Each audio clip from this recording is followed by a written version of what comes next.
2, 1, let's jam.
What's going on, everybody? I hope everyone's having a fantastic evening, fantastic afternoon, fantastic pre-noon, no matter where you are in the world.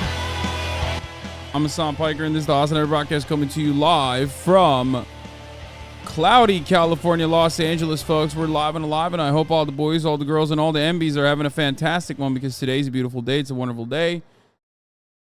It's a fantastic day. It is motherfucking Tuesday, lads. It's Tuesday. And I'm sorry, I don't have an inmate to do a fucking eyes today. All right? No eyes today. It's fucking Tuesday, lads.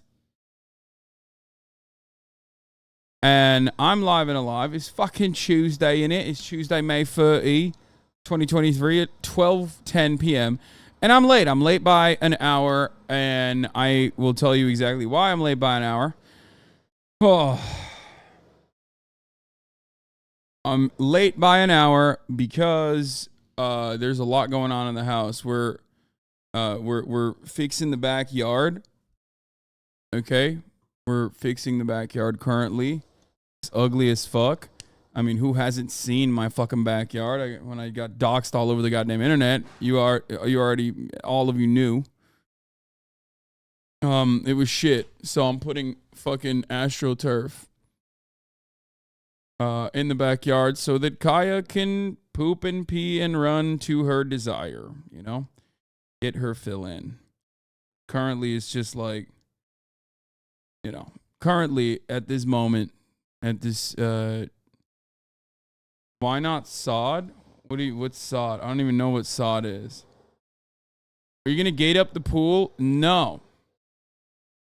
As a matter of fact, I've already had her in the backyard. She doesn't fuck with the pool, so it's great. And I never let her, sod is pre-grown grass. No, ew, sod is fake grass. Fuck sod. Love that. Everybody has the attitude towards sod. Now, of course, I do know that the AstroTurf gets like real hot in the sun, but it doesn't matter. It's not like I'm not going to literally leave her out there anyway. So who cares? You know. But I know that. If you had turf before, my sister got it for a dog and it got fucking disgusting. Honestly, don't recommend it. No, it has to be specific, like puppy turf. Or dog turf, which is what I got. It needs to be like AstroTurf has to be like very specific. It has to have like porous. It has to have holes in it. I mean, it's fucking better than the concrete that I have currently, this ugly ass concrete. Okay. Very confused MB. Thank you for the 10 gifted subs. Why not real grass? I don't have a dog, so I don't know benefit. Real grass is like a lot of work, dude. I don't want to fucking water it and shit. And AstroTurf in and of itself is also not exactly great for the it's not great for the environment either, but I'm in fucking California. I'm not trying to like, you know. My lawn is not big enough for my lawn is just not big enough for like straight up grass either. You know what I mean?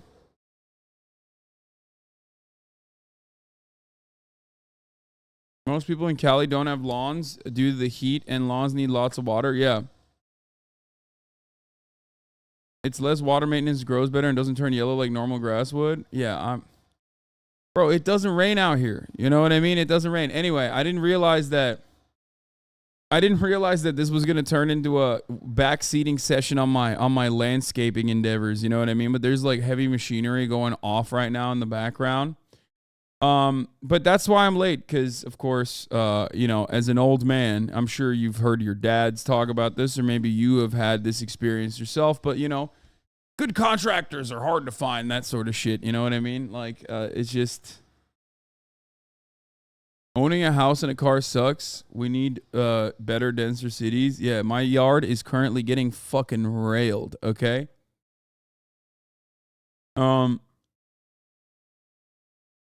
Surprising, this community is filled with grass perverts, considering they rarely touch grass.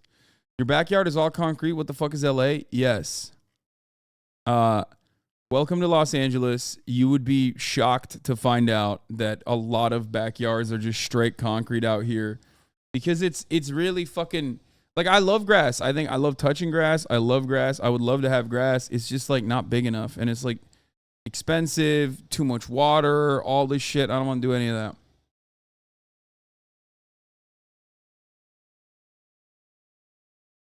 I don't want to, yeah, maintaining it sucks. You know what I mean? Like, there is so many issues with it. And it's like not worth it. You know what I mean? Because again, it's a very confined space. It is a very confined space. So like, it's literally not worth to have grass on it. Which is why most of these like California McMansions will often have the sexy ass AstroTurf.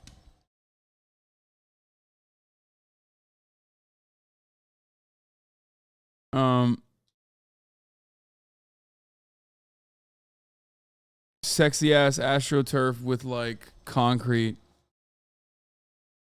You know what I mean? But like not regular concrete, like fancy concrete with like some paint on it, so it looks the same color as the house. Whatever, I don't fucking know. Anyway, what a desolate piece of land, grass, a commodity. I mean, it's literally the desert, so it makes sense.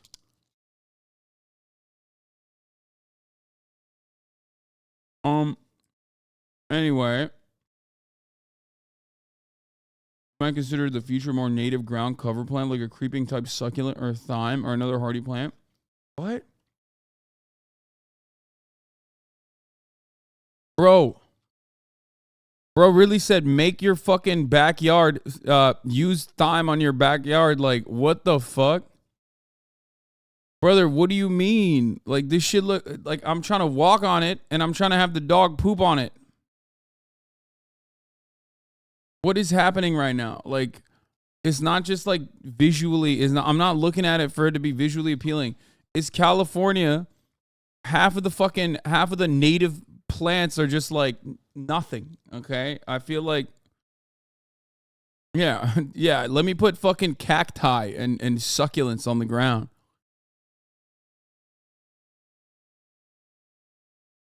Anyway,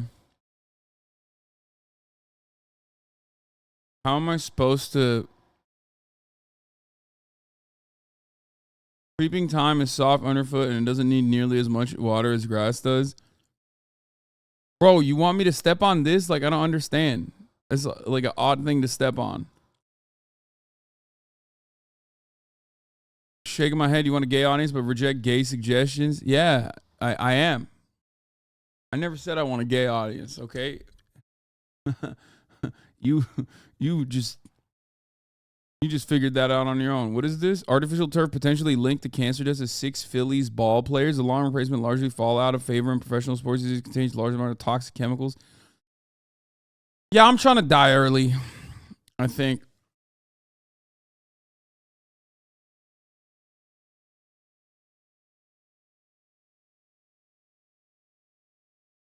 Hasan, answer the phone. Don't you want to meet your son? You need to step up and be a man. Says never trust again.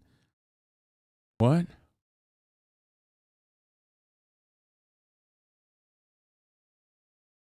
Are you okay?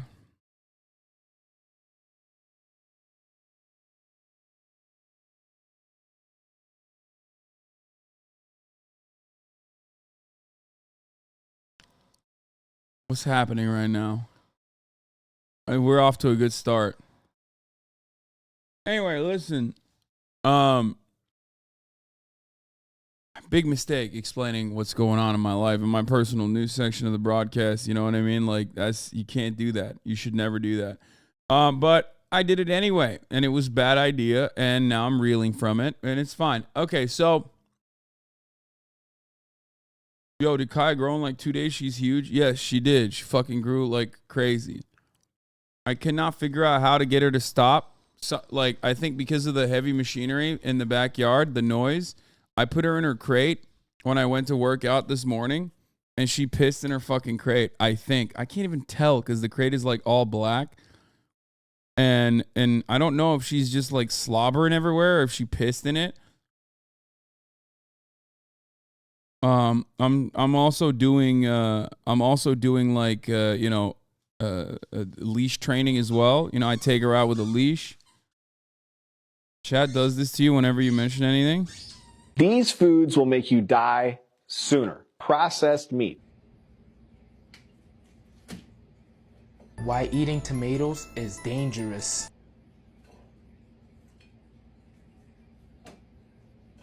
Spinach, not healthy for you, full of oxalates.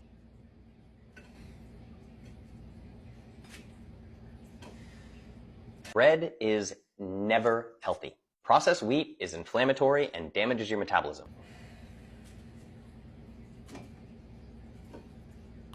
Fruit is just sugar, just like any other sugar.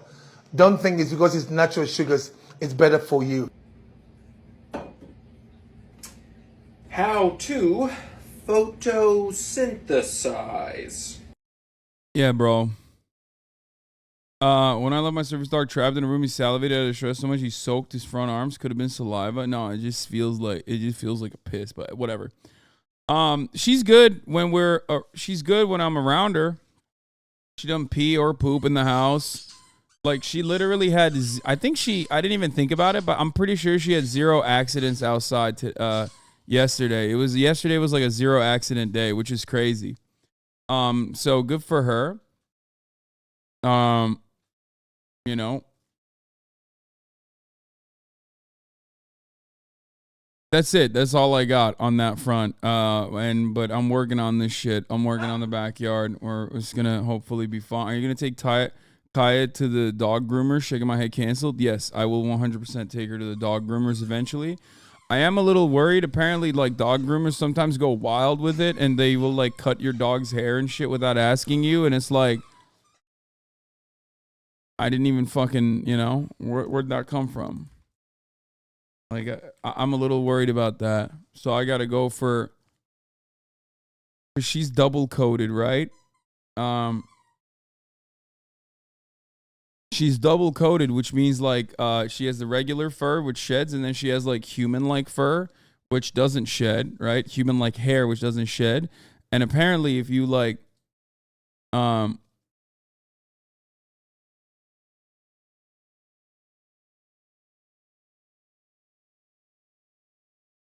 and apparently, yeah, if they accidentally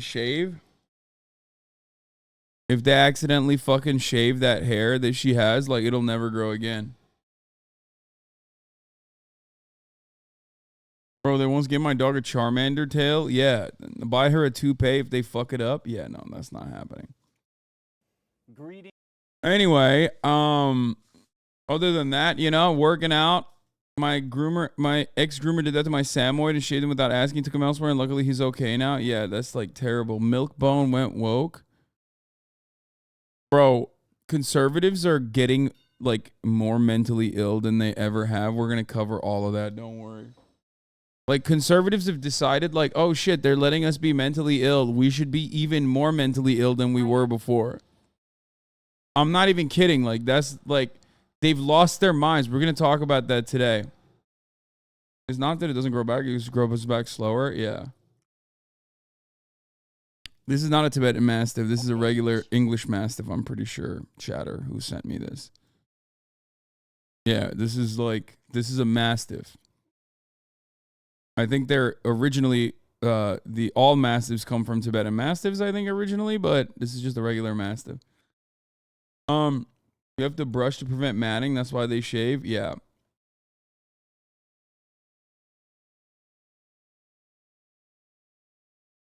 Mesa Bunny, I worked with dogs for years. To be honest, one of the best ways to address her puppy behavior, peeing, barking, might be about taking her to doggy daycare every now and then. No. I'm going to do that 100%. I'm just not doing it yet because her final shots have not happened yet. But her final shots are going to be in like a week. And then as soon as that happens, I'm shipping her ass to doggy daycare. You kidding me? I want her to... Does she know any tricks? Yeah, she knows sit, stay. She's not very good at stay. She knows sit, she knows stay. I'm teaching her paw right now. She knows down. She also fetches on her own, which is really interesting. Because she's such a fucking stubborn asshole, I really thought it would be difficult to train her to play fetch.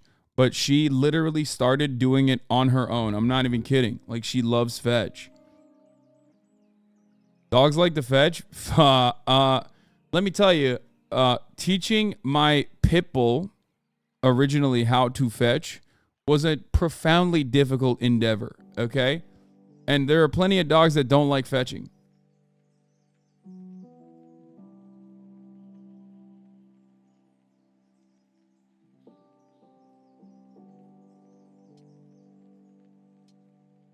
Pit bulls do not like fetching. It took me anecdotal evidence. I mean, some breeds don't like fetching. You can train a dog to do anything. Pit bulls are notoriously not the best at fetching. They're not very easy to train on stuff like that. But Fish loved it after I trained the fuck out of him for it, and it was great because fetch is really good because it's such a cheat code to just get your dog to be insanely active. Because you can cover so much distance. If you go to a dog park, shouts out to public parks, by the way. Love you. If you go to this account is now under the control of the Federal Cyber Crime Unit in accordance with the seizure warrant obtained by the U.S. Attorney's Office.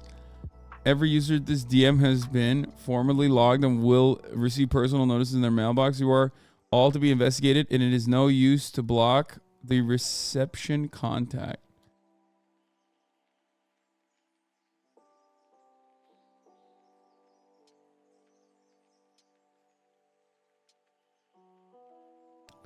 God, I love parks. Is it possible she gets bored of fetching and loses interest in the ball? No. How do you train a dog to fetch? It takes a while. First of all, obviously, instinctively, dogs kind of want to go and grab it. They kind of want to grow, and they kind of want to go and grab the ball anyway.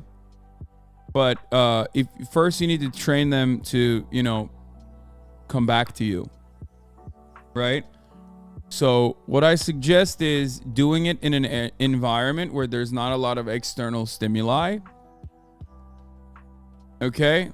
What I suggest is basically doing it in a controlled environment at first to get them to understand the basics. Okay. And the basic mechanics of it. Inevitably, once you train your dog to come back to you, when you throw the ball, you try to tell them to, come here, and they will come back with the ball. They're never going to want to drop it. So at that point, you need to train them on how to drop it as well. Some tricks are to have 2 balls, or maybe even an additional toy that your dog likes a lot. Okay, and also lots of treats to reward them. How are you going to glaze over that? Glaze over what? Anyway, but I did that with 2 balls with Fish. Anyway, what is this? My puppy jumps all over people? That's not good. All right, so I'm working with Dixie. Hi, Dixie! Who is Kaya has started doing this as well. a really cute puppy, right? But look, this is what's happening. So I don't want to give any attention for this. Our first instinct is to tell her no, to tell her off. Well, guess what? You just given her attention for that. So I have a treat in my hand. I'm ignoring her completely. That means no eye contact either. I'm waiting for her to make a better choice. Yes, good job. So I'm going to throw her the treat. I'm going to see when she comes back if she makes a better choice too. Notice I have not said one word to her. I haven't said anything. I haven't corrected her. Dogs want to please. Dogs repeat behaviors that are reinforced. So if the jumping is reinforced, she's going to repeat that. If sitting is reinforced politely, she's going to repeat that. So we want her to be repeating those behaviors that we want. So I know it's really, really hard not to want to correct her or say anything, but unless she has 4 on the floor or she gives you that nice sit, that's when you... Yeah. I love these dogs that these puppy trainers always have in their fucking videos because, like, they get it on their own magically after the 3rd try. Meanwhile, this fucking psychopath behind me is literally the most stubborn dog on the planet and will just keep doing it regardless. Like, does not care. I can, like, move it. I can move to a different zip code and this motherfucker will still be jumping, okay? So there is definitely an issue sometimes with like how difficult it is. Obviously, all dogs inevitably get a little bit inevitably get tired. It just depends on how long it takes. But unfortunately with Kaya, she just never gets tired. As you guys know, especially with like the barking and shit, I'm sure you've seen it. Like you've seen it behind me. When she gets in one of those motherfucking moods, dude, holy crap, dude. She is so stubborn.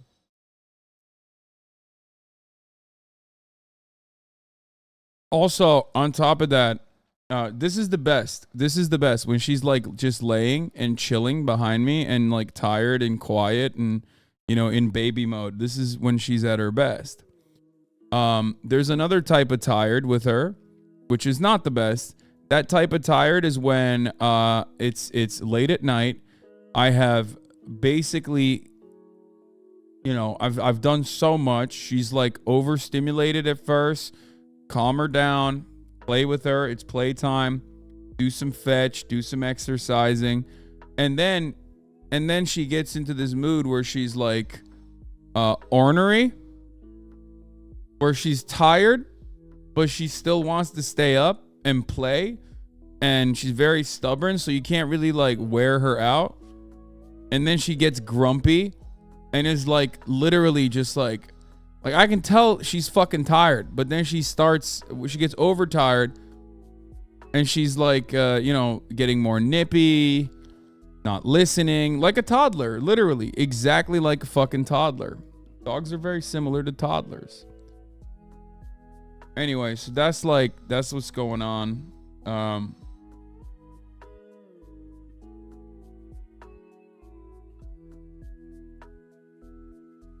In that situation, you're too hard on yourself with the training. Having a puppy that well potty trained at her age is amazing. Well, it's because, you know, it's because I'm periodically taking her out. You can do this as well. You know what I mean? I'm just lucky that I stream on Twitch and that's my job, so I can just straight up take her out all the fucking time and get her basically used to just peeing only outside.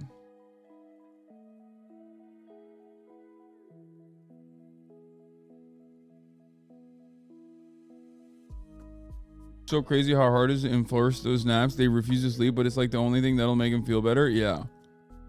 Are you going to take her to Nippon when she gets older? Fuck no, dude. Unfortunately, I will not be taking... I will not be taking her to Japan because there's like... She'd be locked in a fucking crate for like... In quarantine for like a month or some shit. Like, those places have crazy quarantine rules and restrictions. I'm not doing that.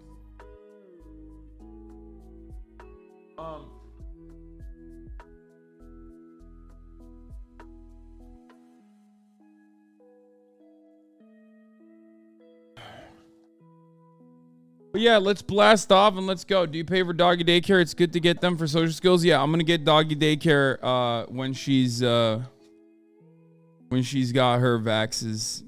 Is she crate trained? This has helped us when our big pup gets too rowdy and needs to chill against the fence back there. Similar. She is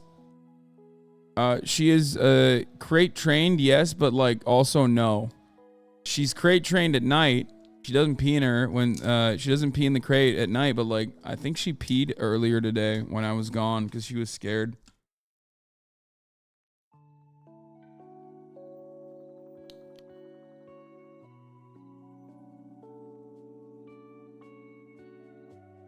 Anyway,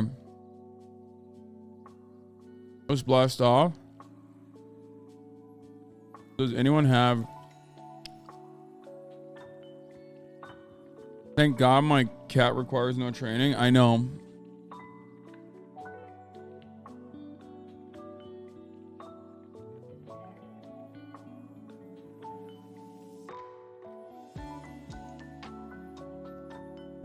Would you recommend doggy daycare for small dogs? I don't know. I've never had a small dog. Okay, let's blast off.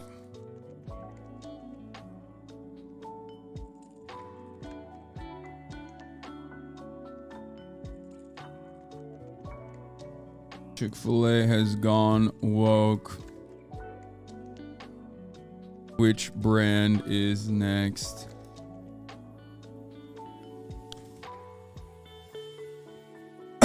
Some more.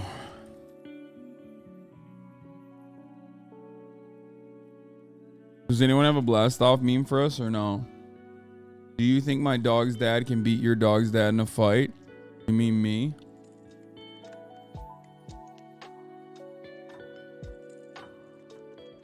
No blast off meme today? Okay. Oh my god, what the fuck is this?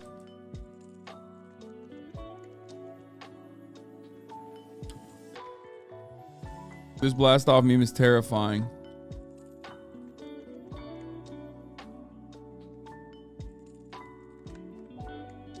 Bro, that Dinesh D'Souza ratio is epic.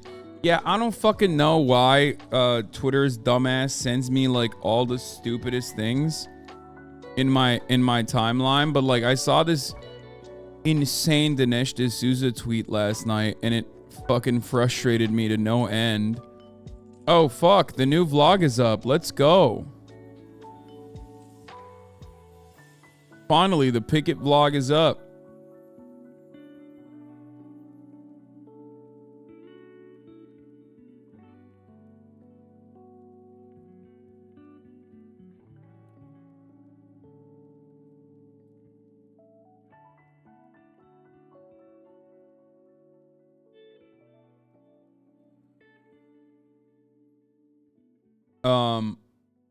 That's awesome.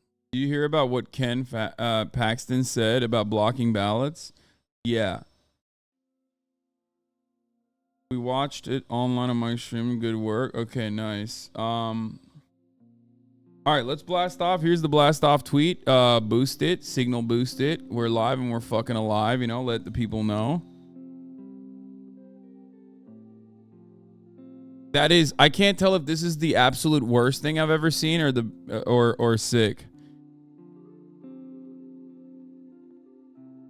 Megaphonics, if you send me that dumbass fucking tweet one more goddamn time, even though I already have it on the docket, I'm gonna laser you. Okay, I'm gonna strap you to the next Tesla Roadster and ship you off to Mars.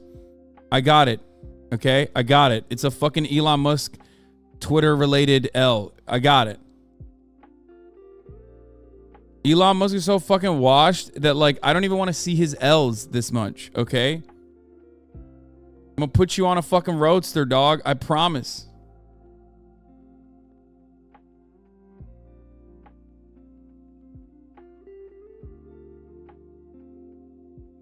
You think hitting Trump on his hatred of dogs could help sway Republicans away from him? No, I don't think so. That'd be such a silly, fun little way to like get him on something though.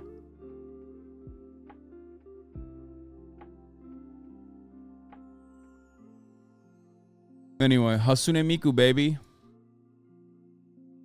Mega said he was reformed. Why would you believe it? Why would you believe it? Okay. Megaphonics is the perfect example The basic Megaphonics is a glaringly obvious example that rehabilitation does not work, okay? He does not. He has never been rehabilitated. We've been so nice. We give him timeouts and whatnot. Okay? And he just still clearly sometimes you just got to incarcerate motherfuckers, okay?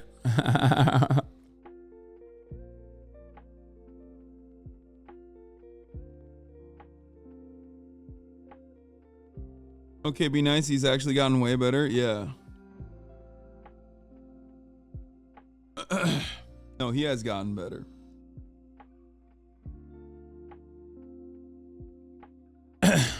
You gotta respect his dedication to being a poster. It's just what kind of posting? It's like he is a perma Elon poster. It just fucking sucks. I don't want to see Elon that much. You know what I mean? He's awful. Anyway, blast off so that people know we're live and we're alive, okay? And we'll get started.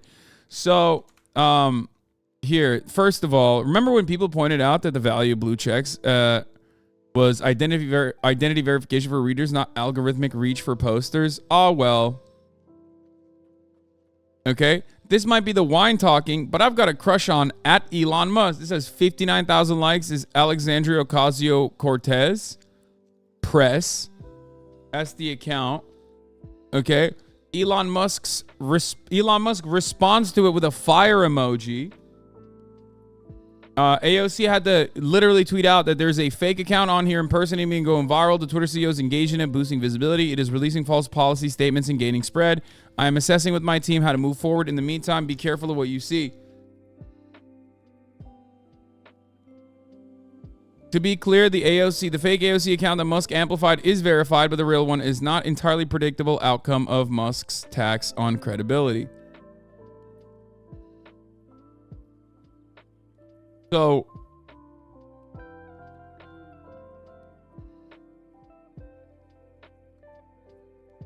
lol, the false policy was AOC likes Elon? No, I mean, I haven't seen more of the tweets from AOC Press, but I'm sure I'm sure they're stepping over other lines. Like, even if I'm willing to bet, okay?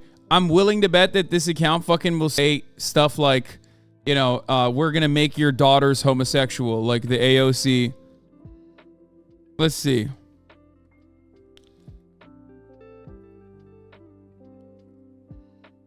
From my southern border photo shoot from earlier today.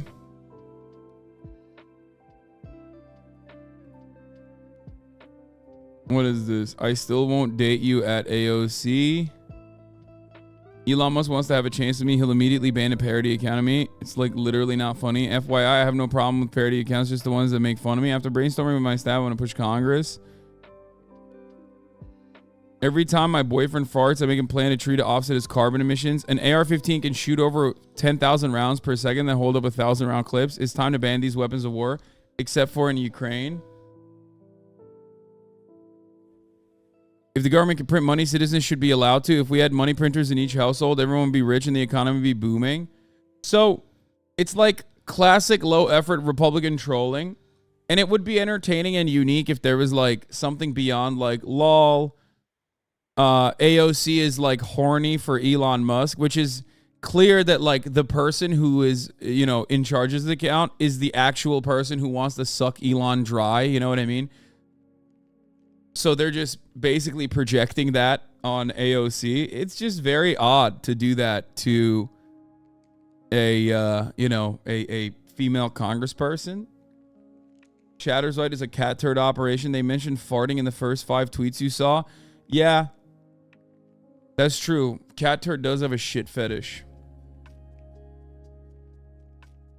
But many of the best artistic minds also have that shit fetish, like Mozart, who also had a shit fetish, you know? Schlupen mein Arschloch was a famous poem that he sent to his mother and his... That isn't true, is it? Yeah, it 100% is true.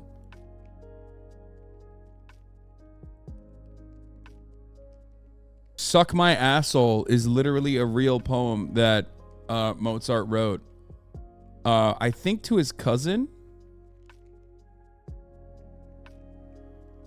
Leck mich im Arsch. Oh, it wasn't Schlupen mein meine Arschloch.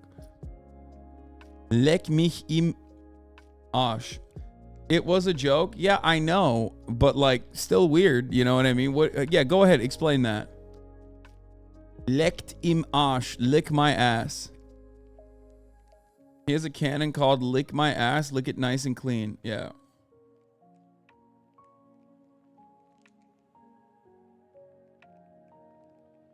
There's a likelihood that this could be Chaya, Raychick. Or at least that's what Esquire thinks. FY, there's a fake account. AOC Press says, I'm still not going to date you. Just want to go ahead and clear something up in case it comes up because of this tweet. I do not want to date you, AOC. So, we all know that Chaya is like, you know, an in the closet lesbian, right? I think we've realized that at this point. Like, the moment that she was unmasked, it made so much more sense. She is an Orthodox Jew in Los Angeles, California, and a in the closet lesbian woman. She literally constantly is talking about how she doesn't want to date AOC, how she doesn't want to date Taylor Lorenz. She's obsessed with like a lot of. She is obsessed with a lot of women in the media and women in politics, and like constantly talks about how she doesn't want to date them, which, you know, no one wants to date you, lady. Calm down. Anyway.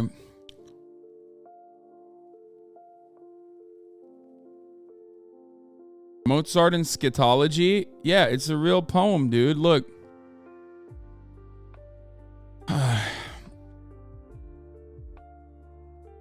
Well, I wish you good night, but first, shit into your bed and make it burst. Sleep soundly, my love. Into your mouth, your arse, you'll shove. By the way, I want to call out a chatter in here. Because you didn't have all the information that I had. Okay?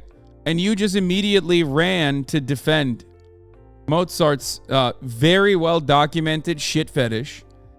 Okay? Which is fine. It's okay that you didn't know. It's all right.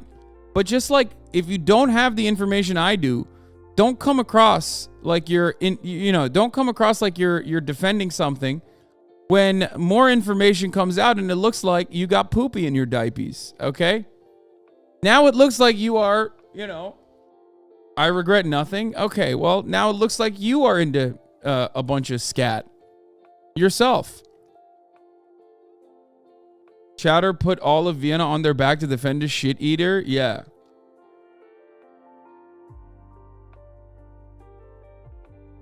Anyway.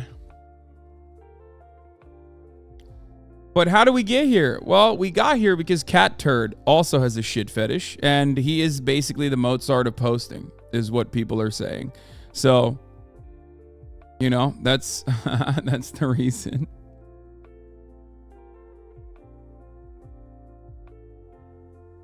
So, yeah, it's just weird, creepy, gross. I don't know what else to say about it other than like constantly being like incredibly horny towards AOC is gross as fuck. And conservatives do it all the fucking time. It's truly disgusting. Which is part of the reason why I qualified yesterday. About the Jody joke I made about the military wife sucking dick. When she was saying like she's gonna go out and kill, like, or she's gonna do something crazy to all the leftists, and I was like, oh, what are you gonna do? Suck all of our dicks? That wasn't because she's a woman. That's because she's a military wife. And like I wanted to specify that because, you know, I'm not undermining her capacity to do a mass shooting because she's a woman. She could still do a mass shooting if she would like to, but as a military wife, it's a very common trope to cheat on your military husband. And military partners in general, not just military wives. Military husbands could be doing that too. You know what I'm saying?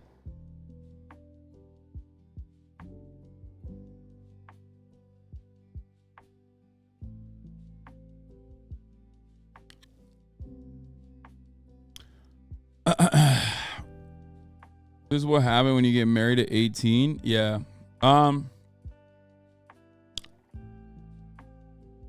So, folks, new Mania just dropped. We're going to talk about that. But before we talk about that, let me just give you a brief. What the fuck is this dog doing, bro?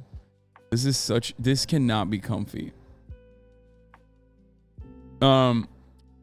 Here is fucking Sneako doing Sneako shit. He's moved on from being a cuck to being, you might have guessed it, a pedophile.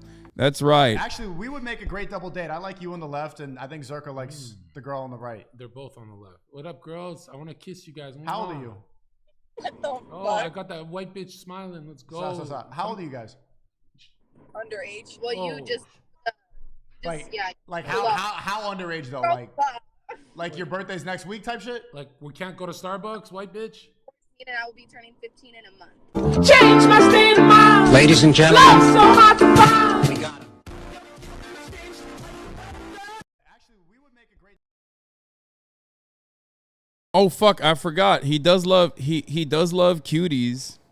What do you think of John Zucker? He seems like a huge piece of shit. Yeah, he's fucking unhinged. I'm not even fucking referencing him, okay?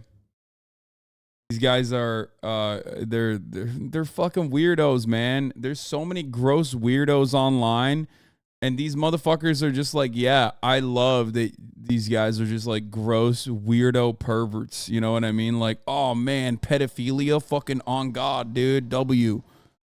It's like, what the fuck, dude? What the fuck is happening? Maybe I'm just like, I don't know, you know, maybe I'm old, but you know, why can't you like normal shit? Like, why can't you like iShowSpeed? Just enjoy iShowSpeed's content, okay? I can't believe I'm saying this, but it's like, yeah, he yells a lot. He's crazy. He does like dumb shit too. Just stay there. That's the maximum that you should be doing as like a kid, okay? Not this, whatever the fuck this is, you know? Why is it that haters who spread hate are often what they hate? Is projection.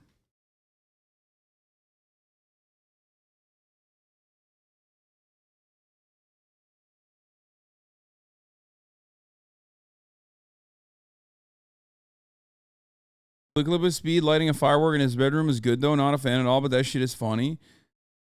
Yeah, it's just like, I don't know. I fucking don't even want to think about it anymore. But here is the number one Target song. Yeah. Big goofy, but don't ask me where Mickey's at. I look like Humpty Dumpty covered in some shitty tats. This person made I guess they made a parody of it.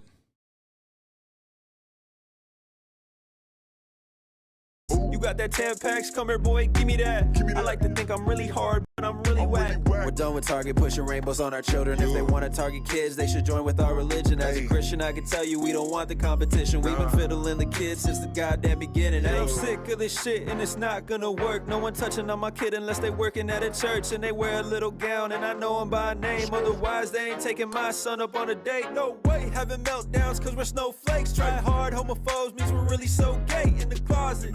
In the closet, giving top to the top, ramen shaman. Hey. Oh my God. We're some maggots addicted to that Trump dick. We're some maggots addicted to that Trump dick.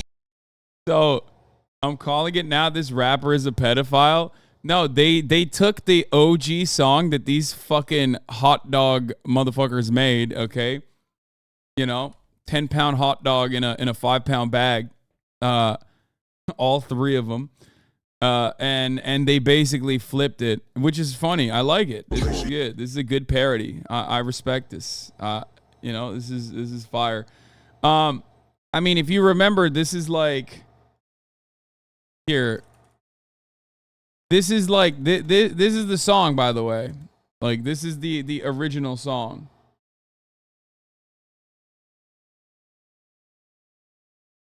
Where is it? Where the fuck is it? MAGA rappers anti-target Bud Light banger hits #1. Oh, here it is. This is it. Yeah. This is the original. We watched it when it first came out.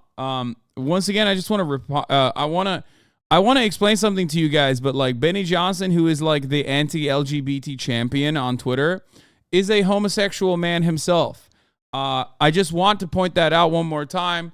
Benny Johnson is a homosexual man who is in the closet, and also is no longer allowed to go on work trips without his wife present because of how much he loves cock. Okay? Obviously, that's an important thing to mention, in my opinion, because, you know, if you love cock that much, you should just be out about it and stop cheating on your wife with men and, you know, stop doing this. You should also probably stop doing what you're doing here with this, like, conquest against the LGBT community, which, you know, you are secretly and in the closet a part of. So remember that. It's totally fine. It's totally fine to love cock. Just, it's totally not fine to be this, like, weird fucking gross pervert.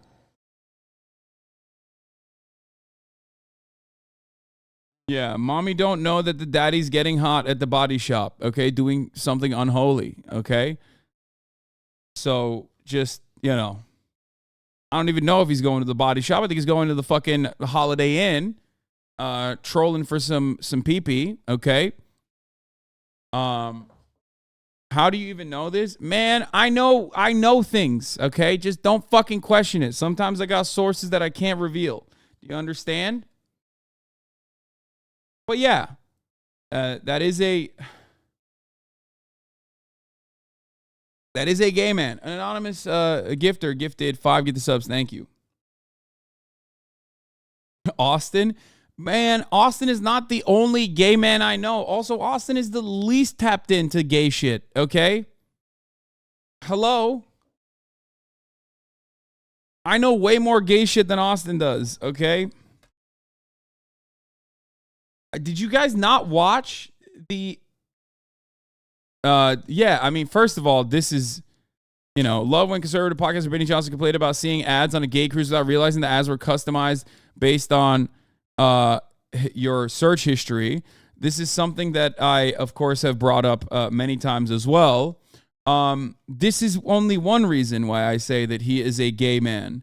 The other reason why I say he's a gay man is because he's a gay man who cheats on his wife with other gay men whenever he's away from home. So much so that he is no longer allowed to go on business trips without his wife present. Because he keeps doing it. Okay?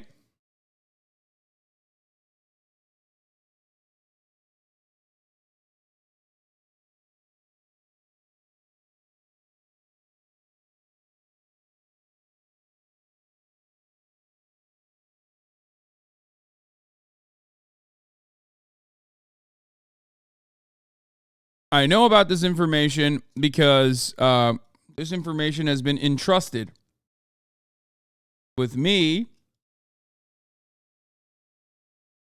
What the fuck? Expanding famous historical photos using AI? What the fuck? That's so gross looking, dude. What the hell? What the hell? Okay.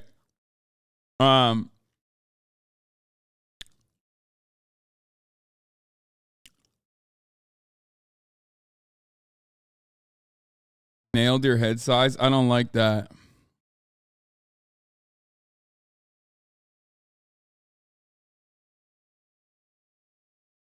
Okay. So yeah, remember that with Benny Johnson.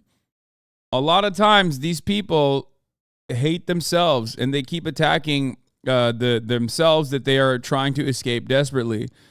It's like Ben Shapiro talking about masculinity. It's like, you are the least masculine motherfucker I've ever seen. Why the fuck are you constantly trying to enforce rigid gender norms that should not exist anyway, that you don't even fucking fit under? What is wrong with you? Do you really think that if you keep saying, oh my God, real men should be like this, that people will go, oh, you are not a tiny little boy. You are a real man, actually. Tiny man. No, no one is going to think that. Everyone looks at you and thinks you're a tiny little boy. Why is the tiny little boy with a tiny little boy voice who can't fucking grow a goddamn beard talking about big, burly, masculine men and how men should be when I'm looking at the tiny little boy and I can't even fucking see what he's saying about I can't even see in him the rigid gender norms that he is referencing. Okay?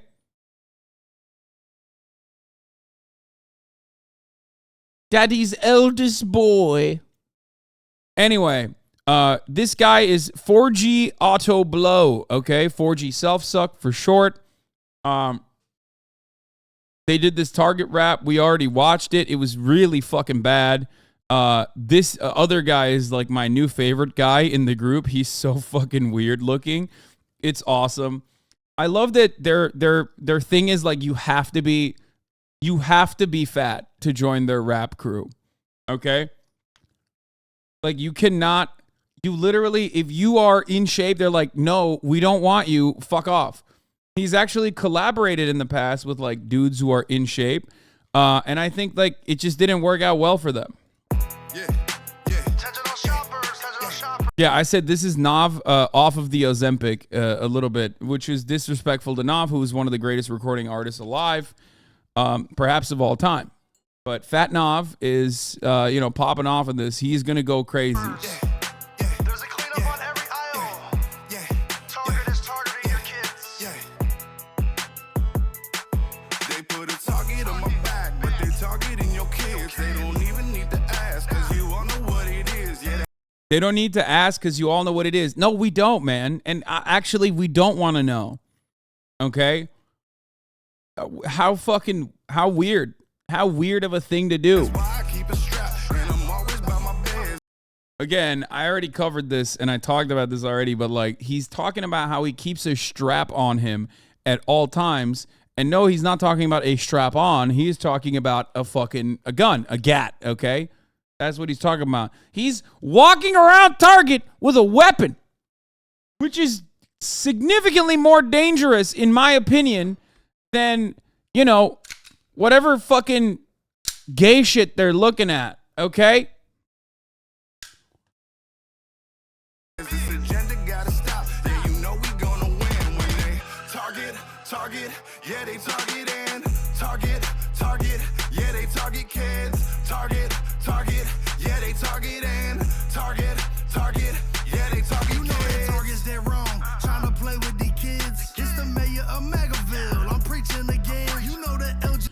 This part is my favorite. Like, you're just so gross and weird, man. Like, you're such a gross weirdo.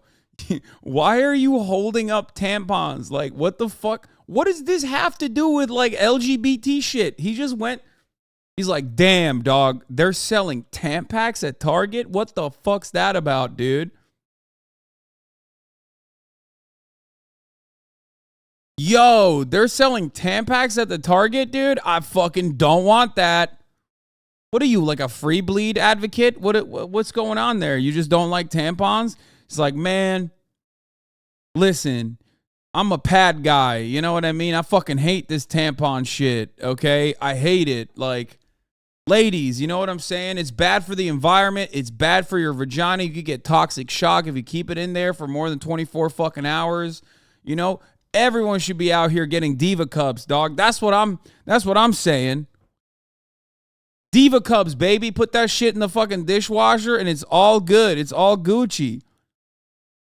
Someone said trans mask king.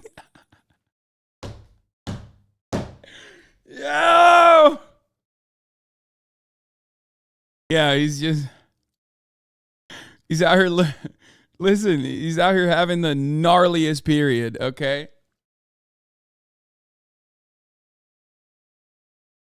Please don't put your Diva Cup in the fucking dishwasher. Excuse me. I'm just operating off of what I've heard from other chatters, okay? Pussy having chatters who've told me that that's what they do. I think it's gross. I don't really understand it, but apparently you're supposed to boil them, okay? Anyway, if you do, shouldn't put it on heated dry. LGBTQ done went too far. You know they cutting these kids, they leaving trannies with scars. Why they pushing the gender, promoting sexual genders? I'm only rocking with Why they're pushing agendas promoting sexual genders? What does that mean? What is my king saying here? What is a sexual gender? Why is he in the Where's Waldo section? This person should not be. This person already looks like he's not allowed near schools, okay? Maybe they should extend that court order to fucking Targets too, okay? Bruce, don't rock with no Caitlyn Jenner. You think that gay shit gon' get you paid? Yeah, we gon' see. It's Mar-a-Lago. They also dunk on Caitlyn Jenner and like dead name her too, which is really funny because she's like a massive, you know, MAGA advocate herself. So it's like, you know, these are your allies, Caitlyn. Like, that's kind of fucked up. But they're just constantly ripping into her, like constantly. And normally I would tell you like, oh man, dead naming, like I'm not going to do it. Obviously, I'm not going to fucking dead name or say transphobic shit to like Blair White or Caitlyn Jenner. But am I going to sit here and not laugh when I see her like supposed fucking allies engage in friendly fire? Of course, like you made your bed, now, you know, lay in it, I guess. Didn't she stop being a MAGA supporter? No. What do you mean? She literally like wanted to run for, she was running for office.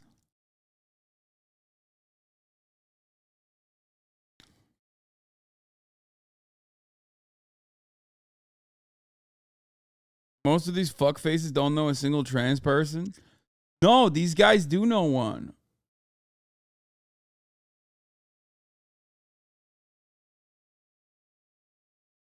What is this? I've been a topic of a lot of conversation on Twitter about what happened to him. Honestly, I'm finally being true to myself and I've never been happier. Bro, he kind of looks like Stavi a little bit, but like actually, Stavi has been losing a lot of weight. He's been working a lot. But I saw the other one and it broke me. Okay, the PFP, the one he has in his PFP, or no, not even that one. There was another one. Fuck. There was a Ethan photo out there with his hairline so busted, but like he's still the same weight, and it blew my fucking mind seeing him like that.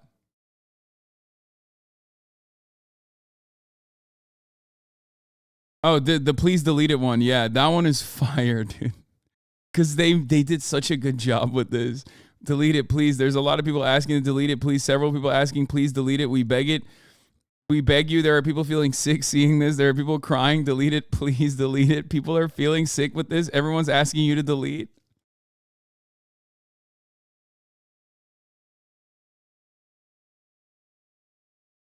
He looks fine there, in my opinion.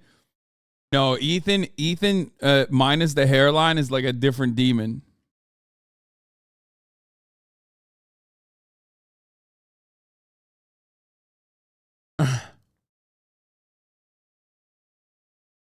Yeah, we're gonna talk about Iowa in a second. This is the same guy who made a song about killing his girlfriend. What the fuck? This guy made a song about killing his girlfriend? I did not know that, and I'm like one of the biggest mayor of MAGAville fans out there. I love 4G auto blow, and I didn't even know that. They put a target on my back, but they targeting your kids. They don't even need to ask, cause you all know what it is. Yeah, that's why I keep a strap, and I'm always by my beds. This agenda gotta stop. Yeah, you know we gonna win when they target, yeah, they target and target, yeah, they target. This guy was left behind. I said this last time too, but they did him so dirty. Like they didn't give him like any chains, nothing. He just looks like a guy. Like they brought him. He looks like someone's cousin who was just like, you know, they were like, yo, you want to be in this? Like, we don't know what the fuck we're doing anyway. Like, which kind of sucks. Like, why didn't you give him like at least, I don't know, one of your fucking chains, dog? Like, you just kind of brought him along, and now he just looks like a last minute add-on. He's got nothing on him, dude. Target, yeah, they target and target, yeah, they target kids.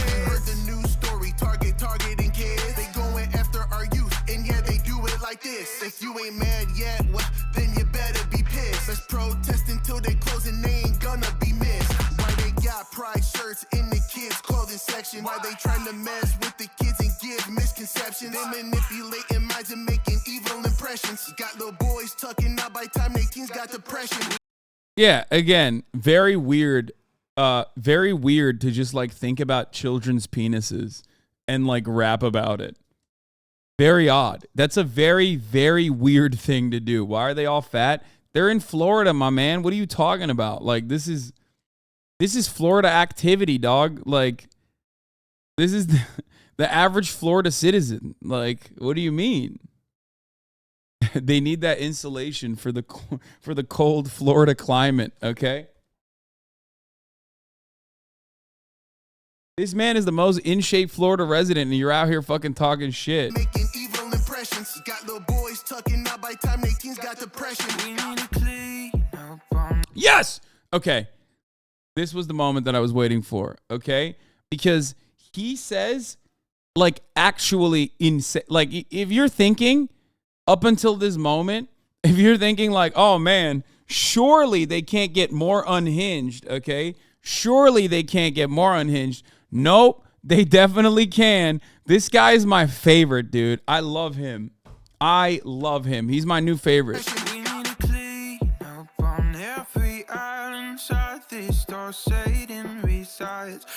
He looks so sad. Like, look at how sad he is. He's just like looking at that fucking, he's looking at that bulldog and thinking to himself like, damn, dude, like, think about all the memories we had.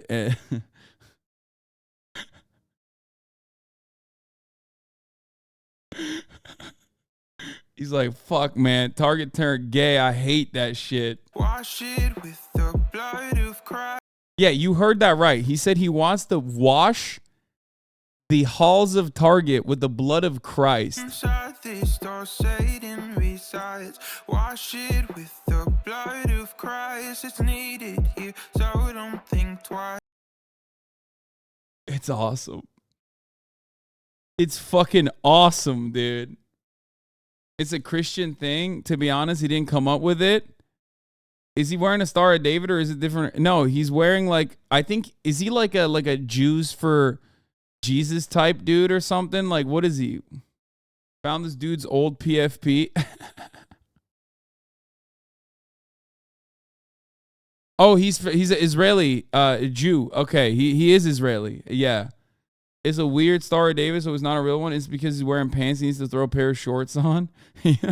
Yeah, he does. He does need to put on shorts. Everybody else is wearing those long ass shorts, dude. Why didn't he have that? Wait, is he Jewish in saying this? Yeah, he is. He's Israeli and he's Jewish, and he wants to wash the halls of Target with the blood of Christ. He's one of those guys. So don't think twice. Dating with a Satanist. We all know this is the end. God is coming for revenge. Target is targeting. He's saying God is coming for revenge. And what is God's revenge? What is God taking revenge on? Target. Because they made rainbow colored t-shirts. Come on. I mean, this is fire. He's a Messianic Christian who follows the Old Testament. Dude, that's nerd shit. I don't know. Okay.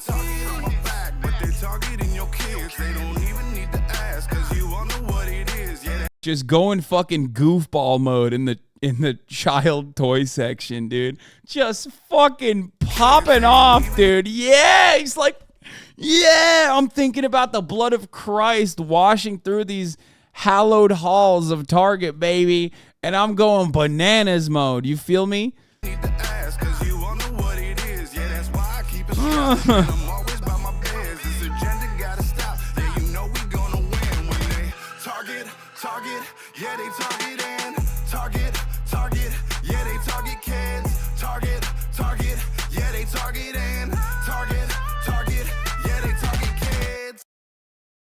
So,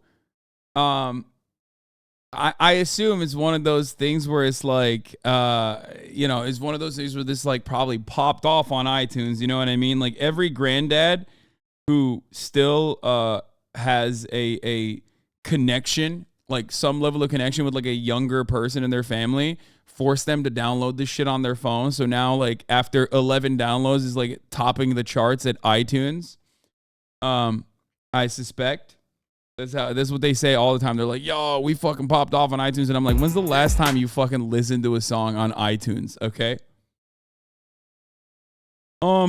So, you know, they went crazy with it. They went bananas mode with it. They popped off, and y'all are a bunch of fucking haters if you don't recognize that. Okay.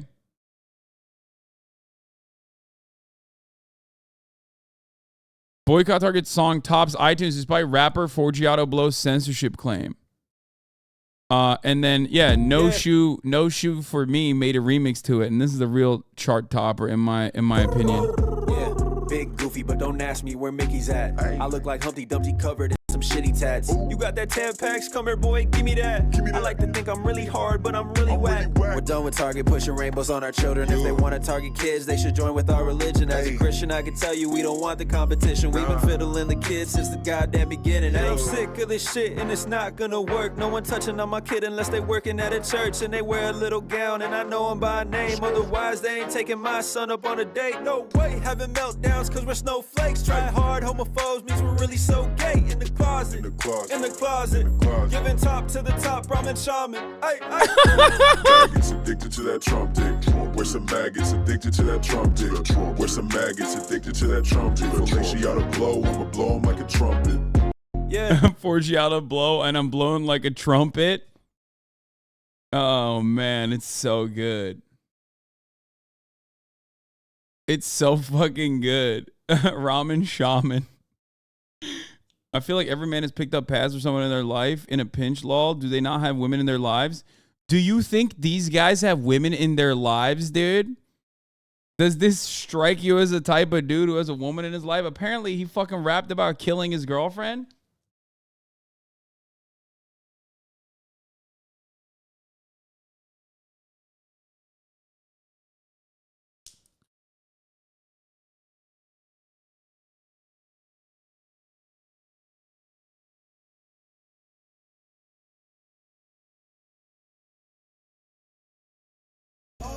Oh no, we can't go out like that. Trump 2021, yeah, he running it back.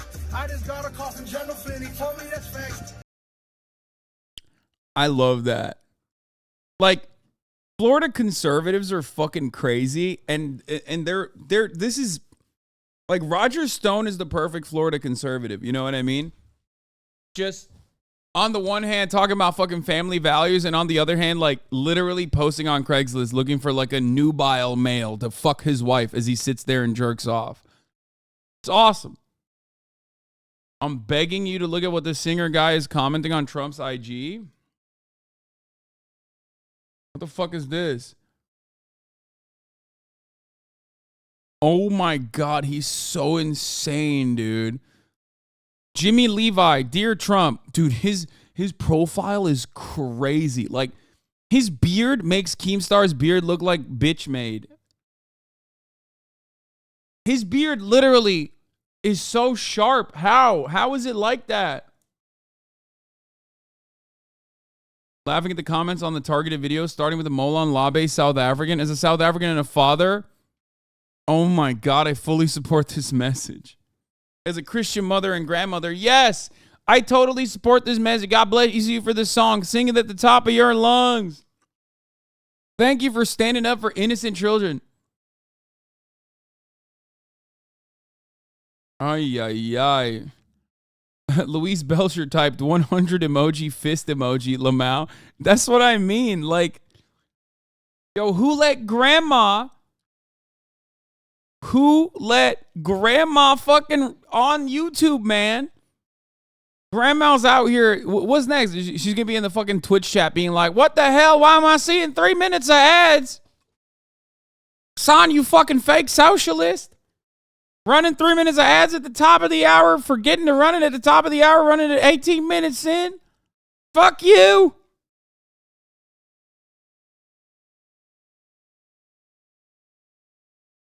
Mima wild into the YouTube comments. Yeah. You no longer want to see those ads. If you're Mima, if you're in here, if you no longer want to see those ads, Mima, all you need to do is subscribe, which you can do for $5 or for free with a Twitch Prime by connecting your Amazon Prime account to your Twitch account, where you get one free Prime subscription a month. Use it on your favorite broadcaster. Hopefully that's me. I am Mima's favorite broadcaster. Everybody knows that. You can also get gifted a sub if you're lucky, but not many are. Here's a 3-minute ad break now. Sakura Gore, thank you for the 25 gifted subs, allowing 25 people to no longer see the ads at the top of the hour. Hopefully Mima got another one of those.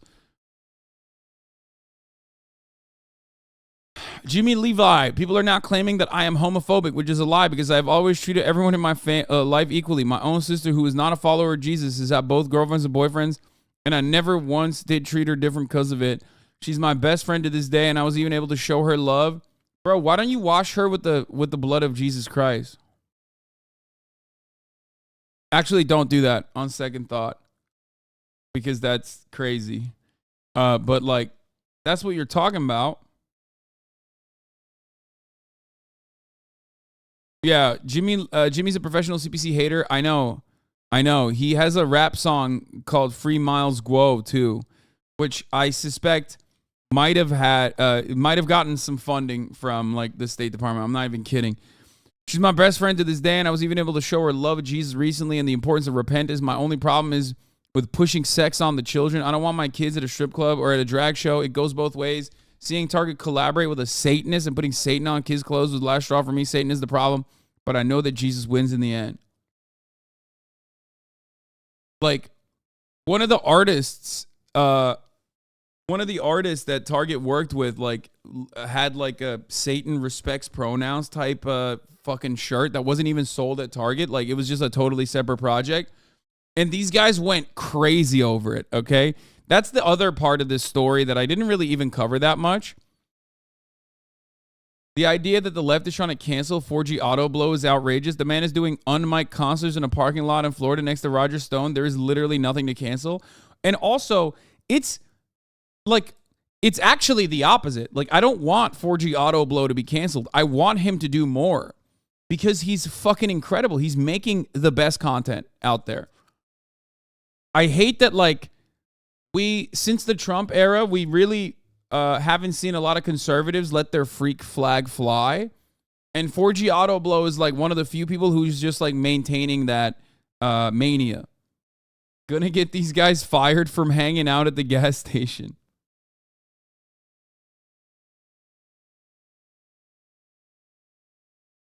No Zempic.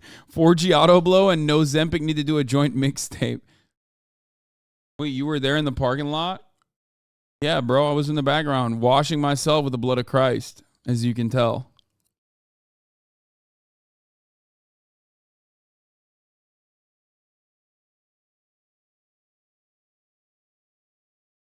I work at Target when we're all wearing Take Pride Target shirts on Friday because we all disagree with the choice Target made and want to show support for the community. That's nice. Hopefully you guys don't get like fucking in trouble. That'd be insane. Target Corporate would get into a lot of trouble if they actually did anything about that. The guy went around breaking Pride merch, was outed for being gay himself. We covered that already. Ethan Schmidt, the MAGA dude who tore down the Pride merch at Target and wants to hunt gay people. He's been busting for trying to pick up guys on Grindr, and he is gay. But yeah, I covered this. I covered this a while ago. He is an outed about Nazi, and he's also gay. He's a gay Nazi. So once again, another one of those like weird things where, you know, he's just like,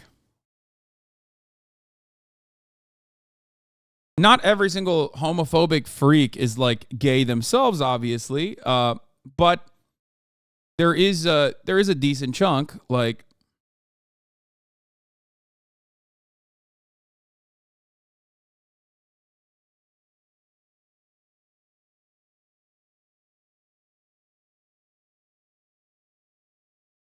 Hey, I recognize the rapper hoarding all the tampons. He stormed the Capitol on January 6th. Seems like he's doing great. Not charged for his role in the insurrection or anything. I mean, what role he played? Looking like a bag of Skittles at the insurrection? Dude, these guys are so sick. Look at how fucking insane they are, man. Also, 4G Auto Suck is literally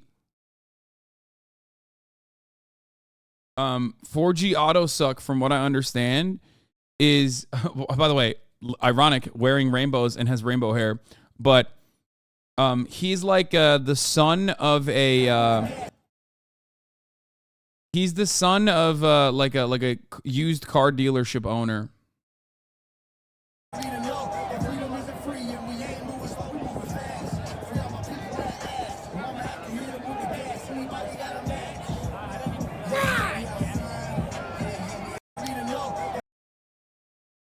Dude, it's awesome. No, he's the grandson on Auto Trader. His grandfather started Auto Trader. Yeah, he's a big trust fund baby. Yeah.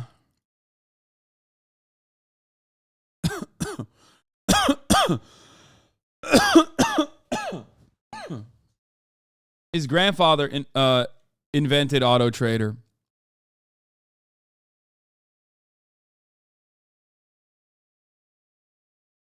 We watched a Vice dog about him. We did. Yeah, he's a total freak. You guys are all total freaks, but they're awesome. And they should keep making their art.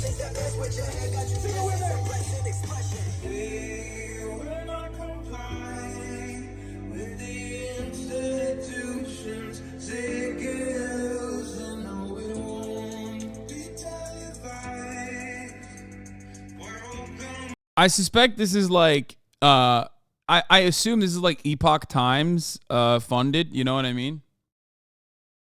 You know, some Shenmue shit is going on, 5,000 years of Chinese prosperity type shit. Falun Gong, yeah.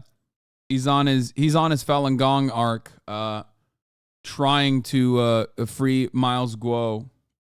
Or not Shenmue, sorry, Shen Yun. Free Miles Guo, baby.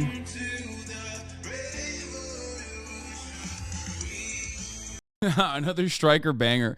4G Auto is such a breath of fresh air for hip hop. I didn't realize the genre could be good, but it makes a big difference when the lyrics aren't about being a thug and doing drugs. Yeah. Finally, some real hip hop. She falling on my gong till my 4G auto blow. Ooh, that's a good one too. Fuck. Potential upcoming Hogwatch on Thursday. Oh, they're doing a boycott Target Thursday on the lawn outside of Target Midtown. Let's go, baby.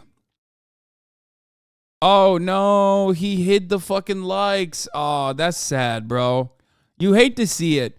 You hate to see influencers hide their likes. You know what I mean? Like, we know what's going on there.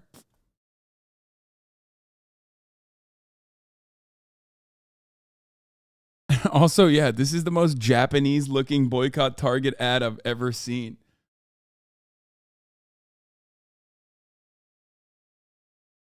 Why are they boycotting Target? Didn't they get what they wanted already?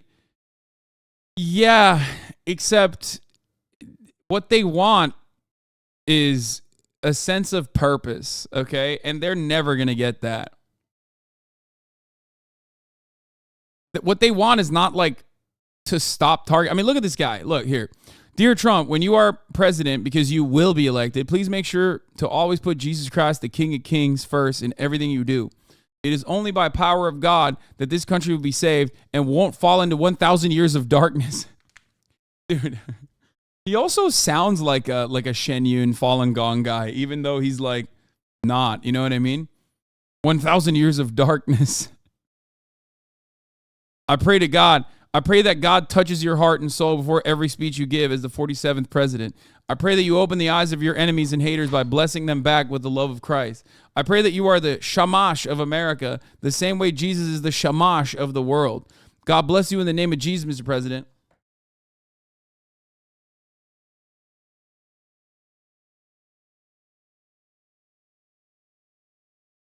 Can basically every encounter to this culture war obsession be boiled down to why do you care? Yes, you absolutely can do that. And the only reason why we care is because it's fucking awesome. I love seeing mentally ill people, go through the motions of their mental illness. And it's one of my favorite fucking genres. It's one of my favorite hobbies. So that's why I'm watching the shit out of this. Trump won. Watermark the baddest 45, the chosen one. You know the fans did it sweet. They was knocking at the front door. Patriots pulling up, knocking on the Capitol. Oh yeah. This shit's actually so gross. What is this?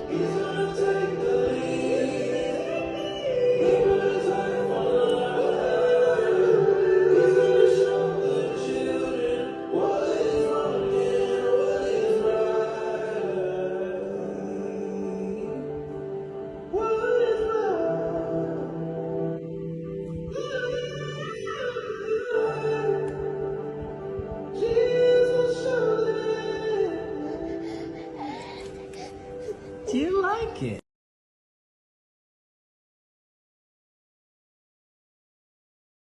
Wow, that's sick, man. That's, wow, what a cool TikTok video by Jimmy Levi Artist. Motherfucker has 4,000 followers on TikTok. I'm losing my mind, bro. Where is this coming from? I feel like so many of these people are schizophrenic in the way that they're being persecuted. Yes, they think that they're being gang stalked. So yeah, this dude was on American Idol. This was moments before I was detained by police and banned indefinitely from the mall for organizing a worship revival in Miami.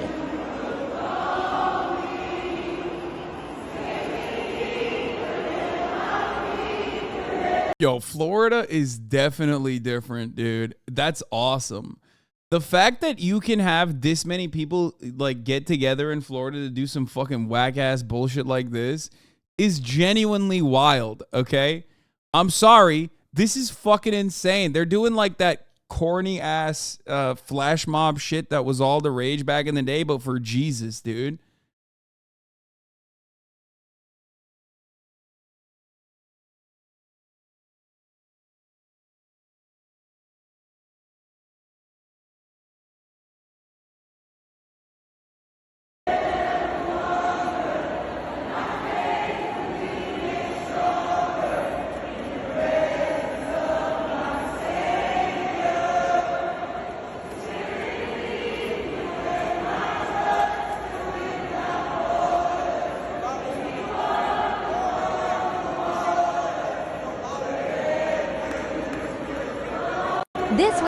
Nav, if he wasn't the first brown boy out of Brampton, but instead the first walrus to make it out of Florida. They just mad because we love Yahweh. Yahweh gets a shout out in the comments. Anyone got goosebumps? Confirmation much? They just mad because we love Yahweh.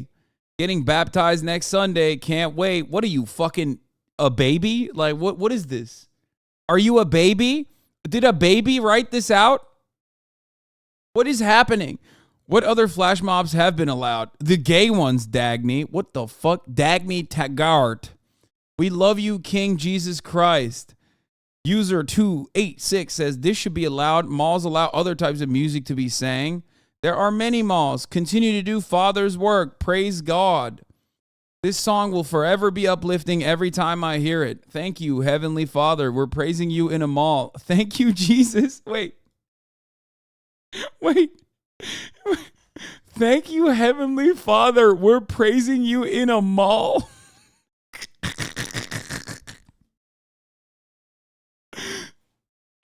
Thank you, Heavenly Father. We are praising you at the Office Max on Grover Avenue.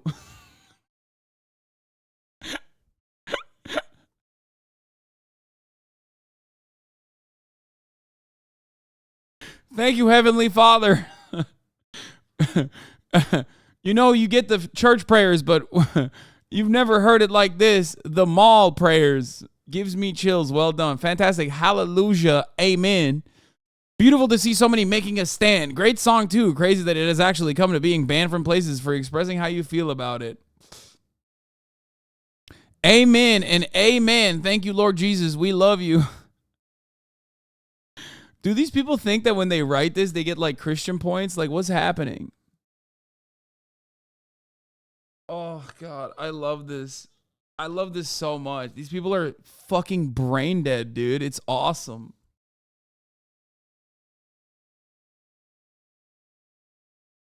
Oh, mall prayer hits different, dude. Jimmy performed for Bolsonaro in Brazil. What? Happy President. What is that here? Happy President's Day to the two best presidents in the history of the United States and Brazil. God bless you in the name of Jesus. Bro, every time I need to see more of him.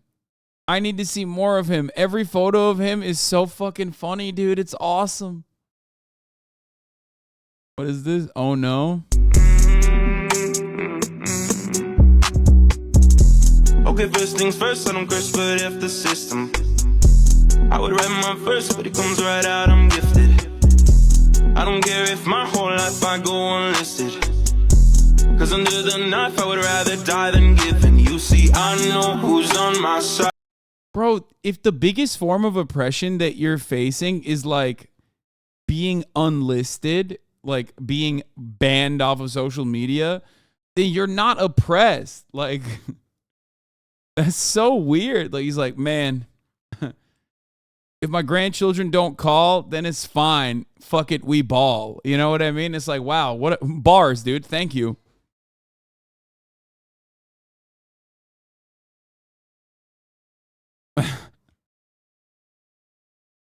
Were we wrong about body positivity? First of all, I want all matter of body positivity to continue because he is such a funny shape. And he also, like, he's one of those dudes that is kind of like the goat, the Turkish goat, the jibbity bop bop bop bop guy. I don't know if you know what I'm talking about. Like, he's so perfectly fat. I love the way he looks. He is so pleasant to look at. Like, his entire body jiggles. And I love that personally. I think it's great. We should continue the body positivity movement because I want him to stay looking like this.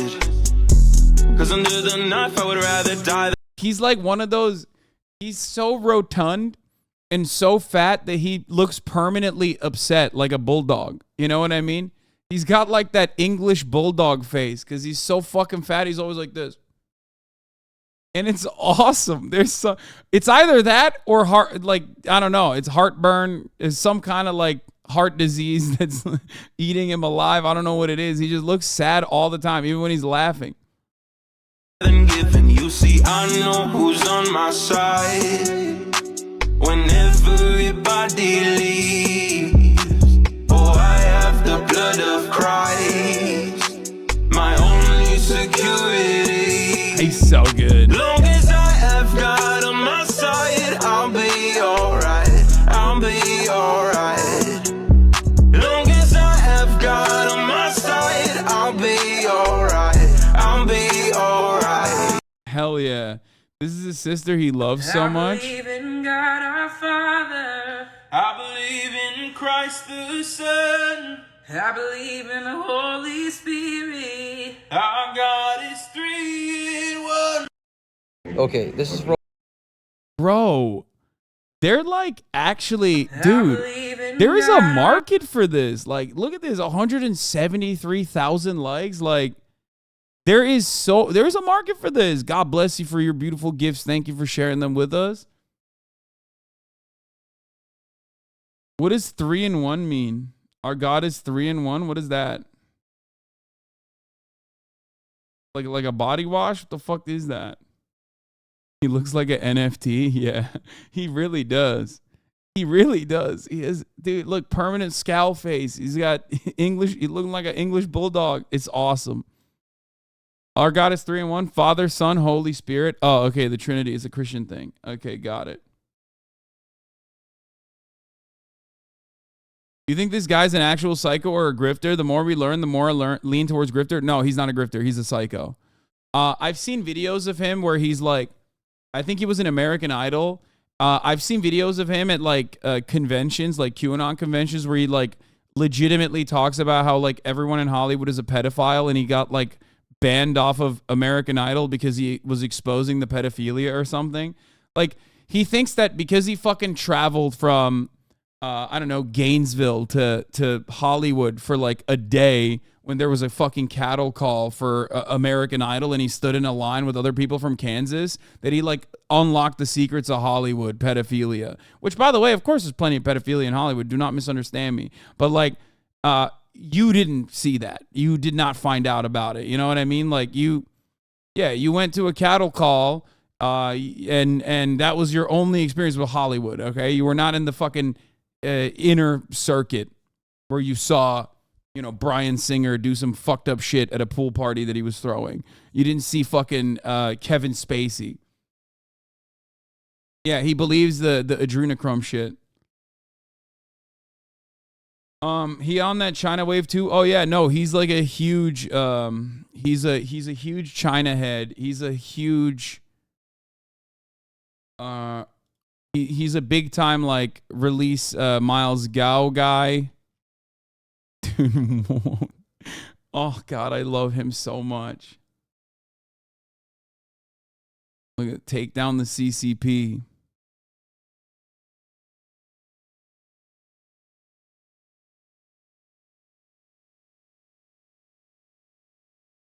I love his face. I don't know why. I don't know how to describe it. It's just like very pleasant. Oh man. Hasan found his favorite alt-right Pokemon. Yeah. the first diabetic Pokemon. He's great, dude. I mean, seriously, he's so fun. He's so fun to look at. I really like him. I hope he keeps doing it. TrueAnon cooked him, actually. This was funny. Stand against communism. He says, where can I cop? He says, I'll get you one. Wait, where?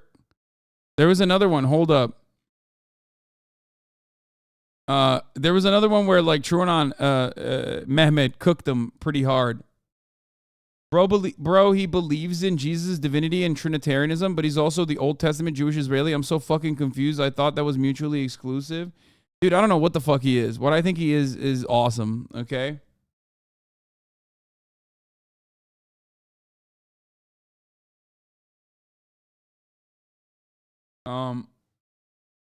Anyway, let's move on from this guy, even though I don't want to. I do want to see the ex-girlfriend song that 4G Auto Suck did. What a beautiful night singing for the captain of the Patriots. May Yeshua HaMashiach bless Brazil.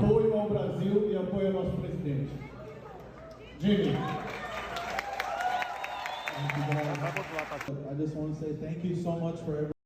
Oh, okay. This was it. This was fire. He goes, this is the craziest profile picture I've ever seen. He says, thank you very much. Me to my barber after he gave me the worst motherfucking haircut the world has ever seen. Thank you. May God bless you with an amazing year full of success and happiness. On God, we are going to free Miles Guo, Jimmy. Amen, Anon. Nice to meet you.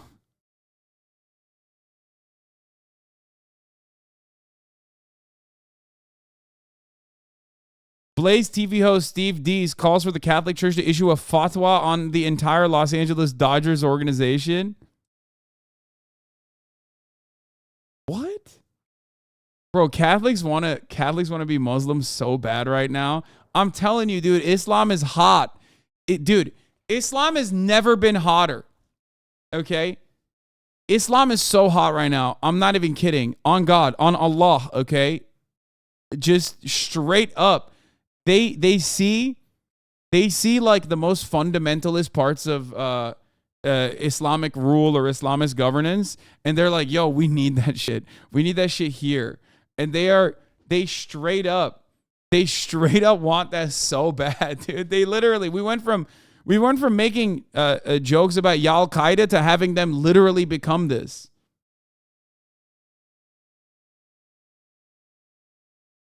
And oh, by the way, this is where Los Angeles Dodgers have reinvited the drag nuns to Pride Night after cutting them.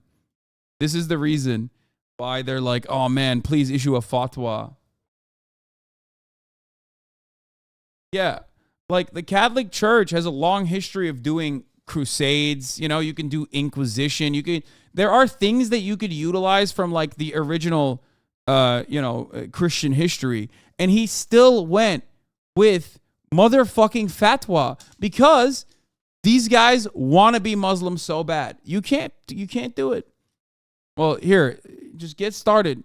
Say the shahada, okay? Ashhadu an la ilaha illallah. Repeat after me. Ashhadu an la ilaha illallah wa ashhadu anna Muhammadan abdulur rasulullah, okay? You say that and then it's over. You know, you're good. Just say it. Get started, okay? Get started on the correct path. Lamau, that accent, it's Turkish. I learned it in Turkey, okay? Suck my dick.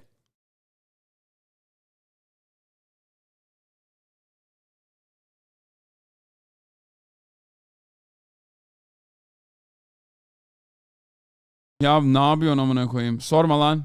Reis kazandı, artık biz dinciyiz.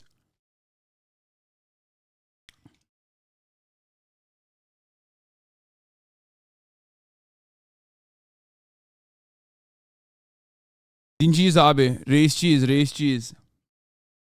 Yapacak bir şey yok. If you can't beat him, join him, you know? Everything in America, we're so grateful for you. Everybody that's a patriot in America is standing with the patriots in Brazil. And may God continue to bless you, your family, and protect you always. Let's go!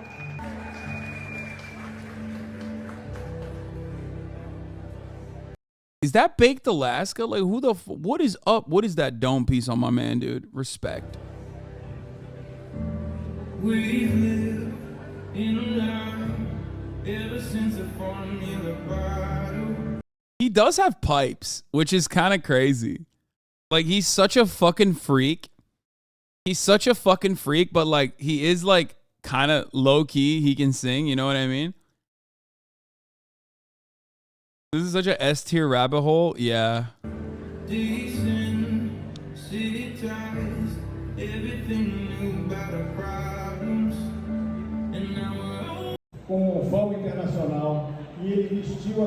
Anyway, I kind of want to go down this rabbit hole even a little bit more. Just a little bit. We can have some fun here. You know, we like this. I changed the words of Tennessee whiskey to talk about Jesus. I changed the words of Tennessee whiskey to talk about Jesus. used to spend my nights out in a bar room. Okay, Christians worshiping Jesus outside of the Balenciaga store in Miami. What is going on?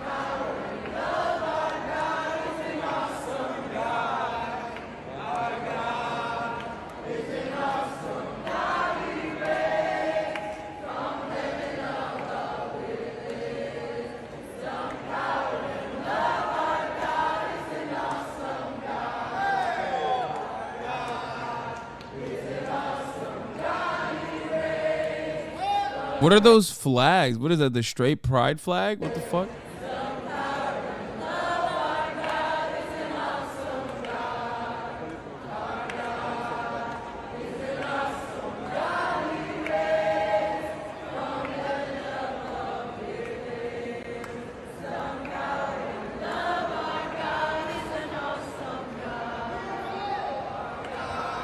What compels people to like join in this? This is wild. This was moment. I mean, Police I don't broke get up it. our worship gathering in the mall. They detained me and banned me indefinitely from the mall, but we never stopped. Someone called the mall security. Wait, what? Someone called the mall security and police on us, but when they came, they began worshiping with us.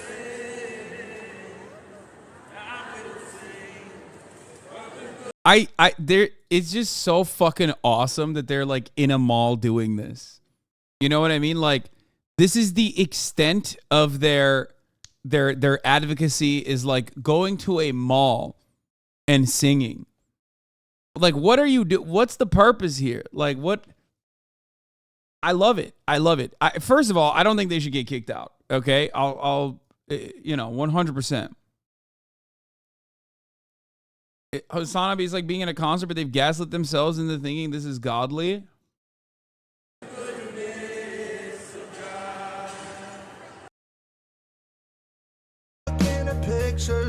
MAGA rapper Forgiato Blow led the boycott of Target for supporting the LGBTQ community until they caved to the MAGA fascists. Below is one of Blow's music videos in which he murders and disposes of his girlfriend's body. Tell me again about what? What? Flush down the memories in my heart. Sorry I hurt you. okay, this is so much worse than like the MAGA rap stuff. So it's clearly like, you know, when they're not doing the MAGA shit, when he's not in his pocket, when he's not in his bag, it's just like, ugh. The soul to take your place. You stepped on the heart and felt like it's okay. What the fuck? Fuck you. I might even fuck your friend. Fuck you. I might even crash your bed. Oh my God, he has a Bitcoin beanie. He has a Bitcoin beanie, dude. You can't make this up. They're such fucking goofballs, dude. I might even crash your bed. Fuck you. It ain't over to the end. Fuck you. I won't fall, I won't bend. Fuck you. You thought my life was a joke. Fuck you. I hope you overdose on coke. Fuck you. Hang yourself, here's the rope. Fuck you.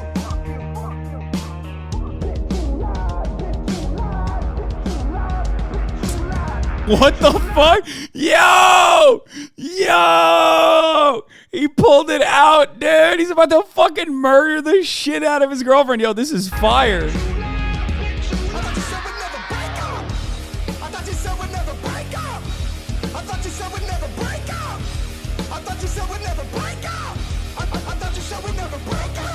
What the fuck? Dude, I love the titty. Like, just the titty meat hanging off. Why did they put that shot in there, man? He just got the titty meat, dude. He's just, you know, just num num num num num num. Oh man, this is so good. And Balenciaga's evil. Anyway, I'm gonna go murder my girlfriend. First of all, this is called artistic expression, okay? I don't give a fuck about like, you know, oh man, he's like trivializing domestic violence. Yeah, he is. He's a fucking weird, gross pervert. But like, everybody, calm down, okay? I think the actual thing to criticize here is like how awful this is as a song.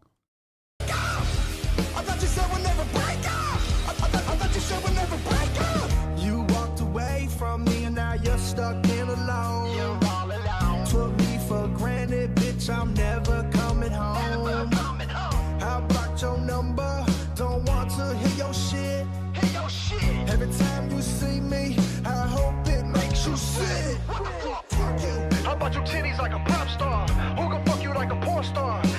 Wait, I got you titties like a porn star? Wait, what? Like, is he did he buy his titties? Makes you sick. Fuck you. How about you titties like a pop star? Who can fuck you like a porn star? Had you living like a rock star? Ate your ass like a... Bro, I'm sorry. I do not believe this man is capable of fucking like a porn star. Okay? He said, I bought you titties like a porn star, which is fine. I believe it. He definitely strikes me as the type of dude to like buy his girlfriend, actually pressure his girlfriend to get like tits. Okay? Did he say, oh, he says pops? Oh, my bad. He said, wait. Pop-Tart. Now you talking about a fresh start? Fuck you. Wish I never would have touched you. Fuck you. Wish I never would have fucked you. Fuck you. Wish I never said I love you. Fuck you. Bitch, fuck you.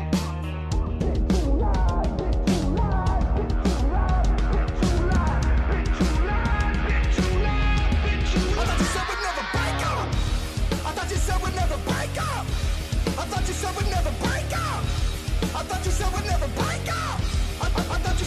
Oh, he's saying he eats her ass like a Pop-Tart? Wait, that's not very Christian-like. Hold up. He's talking about eating her ass like a Pop-Tart? That's like way worse for... That's not very wholesome and Christian-like at all. What's happening with this MAGA guy, man? It seems like he just, you know, found an avenue and kept making like this dog shit MAGA rap.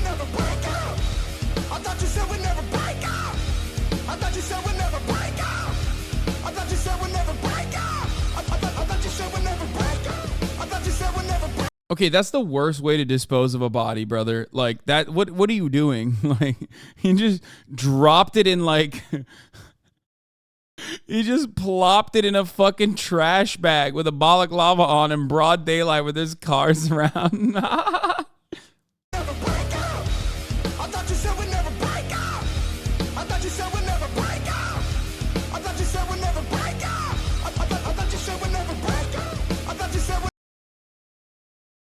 No cinder blocks at all. That shit's just floating, dude. To be honest, I respect him if the Christian stuff is just an act and doing it just for the money, Lamau. I mean, that is the... This guy is a real one. The other one is just doing the Christian stuff as an act. People broke out and worship at a supermarket in Brazil.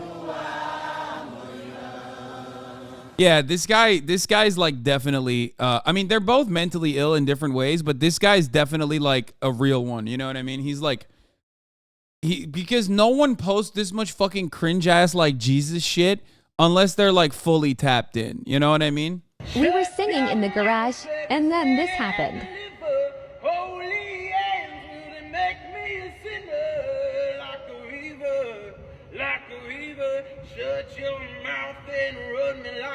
Amazing. I have goosebumps, guys.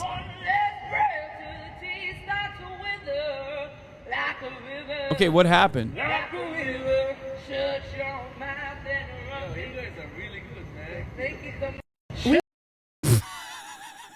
We were singing in the garage.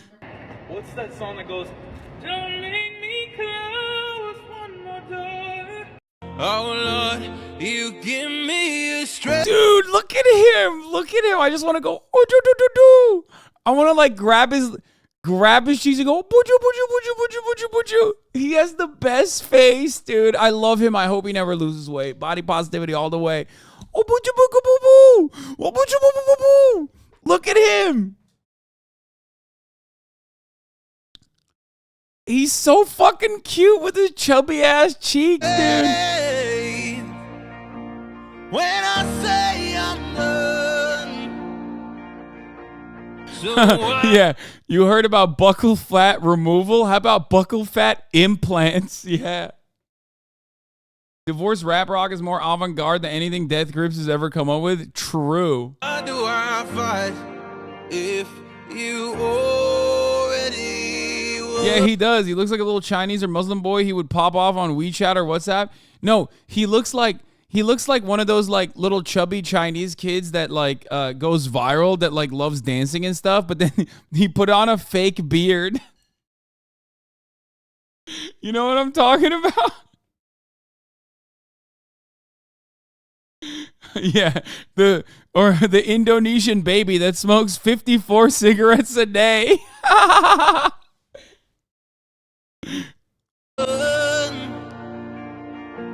You give me a strength when I say I'm done. So why do I fight if you already Needed to hear this. Going through some struggles, says Paula Faith.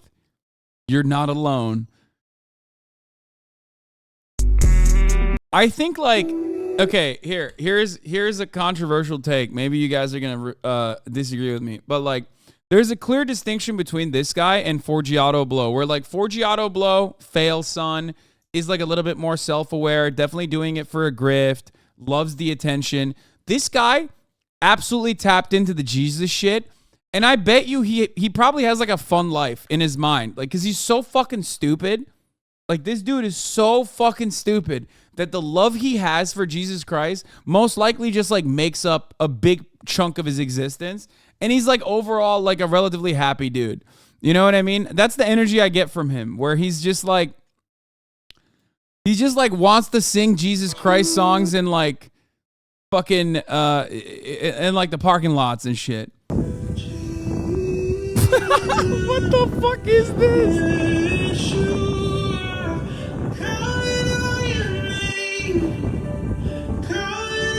Dude, I love him. Everything he's done is so fire.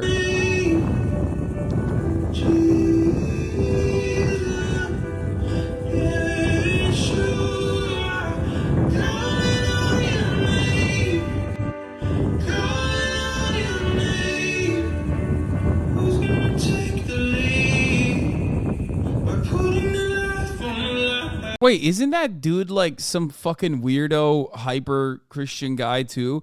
Hasan, you are cucking chat's content if you don't watch his American Idol audition. His mom's in the video. Oh my god. Prosecuted for party rocking, sadly. Yeah, these guys are crazy. Okay, we're gonna watch this. Apparently, he also has a song where he kills his ex-girlfriend. What's your emergency? Dude, conservative guys fantasizing about killing their significant other is like, I did not realize that was like a thing. Okay, that's like a very odd theme that I did not think that we would be encountering today, but here we are. You're the queen of hearts to everybody.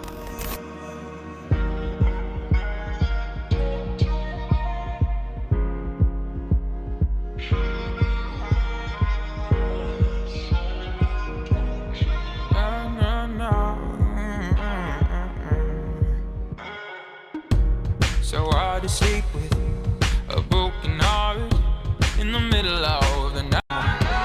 Too scared to turn on the lights, 'cause in the dark I cannot see it go. He bought her a car. He bought her gifts. I can't really listen to this music. It's like too bad. So I'm just going to skip through it to like get the beats. You know what I mean?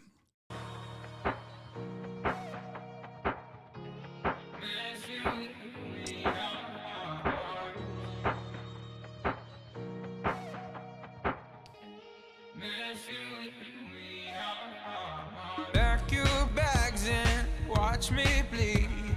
This may be the last time I The weekday. Oh no, he's getting cucked. Oh no, he's getting cucked. He bought her all these gifts and he's getting cucked. Oh, dude. Oh, of course he is. Of course he is, dude.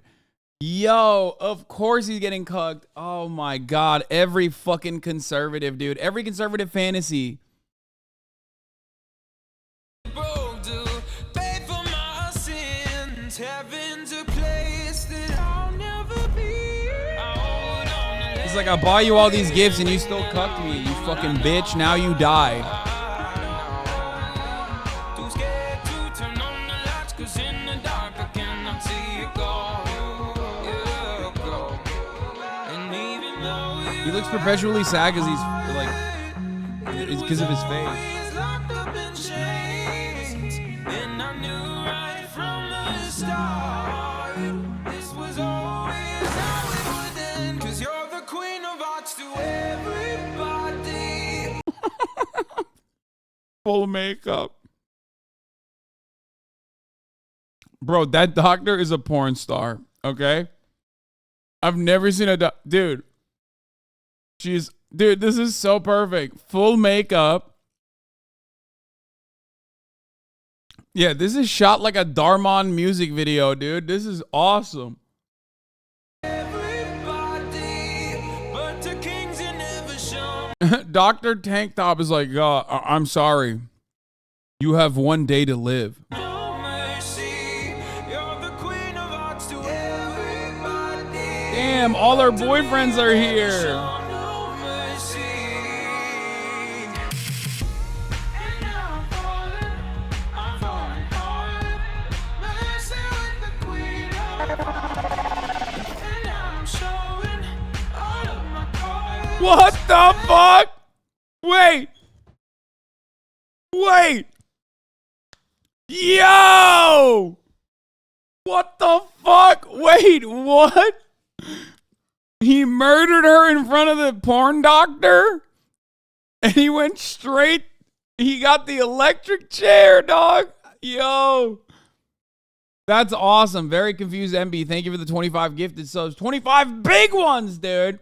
If you want to murder the top of the hour ad break as hard as Jimmy Levi murdered his girlfriend in front of all of the dudes that cucked Jimmy Levi, all you need to do is subscribe, which you can do for $5 or for free. This is a W Murder stream.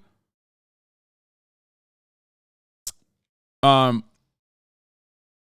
you no longer want to see those ads, that's all you need to do is subscribe for $5 or for free with Twitch Prime or by getting gifted a sub, like the 25 big ones that Very Confused MB just gifted. Here's the 3-minute ad break now. W Murder. That's an insane. He did it with his bare hands too. No, he came in, he pushed out all the boyfriends, and he has like a knife in his hand, like a box cutter, I think. Or no, what is that? What is that? What is he using? A scalpel?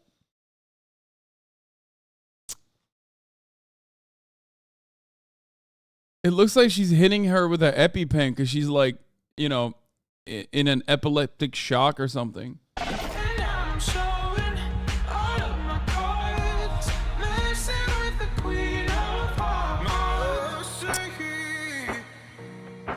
Wait. What why is this guy wearing like what?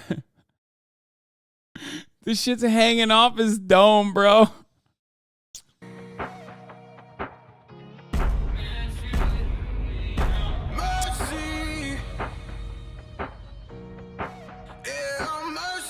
Another, that's a porn executioner.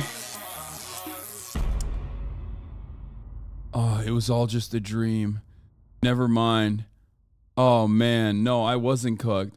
Why are you dreaming about your girlfriend getting railed by like 8 different dudes and then getting into a car crash and then you kill her with the COVID vaccine?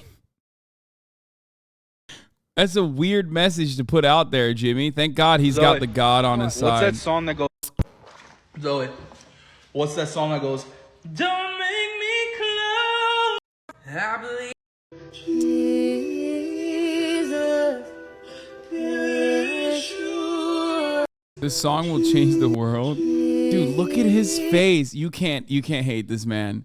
He is too fucking chubby cheek to hate. Okay? I'm 100%. I'm in support of this guy, okay? I'm sorry. He's such a cutie patootie, okay? He looks like a fucking cartoon character, dude. Look at him. Look at how fucking chubby his cheeks are.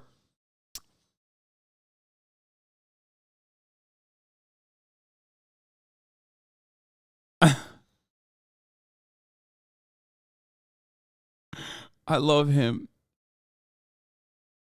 The cheeks make me hate him more. I'm standing, dude. I'm a Jimmy Levi stan. The more I watch him, the more I'm like, dude, he's so cute. Like, this video itself is so fucking cute. Wait, what is this?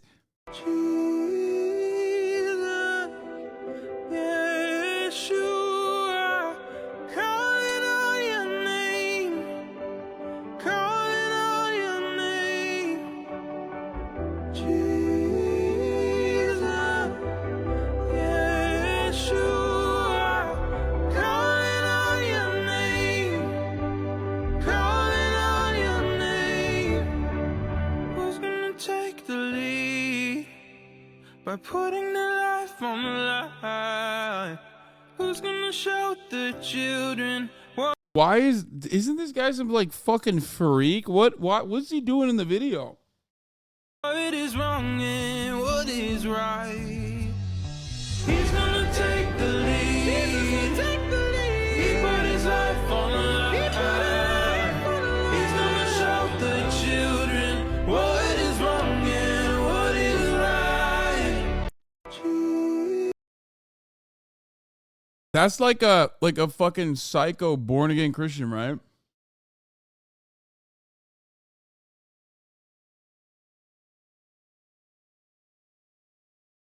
Anyway, this rabbit hole I think was a valid one. But we do have to cover the news a little bit. So that's what we're going to do. We talked about a lot of stuff today. So Twitter is worth 33% of Musk's purchase price, Fidelity says. Twitter is now worth just 1/3 of what Elon Musk paid for the social media platform, according to Fidelity, which recently marked down the value of its stake in the company. So there you have it. You know, that's a big genius business move for those of you who don't understand. Why did I talk about all these MAGA rappers? Why did I talk about all this like crazy MAGA shit? Well, there was a very important reason for it. It's because the crazy MAGA guys have found another thing to get mad at. because like they already took down Target. They already fucking lost their minds at Target. So now we need a new target. We need like something else to get fucking upset at because, we're still bored. Life is not better. Life still sucks. Okay? So this guy, Joey Manarino, okay, who is an Italian American, who is a BS in communications, my favorite new guy on Twitter, wrote 19 hours ago this incredibly important Twitter thread, which got 21,000 likes, by the way. Joey Manarino said, "We have a problem. Chick Fil A just hired a VP of Diversity, Equity, and Inclusion. This is bad. Very bad. I don't want to have to boycott.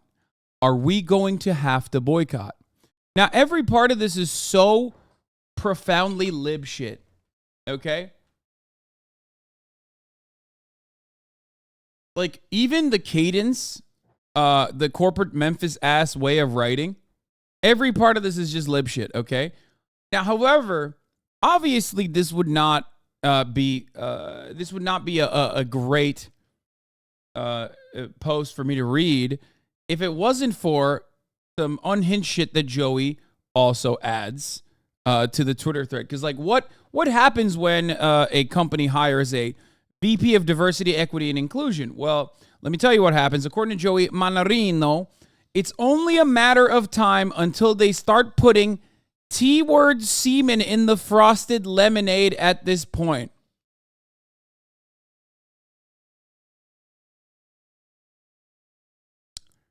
Yeah. And then he said, okay, y'all, so what is the consensus? Are we boycotting Chick-fil A or not? I said, yes, boycott, but a lot of people are saying, no, we do not boycott.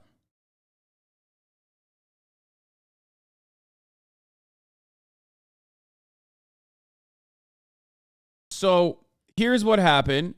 Chick-fil-A did the classic, corporate culture to glorify God by being a faithful steward of all that is entrusted to us. I feel like this is a Jimmy Levi song. It's like, to glorify God by being a faithful steward. Okay, I don't know why. I've listened to too much Jimmy Levi. I just think like I read everything in his voice now.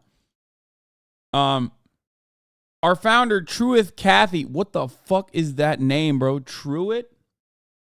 Anyway, believe that a great company is a caring company. And since the beginning, care has been at the center of everything we do. We understand that the path toward better at together looks different for every business. At Chick-fil-A Inc., our commitment is to... wait, first of all, I see a lot of naysayers in the chat saying that sounded like you were seeing ghosts, bro. I was. Like, bro, y'all make chicken sandwiches. The fuck do you mean, steward of God? Have you had a Chick-fil-A sandwich? It's delicious. I'm sorry. A lot of people say it's mid. You're fucking naysayers. You're liars. You are heathens. You are antichrist. Chick-fil-A's pretty bomb. Okay? It's pretty goddamn good. Stop saying it's mid, especially when you can get it in a pinch. Okay?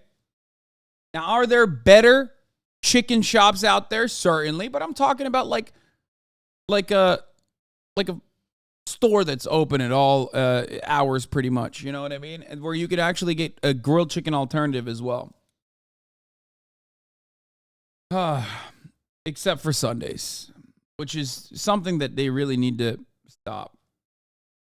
They need to stop with this whole like we're not, we do God stuff on Sundays bullshit, okay? Stop it. They need to stay open on Sundays. Fucking bullshit. Anyway.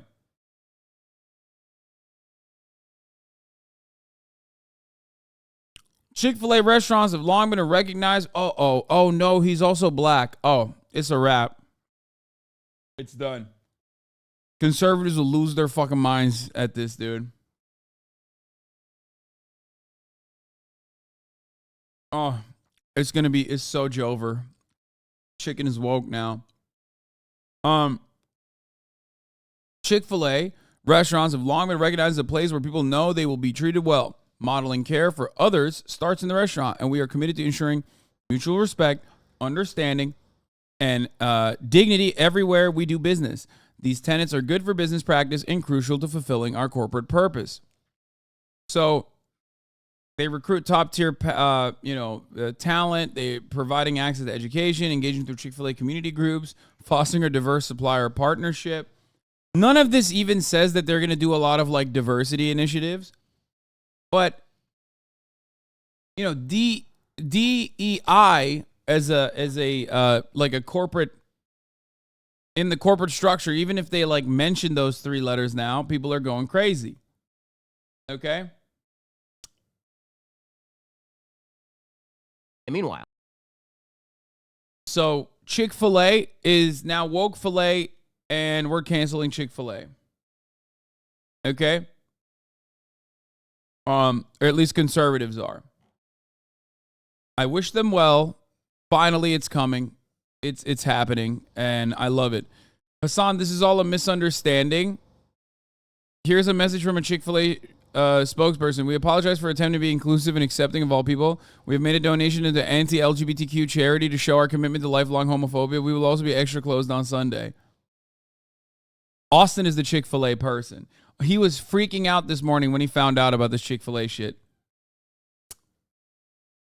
I live in OK. MAGA Andes are mad at Harley Davidson too.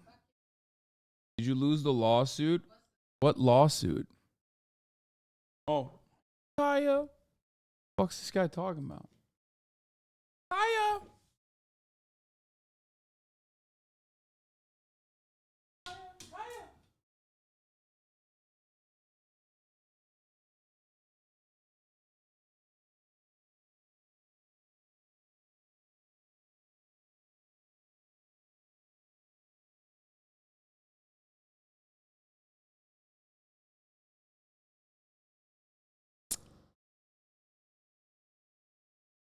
I think you must, maybe XCC were mentioning a lawsuit.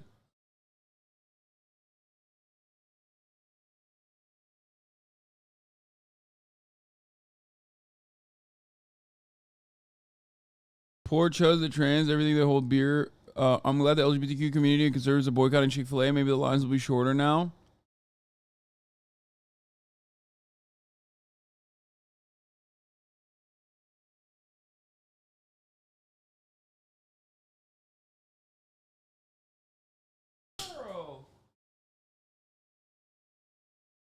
Dude, this girl needs treats pronto.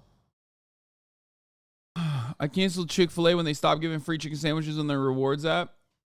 The people mad at Harley are either too poor to afford or ride like 3 times a year and will be dead long before they're in the market for another bike.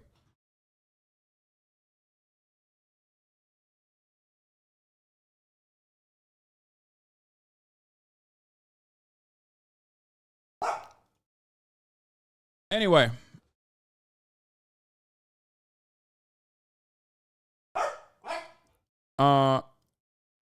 Where was I? Where the fuck was I? This is what liberal America has done to baseball. I'm straight. True. That is literally what's going on. It's really fucked up.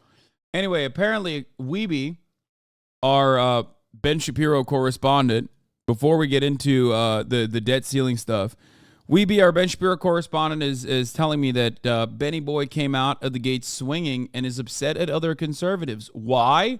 Because they're not upset enough at woke pride corporations. Well, corporate America continues to push forward this nonsense, despite the fact that Target is taking it directly on the chin. And part of that is, again, because conservatives refuse, many of them, out of some bizarre sense of civility, to call this stuff out. So I'm not sure how you don't call this stuff out, frankly. I mean, Disneyland. Okay, there's a clip that is now emerging from Disneyland.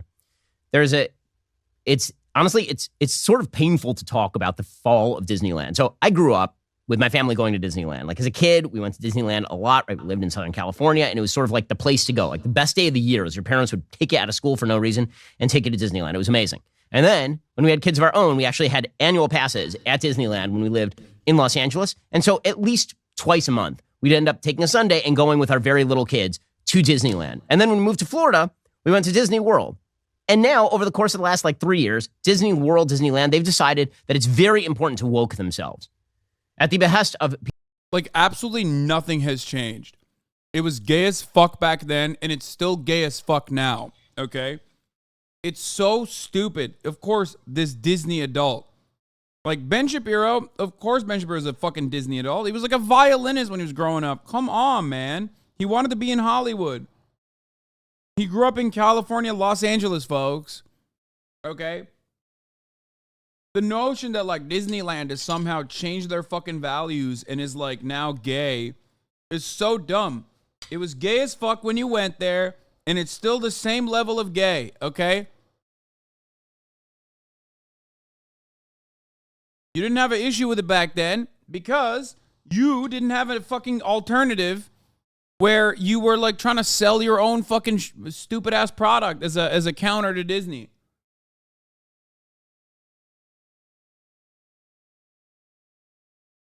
Like, oh man, the fall of Disney is one to behold. It makes me so sad to even think about. I need someone to hold me. Like, you're an adult talking about Disney, man. They didn't change anything. That is a grift, by the way. That's not a sincere take, for the record, from Ben. Just so you guys understand. There's a difference. Not that it really matters. people like Bob Iger, who is just one of the world's most ridiculously perverse political figures. So this clip has now emerged from Disneyland. There's something at Disneyland called Bibbidi Bobbidi Boutique. Bibbidi Bobbidi Boutique is made for small girls. That's what it's for. Okay, so for small girls to go get made up to look like princesses. We did this for she's now 9-year-old daughter. We did this for my daughter when she was maybe 4 years old. She loved it. It was amazing. When we bought her a dress and they do her hair up like a princess. And it's Bro, you're a whole ass adult talking about Bibbidi Bobbidi, dude. What the fuck are you doing? Oh my God, bro. Being mad about the Bibbidi Bobbidi shit is so, like, you are the least serious motherfucker on the planet, dude. It is crazy to me that anyone takes conservative seriously when they're literally angry about the Bibbidi Bobbidi Boutique. What the fuck is that? I don't even know what that is. Beautiful. Okay, well now, because Disneyland, which used to be a place that actually had a brand, so that brand involved in basically enmeshing you in a fantasy world in which all the people were, if you walk down Main Street in Disneyland, the idea is where you were in Main Street, 1920s America, right? Same music, cobblestones, like that. That's what it looked like. And when you went into Fantasyland, the idea was it was all princes and princesses. And yes, with gender-specific garb, because anything less would be ridiculous. Well, now they've decided that the personal sexual preferences of their employees take precedence over the brand itself, which, by the way, is brand death. It's ridiculous. Ironic that a Jewish man's like 1920s America was so fire.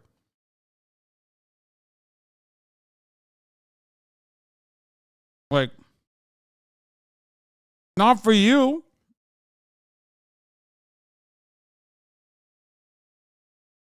What are we talking about?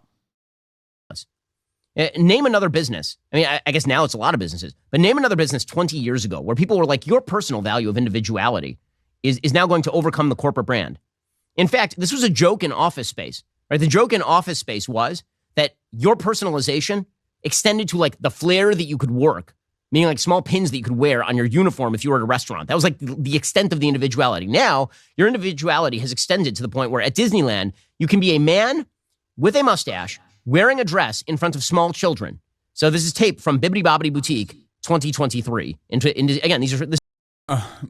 Folks, it pains me to show this to you. I'm afraid the Bibbidi Bobbidi Boutique has gone woke. Okay? I'm sorry. It is with great sadness that I deliver to you the woke downfall of the Bibbidi Bobbidi Boutique. This is for small girls. That's what it's for.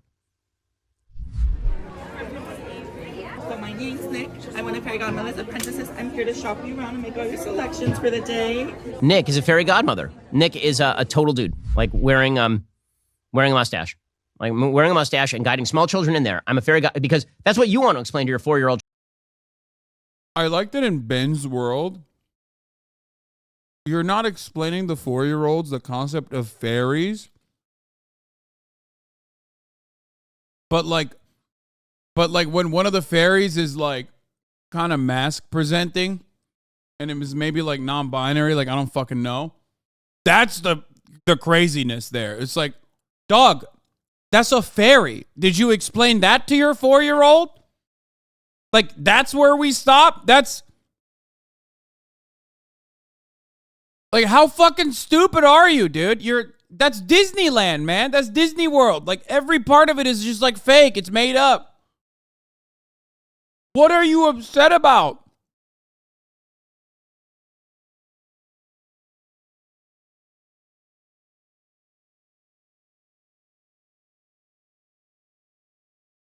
Child is why this individual is wearing a dress and talking to small children about why he's a fairy godmother. That's what you pay hundreds of dollars to go to Disneyland for, presumably. And then Disney wonders why they are losing market share. Maybe it's that. Well, conservatives should call this stuff out because it's bad. But some yeah. Ben Shapiro would be like, the conservative movement's silence on the Bibbidi Bobbidi Boutique saga is deafening. Yeah. No, you're right, man. It's really fucked up that, like, it's really fucked up at the Bibbidi Bobbidi Boutique. They got fairies that are like, gender fluid or like non-binary. I don't know. I don't fucking know, but they're not, they're just like non-gender conforming. Okay. Which is really fucked up. They're fairies. It's fake. Conservatives seem more concerned with, I will say, maintaining a perception of civility than they are in fighting the fight. So I don't mean to single anybody else out in particular here, but there are a couple of examples of this over the weekend. So Philip Klein, who's an editor over at National Review, I enjoy a lot of Philip's work. I think that a lot of the stuff he says is really intelligent. This is not one of them. So the account End Wokeness on Twitter tweeted out pictures from Kohl's. Kohl's, in honor of the holy month of Pride, has put out LGBTQ Pride gear for small babies, like onesies for small babies with the Pride Progress flag on them. And Philip tweeted out, I don't have a problem with this. If somebody wants to dress their baby in a Pride onesie, why should it matter? We're not talking about transitioning minors here. It's just a shirt. Oh my God. A conservative had a normal take?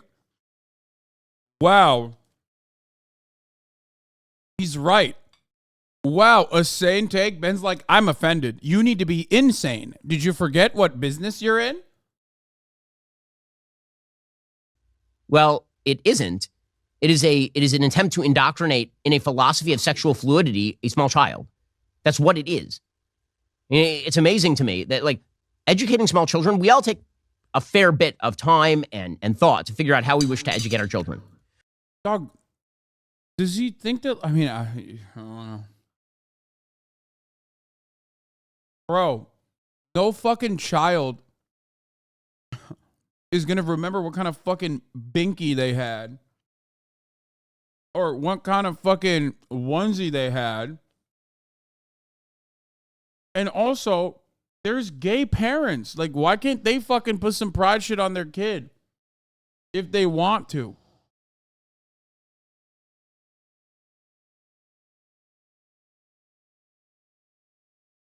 I don't get it. Like, why are you so bent, out of shape, over the shit? To pretend that it is a matter of absolute moral apathy whether a small child, like a baby, is wearing a trans flag, and that has nothing to do with the future trajectory of the child. It will be just a giant shock if that kid experiences sexual confusion as the kid gets older. It'll come out of nowhere. No, I'm not. It is not a matter of moral apathy, morality that is taught to the children of this country. That is not a matter of moral apathy to me. I think it is an active evil to teach small children that boys can be girls and girls can be boys. That is not a matter. It's an active evil to say gay and trans people exist. Yeah. Matter of apathy. And the gear that you wear is, of course, associated with that. Everybody recognizes this. Whatever gear you wear. If your child is wearing a piece of religious iconography, you can presume that the parents are going to teach a religious philosophy to that child. If a child showed up at school wearing a Taliban flag, you can assume something about the parents and what that kid is going to be indoctrinated into. And if the kid shows... Yeah, they're going to have a based-ass kid, dude. That's metal as fuck. Yeah. That happens all the time, by the way. Parents are always dressing up their children with the Taliban flag. Like, what are you saying, dude?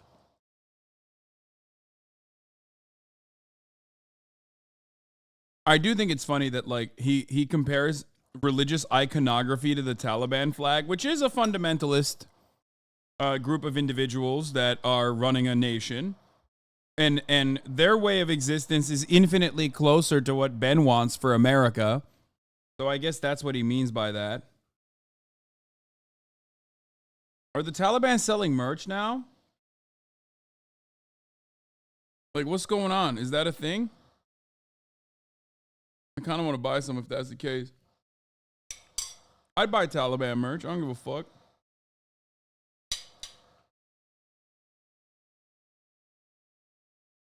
Was up at school wearing a trans flag, or it's a baby wearing a trans flag, you can figure out exactly what the parents are going to indoctrinate into that child.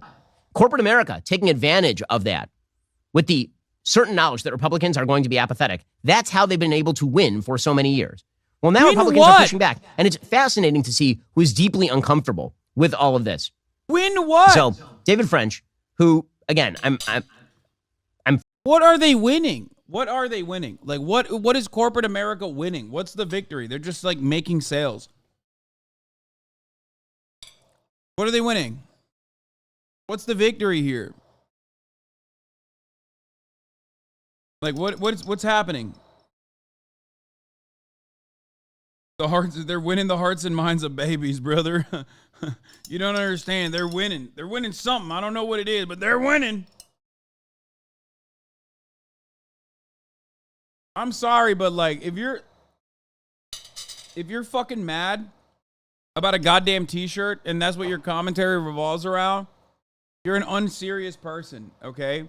You're a deeply unserious person. People used to love dunking on fucking hysterical college freshmen that would get mad at shit like this from the left.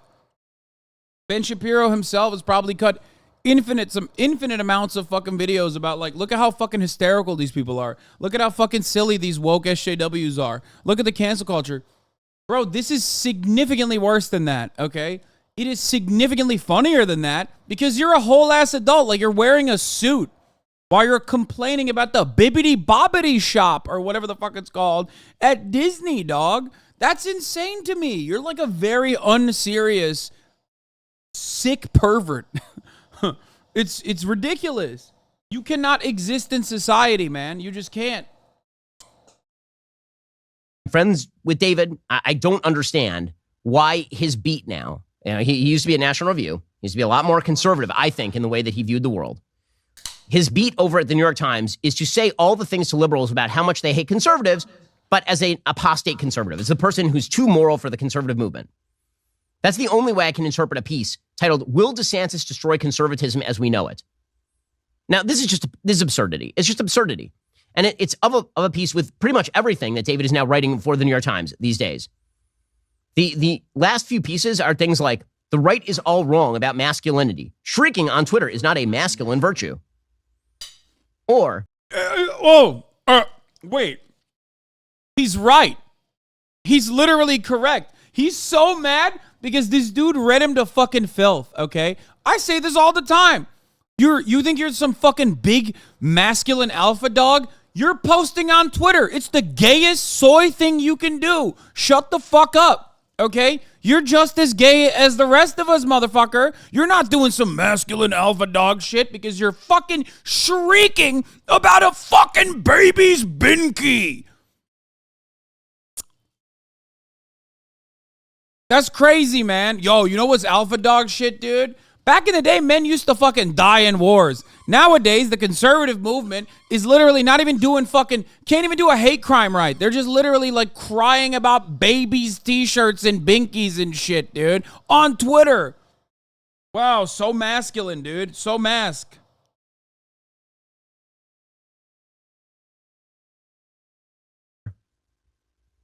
a guilty ex-president, E. Jean Carroll wins her suit against Donald Trump for sexual abuse and defamation, or Tucker Carlson's dark and malign influence over the Christian right.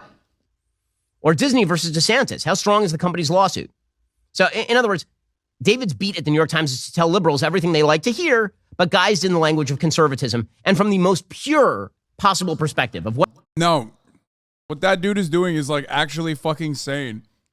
He's looking at the modern conservative movement and saying, hey man, maybe focus your culture war shit on like something else, because this stuff makes us look fucking weird and toxic to the average fucking voter. That's what he's saying. What conservatism could possibly be. And so the idea now is that he suggested that Trump was a particular danger to conservatism. So dangerous that not only did he not back him in 2016, he also wouldn't back him in 2020. Okay, so again, the conservative movement was being damaged by Trump. Now he's moved that to include Ron DeSantis, the only rival to Trump, who's within spitting distance of him in a primary.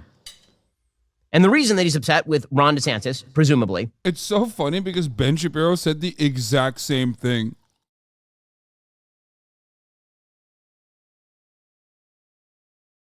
And it's kind of the reason why he's like trying to back Ron DeSantis as best as he can right now.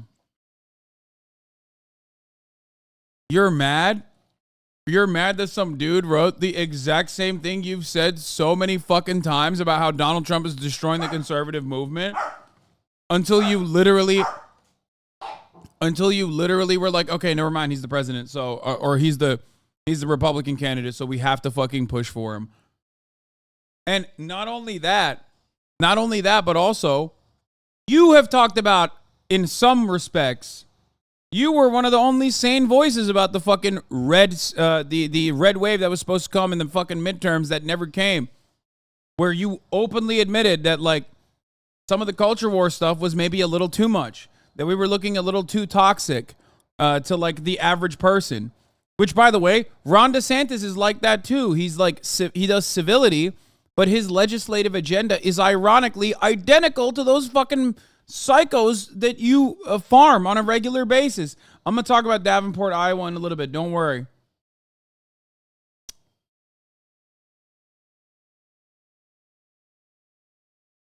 From Davenport, Iowa, owns fire supply business in the area. Wanted to give you an update. The union operator's contract ends tomorrow at 5 p.m., so the demolition of the building will be halted, allowing time for people and pets to be found. Such a sad case of management taking money and not doing upkeep. Guy bought the building just 3 years ago. Sorry. I know it's off topic. Just saw your retweet. Yeah, we're going to talk about Davenport, Iowa in a second. It's a fucking crazy story. Is because Ron DeSantis is taking up arms against corporations that are getting special benefits from the state of Florida. He says, DeSantis, his primary victory would signal the transformation of conservatism since 2016 wasn't a mere interruption of Republican ideology, one in which Republicans would return to fusionism once Trump leaves the scene, but rather the harbinger of more permanent change. DeSantis is ambitious, but his political commitments have an underlying consistency that extends beyond that ambition. He fights the left. When you understand that distinction between the two men, between Trump and DeSantis, you understand the course of the race so far and its likely shape going forward. Who DeSantis attacks is ultimately less important than how he does it. DeSantis punishes Disney for merely speaking in opposition to a Florida law that restricted instruction on sexual orientation and gender identity in Florida public school classrooms. DeSantis attempts to regulate social media moderation. He attempts to restrict speech about race and racial equality in public universities and private corporations. He's even banned private employers from imposing a COVID vax mandate. Now, you can disagree with DeSantis on all of these things and still recognize that the forces DeSantis is fighting are quite nefarious, and that in order to truly understand what DeSantis is doing on the corporate front, you have to understand the dirty combination of Democratic Party politics and corporate America cramming down politics on Americans via the market mechanism, which is, in fact, what is happening. And when DeSantis goes after Disney and removes their special tax benefits, that, in fact, is not a betrayal of conservatism. The special tax benefits shouldn't be given to corporations anyway. It is in. I hate that the only time there's any kind of, like, corporate regulatory mechanism from the government is, like, at the behest of, like, Republicans because they're doing reactionary culture war shit. But ironic that he's, like, upset about this, you know, being the free market libertarian he's supposed to be. But also doubly ironic because, like I said, Republicans have fucking cultivated an environment that is straight up hostile to any sort of corporate regulation. Okay? Eating, reading chat, listening to news, checking his dog. Bro, you were the definition of ADHD. That's why I'm such a fucking great streamer. It works very well with my personality flaws, okay? Anyway, my point is this. Republicans have basically farmed and groomed their base of support into absolutely despising corporate regulation. So if you're like actually going to engage in some level of corporate regulation, the capitalist media is going to fucking rip your asshole, okay? Capitalist media is going to rip your asshole. The Republican base is going to say, okay, you're going a little too far. And most importantly, even like people within the party infrastructure are going to start getting mad. That's why when you ask nationally prominent Republicans, even people like Rick Scott, who is a straight up fucking demon, okay? Florida's very own lizard person. Even he's like, not the best thing that Ron DeSantis is doing. I hope we can get to the table and arrive at a conclusion.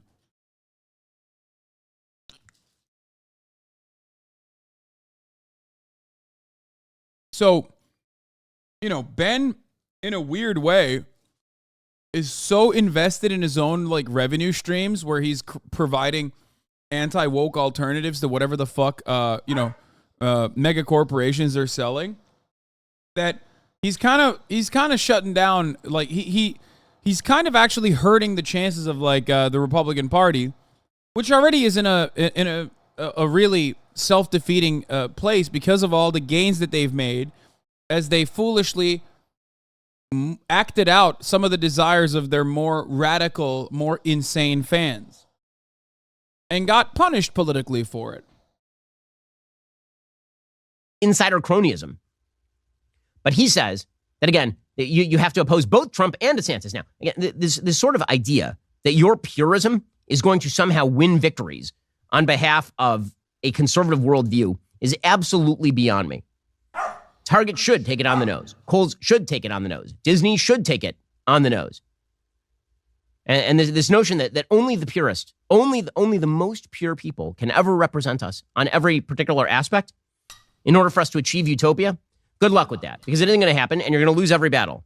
Or maybe you don't mind losing every battle.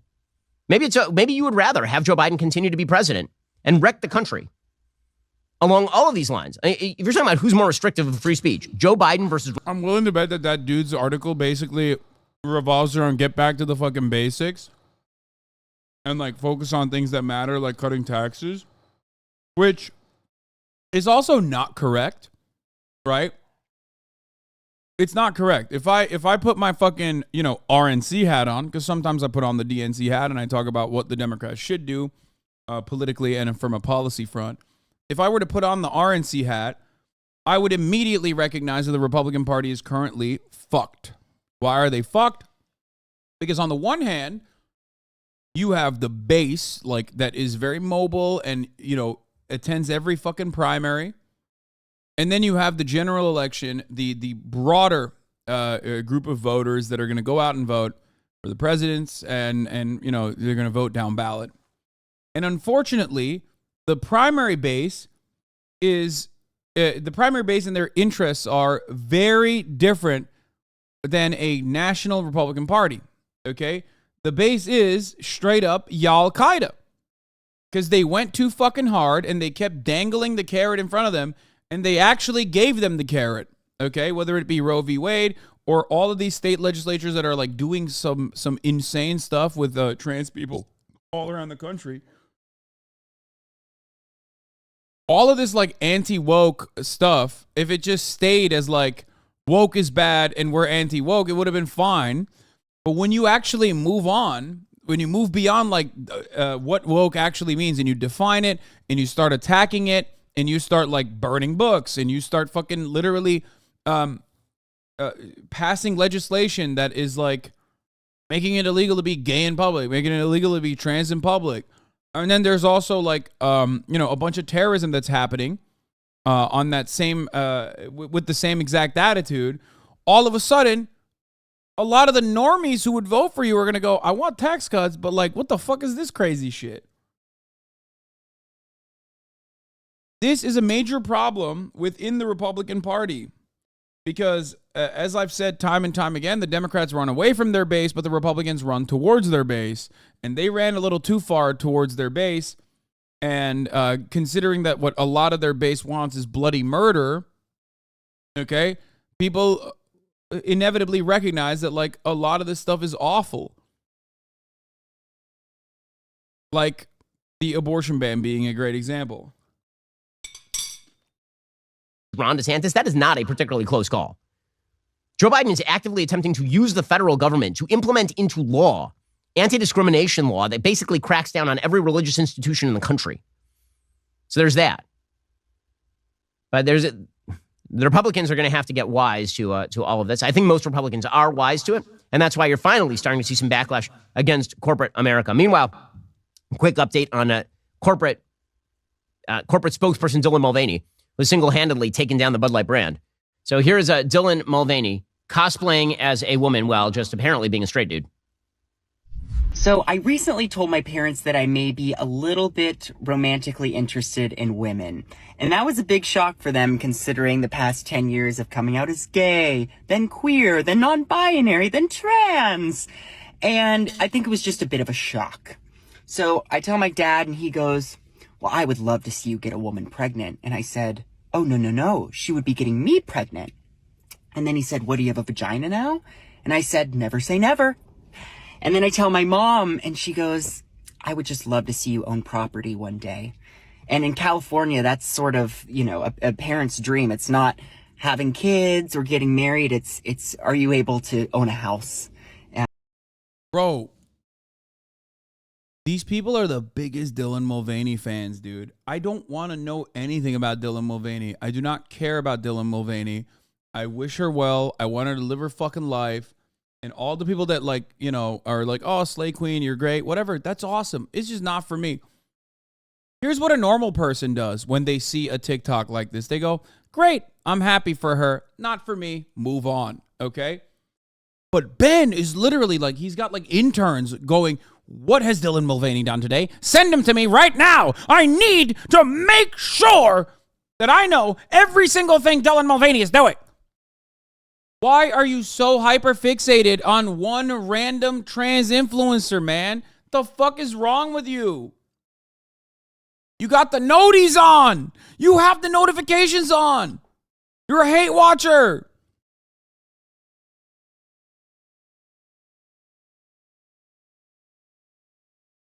Someone in the chat said this video is like 5 months old. She literally has a different face now.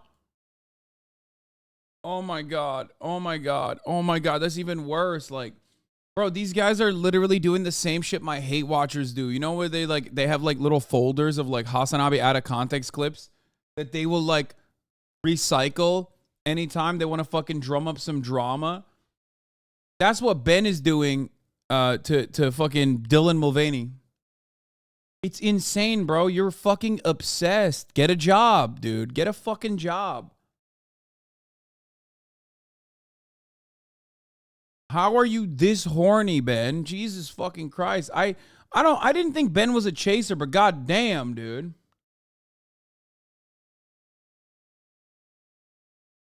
Wouldn't that be nice?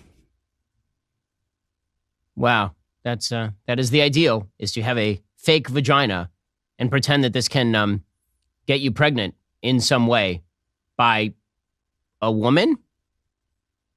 This person does not understand basic biology. Oh, every part of like the commentary space now, this includes like leftist commentary as well, is literally looking at people attempting to joke or actually pulling off a joke and then being incredibly uncharitable and like super fucking A-coded about like other people joking.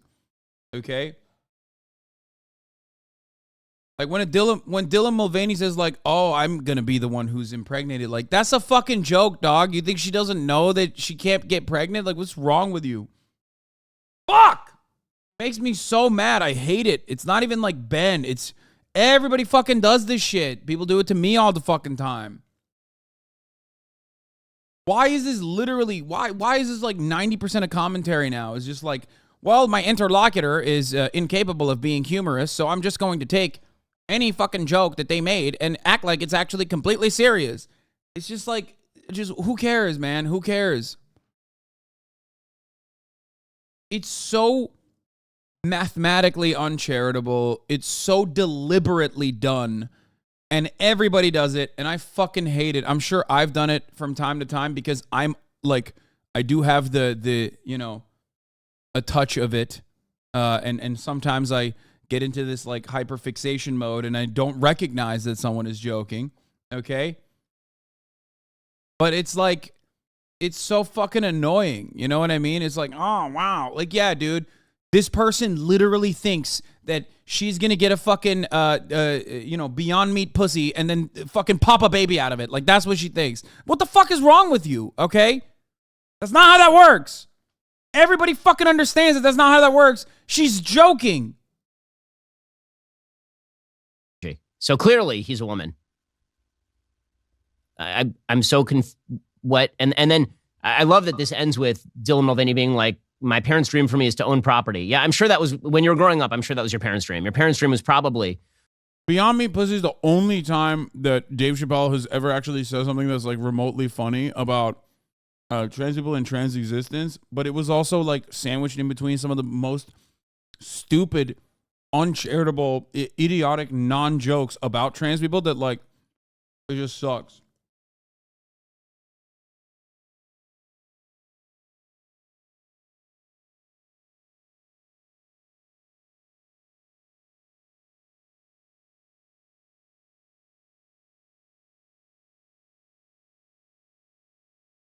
For you to be this, but with like a small house in the San Fernando Valley. Alrighty, in just 1 second, we're going to get to corporate America's insane take on crime, Lululemon. Okay. It's just like Ben getting mad at random trans people. That's like their political commentary now. All right, let's get to the debt ceiling. Now to Washington, D.C. in the fight over raising the... There's some really funny shit happening with the debt ceiling. Federal debt ceiling, aka preventing a government default. It's going to enter a critical new phase today with the return of Congress. The White House and the Republican leaders spent the holiday weekend working out the details of a deal, but now they've got to try to sell that deal to reluctant lawmakers in their own parties. The agreement will get its first significant test in the House this afternoon, and Nicole Killian is on Capitol Hill for us. Nicole, let's just say not everybody is cheering. Good morning. Why? Hey, good morning to you, Tony. This deal is going to need bipartisan backing to get through. House Republican leaders insist they have strong support, but not all of their members say they're going to vote for it, and some Democrats aren't on board either.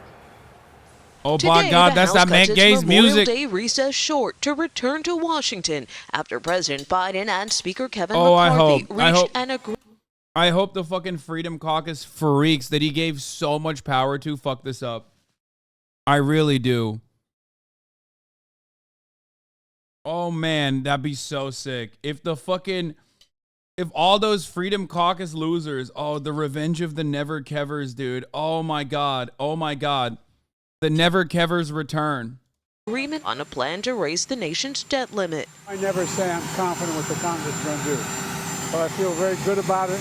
So it's not 100% of what everybody wants, but when you look, the country is going to be stronger. The proposed legislation, dubbed the Fiscal Responsibility Act, would raise the debt ceiling through early 2025, enabling the U.S. Yeah, the country's going to be stronger when we make 51-year-olds go back to work to get fucking SNAP benefits, dude. You know, I'm always thinking to myself, who has been suckling on the teat of American government for far too long? It's those who are on SNAP benefits between the ages of 51 to 54.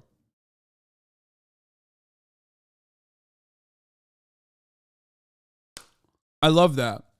That's what I'm thinking of. I'm like, fuck those guys. Just specifically people that are receiving SNAP benefits between the ages of 51 to 54. Oh, it's awesome. To keep borrowing money to pay its bills. In exchange, federal spending would be limited, including funding cuts to unused COVID relief and the IRS, and stricter work requirements for those on food assistance programs like SNAP.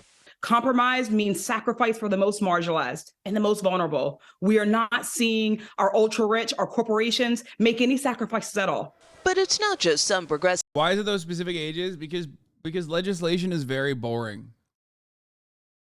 it comes across like very flashy and crazy, and we do cover like, you know, the dumb stuff all the time for that reason. Like, but legislation is very boring ultimately. That's why. That's why it's the specific ages.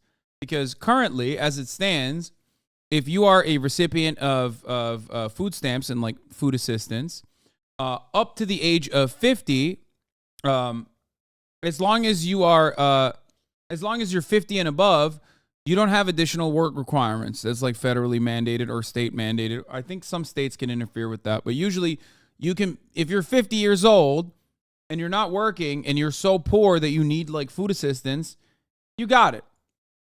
Okay? You got it from the government. And half the time when they want to cut spending, that's how they do it. And the irony here is that it doesn't literally cut spending for people within the ages of 50 to 55. Okay? It actually only creates or it gives an allowance for states to create work requirements, which of course some states will do. And the goal even then is to basically, it's not necessarily to push people off the food stamps and get them back to work. It's just to make it more difficult to access the food stamps for people between the ages of 50 to 55. The reason why it's specific is because they're just increasing the age cap. This is how you do it. This is how you legislate.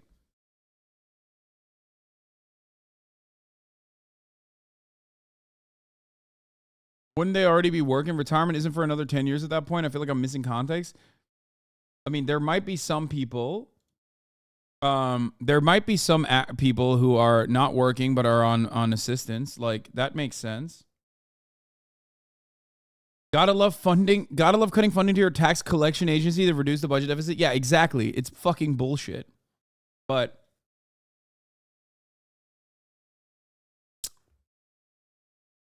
anyway, the debt ceiling bill is just top line numbers. They have to be put into action by the 12 annual spending bills.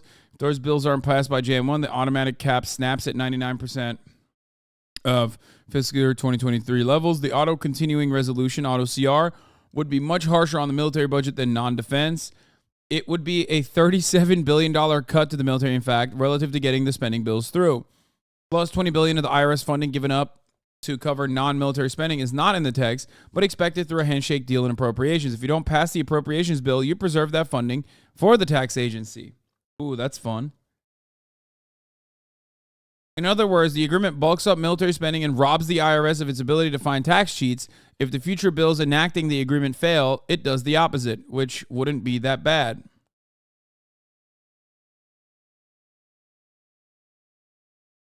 If you're out of work due to disability, SNAP benefits can be a lifesaver in many states.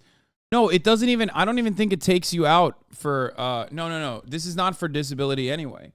This is specifically for people who are recipients of SNAP that aren't working.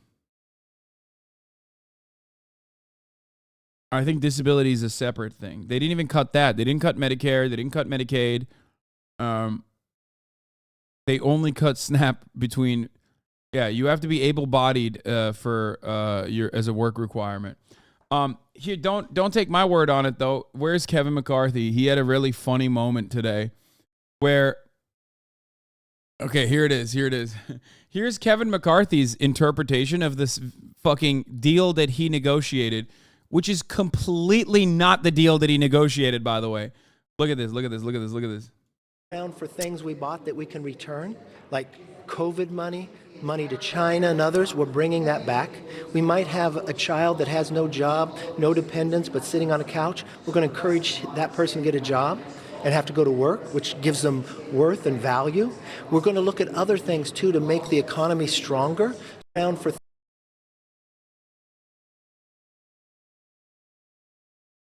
Motherfucker. What do you mean a child with no job? You fucking idiot. He was trying to say, I think, if I'm going to be charitable, I think he was trying to say if you do not have a child and you do not have a job, you're going to get back to work. It's funny because even then, like, it comes across like he's talking about a 51-year-old child. This bill, unironically, is the anti-uncle bill, okay? This is for all the uncles out there who do not have a job, who are, kind of living with you and are not interested in going back to work. This bill fucks them up. And those uncles always vote Republican. So he's literally targeting their own base of support here. No dependents, but sitting on a couch. We're going to encourage that person to get a job and have to go to work, which gives them worth and value. You're going to hurt all of the uncles, man. This is straight up an attack on my future self, and I hate it here. Yeah. Do divorced dads count? They do too. 51-year-old divorced dads and uncles, dude. They're getting fucked in this bill. It's bullshit. Oh, I forgot. Milkbone has gone woke too. Fuck, I can't believe I forgot about that. Anyway, let's continue. Democrats who are balking at the deal, so are many conservative Republicans. That there's people across the political spectrum that are opposed to this. Several hardliners are threatening to scuttle the bill, which faces its first test this afternoon. No, none of the fucking conversations actually touch like younger people in food assistance or even like child tax credits or anything like that. Nothing changed. The only thing that changed is adding work requirements for food stamps for SNAP between the ages of 51 to 55. So if you're a 51-year-old HasanAbi head and you don't have a job, well, then you're not going to be able to avoid the ads at the top of the hour, okay? Unless you have $5 or unless you have an Amazon Prime account that you can connect to your Twitch account and get one free Prime subscription a month that you can use here. You can also get gifted a sub if you're lucky, if you're a 51-year-old HasanAbi head, but that's the situation at hand. Shut up, Axel. Thank you for the 5 gifted subs, allowing 5 of the 51-year-old HasanAbi heads to no longer see the ads at the top of the hour. Here's the 3-minute ad break now.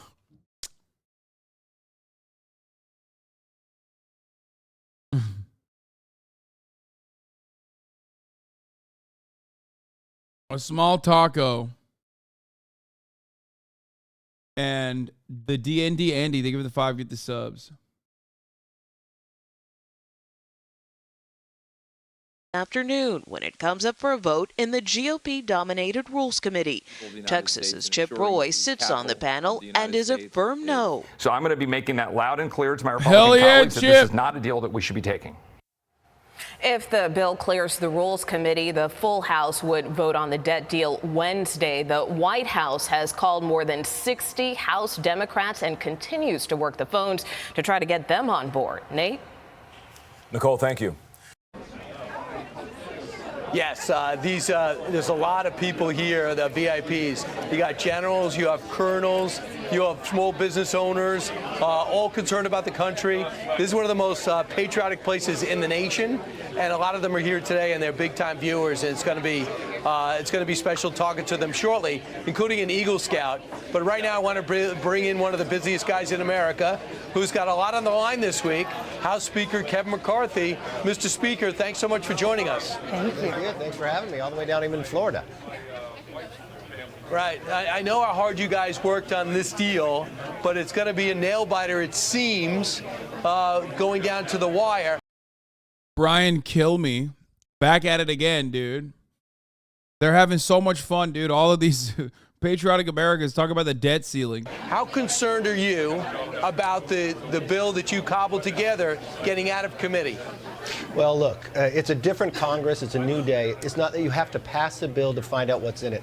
You got 72 hours. This isn't a 1,000-page bill. This is 99 pages. And this is different than we've ever had before. We're actually going to spend less money this year than we spent last year. And your viewers have heard me give this analogy before. A debt limit is like the family having a credit card, but you've been charging it up every year and just keep lifting the limit. This year's different. We now say we're going to spend less. Now, unfortunately, I wasn't able to look at all what we spend our money on because the mandatory spending, Social Security, Medicare. It's actually not like that at all. Also, even if that was the case, that is the most boring way. No Republican gives a shit about fiscal responsibility. They all bought jet skis, you fucking idiot. The notion that like, oh man, we really have to like be fiscally responsible is just like a credit card debt is so fucking stupid. Nobody cares. even the dumbest Republicans, I'm not talking about like old school tort reform Andys from like the 90s or whatever, but like even the dumbest Republicans, like, you know, they have an understanding. Like, they don't give a shit if the government is like spending money because they understand that like they're supposed to be spending it on them. Yeah, that's not how the debt limit works. It's as if you arbitrarily decided to not pay your credit card after already spending. Exactly. That's all off to the side. So I can only look at about 15% of what we spend our money on. So what we did is, in elements like non-defense, that's going to go below 2022 levels. So that's a very positive. But the other thing we did, we put ourselves on a spending plan. We cap how much. It's exactly like credit card debt. If you own the credit card company and never had to repay it, well, not really. It's more like credit card debt if you're like a billionaire, or if you know, can just like keep printing money. You have a money printing machine. Okay. Literally. Okay. You have credit card debt and you decided not to pay it, even though you have unlimited funds, pretty much. That's what it's like. And you're like, no, I'm not going to pay it. Fuck it. YOLO. How much we can spend for the next 6 years with government. But we also did. So yeah, it's like not like credit card debt at all, but you know. Something different. In this family, we may have a child that able-bodied, not married, no kids, but he's sitting on the couch collecting welfare. We're going to put work requirements on that individual, so he's going to have work requirements. He's going to get a job, and it's going to make the life easier. But we're also going to look at places we've been spending our money that we've wasted that we're going to return, right? Like all that COVID money that we didn't spend, we're going to bring it back. But one of my favorites here is $400 million. Why does he keep saying child? Wait, I don't get it. I thought he was like on accident saying someone without a child.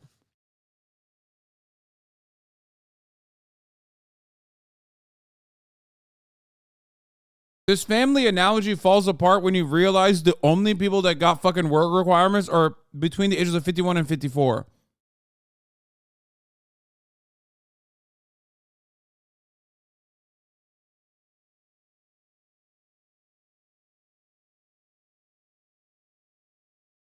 It's like, get back to work, Grandpa. Million for CDC, the global fund, where we'd use that hardworking taxpayer money over to China. We're not going to do that. We're going to send that back. And then we did a number of other things here, right?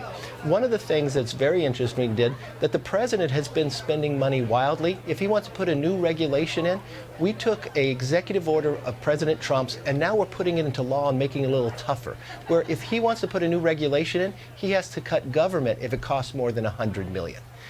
It's like you have to be a Walmart greeter. Oh, are you 54 years old and you're on fucking Snap? You have to be a Walmart greeter or we'll fucking kill you. That's basically it. That's like what they're saying. If you don't fucking go out and become a Walmart greeter, we're going to fucking kill you. We're going to kill you by starving you, you fucking idiot, you fucking bitch. Okay? The children yearn for the mines and the adults yearn for the Walmart greeter positions, okay?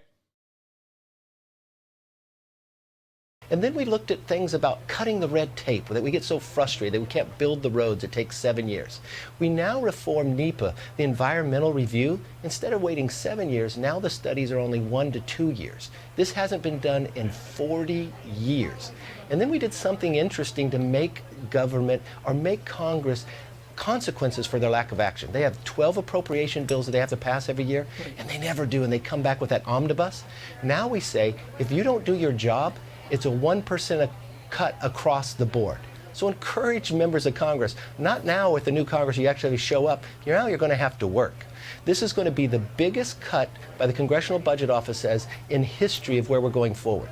To do all that, we allowed the debt ceiling to go forward for the next 18 months, and we'll readdress it, hopefully with a Republican president and a Republican Senate, to even make it stronger. All right, Mr. Speaker.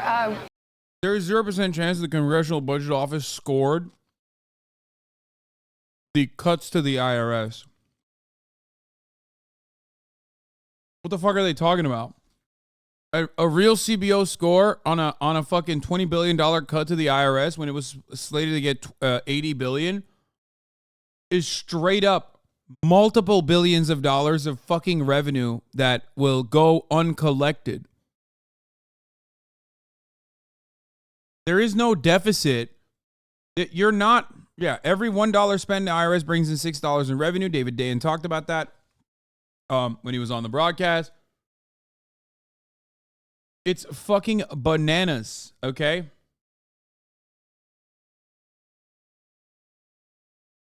Two years of spending caps, additional work requirements for food stamps, and cuts to IRS funding are among the components of the deal. Yeah.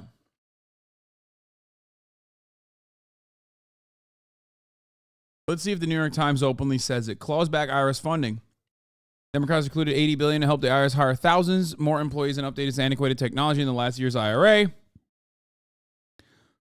The debt limit agreement would immediately rescind $1.38 billion from the IRS and ultimately repurpose another $20 billion for the $80 billion it received through the Inflation Reduction Act.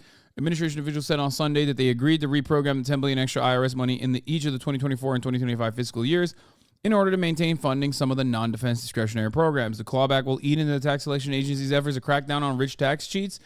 It is also a political win for Republicans who have been outraged by the prospect of a beefed-up IRS.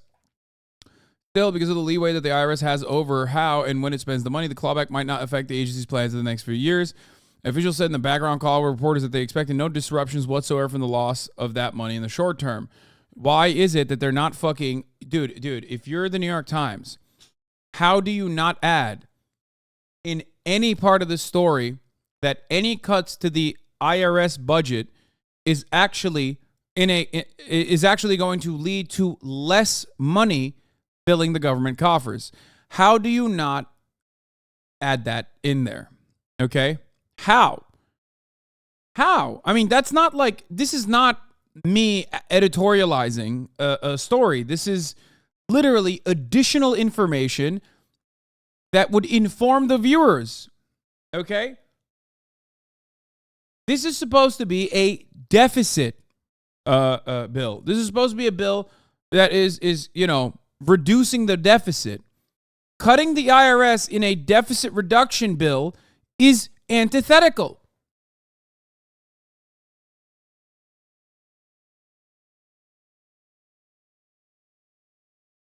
It's so weird. Why the fuck would they not bring this up? Well, I know why. They don't bring it up because of the fucking New York Times. And their job is not to inform you or educate you. Their job is to just, defend the bottom line of corporations and the wealthy, as always.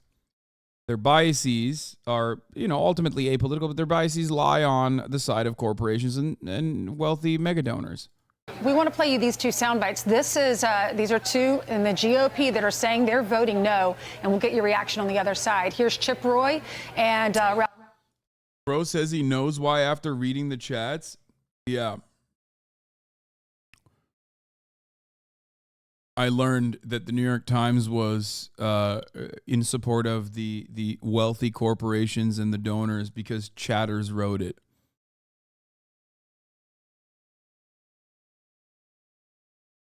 Yeah. Thank you, chatters, for giving me the talking points. Ralph Norman. There's going to be a block of us that are a no. And I hope that more Republicans will join with us and stand up. I would like to say that we should kill this. We should move forward. We should pass a short-term debt ceiling change. Let's not lift the debt. $4 trillion. Again, I want to repeat that for America. $4 trillion. We are going to have an uncapped, actually, debt ceiling that will equal $4 trillion that expires in a lame duck on January 1st, 2025. And for that, we do not get substantive policy reforms on any of the green tax subsidies, the corporate cronyism. I think we need to call our bluff. And there is a time that you walk away from negotiations, and this is one of them. They're not serious. Biden dithered for over 100 days. And no deal is better than a bad deal. And this is a bad deal for America, and it should not move forward. Mr. Speaker, they're both on the Rules Committee. You need their votes to move forward, and you're going to need Democrats. Well, we're going to sit down. We're going to talk today, have people come in. It's the first time they're back to be able to walk through the bill. I mean, read the Wall Street Journal. They say it's a very good bill. You look time and again. What's interesting, compare it to other debt ceilings. When we had the presidency, the Senate, and the House, They just raised the debt ceiling with no cuts. It was just a clean debt ceiling. We only have the House. The president said he wouldn't even negotiate with us, but we were able to get in there. This is the biggest cut in American history that we'd vote for. And I'm not sure where in here. There's no new taxes. There's no new government programs. Would I wanted to cut more? Yes, but I was only able to work at less than 15% of the budget. So I'm not quite sure what else they wanted to go. Don't you default tomorrow and it's not for sure? No. It's been extended. Janet Yellen shook the couches and some coins fell out, and they realized that the X date was on the 5th. I'm not even kidding. That's literally what happened. They were like hitting the fucking couch pillows going, "Oh shit."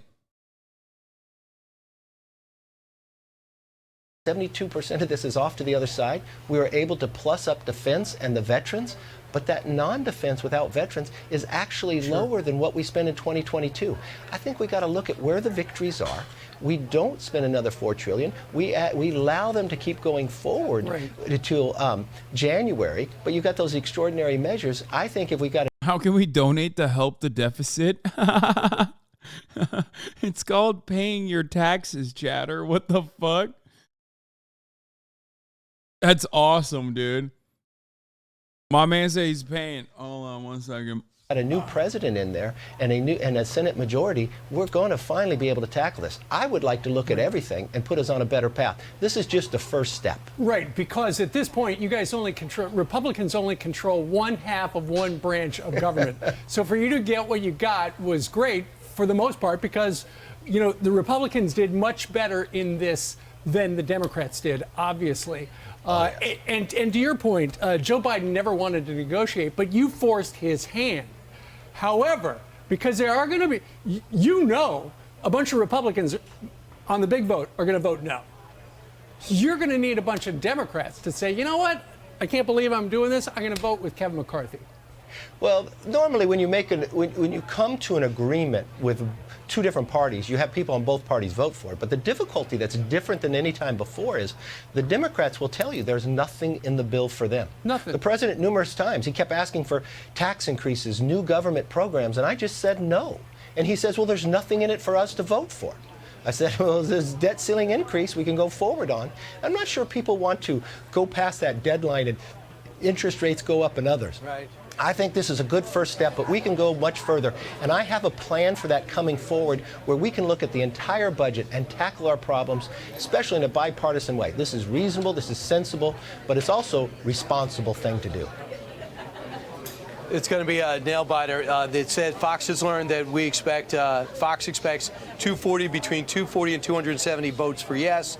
And the New York Post writes, it doesn't starve the beast, but rolls back and limits. It's a decent deal. Meanwhile, there's something else you got to do, and that's juggle multiple issues. Mr. Speaker, the chairman, Comer, has asked you to call FBI Director Christopher Wray and get him to turn over documents linking Joe Biden to an alleged $5 million scheme thanks to a whistleblower who stepped forward and told his story in what I think is a 302, which is this story is all written down. They want to get the documentation. Christopher Wray has given the old Heisman. You tried to get him to do something. There's going to be a conversation today.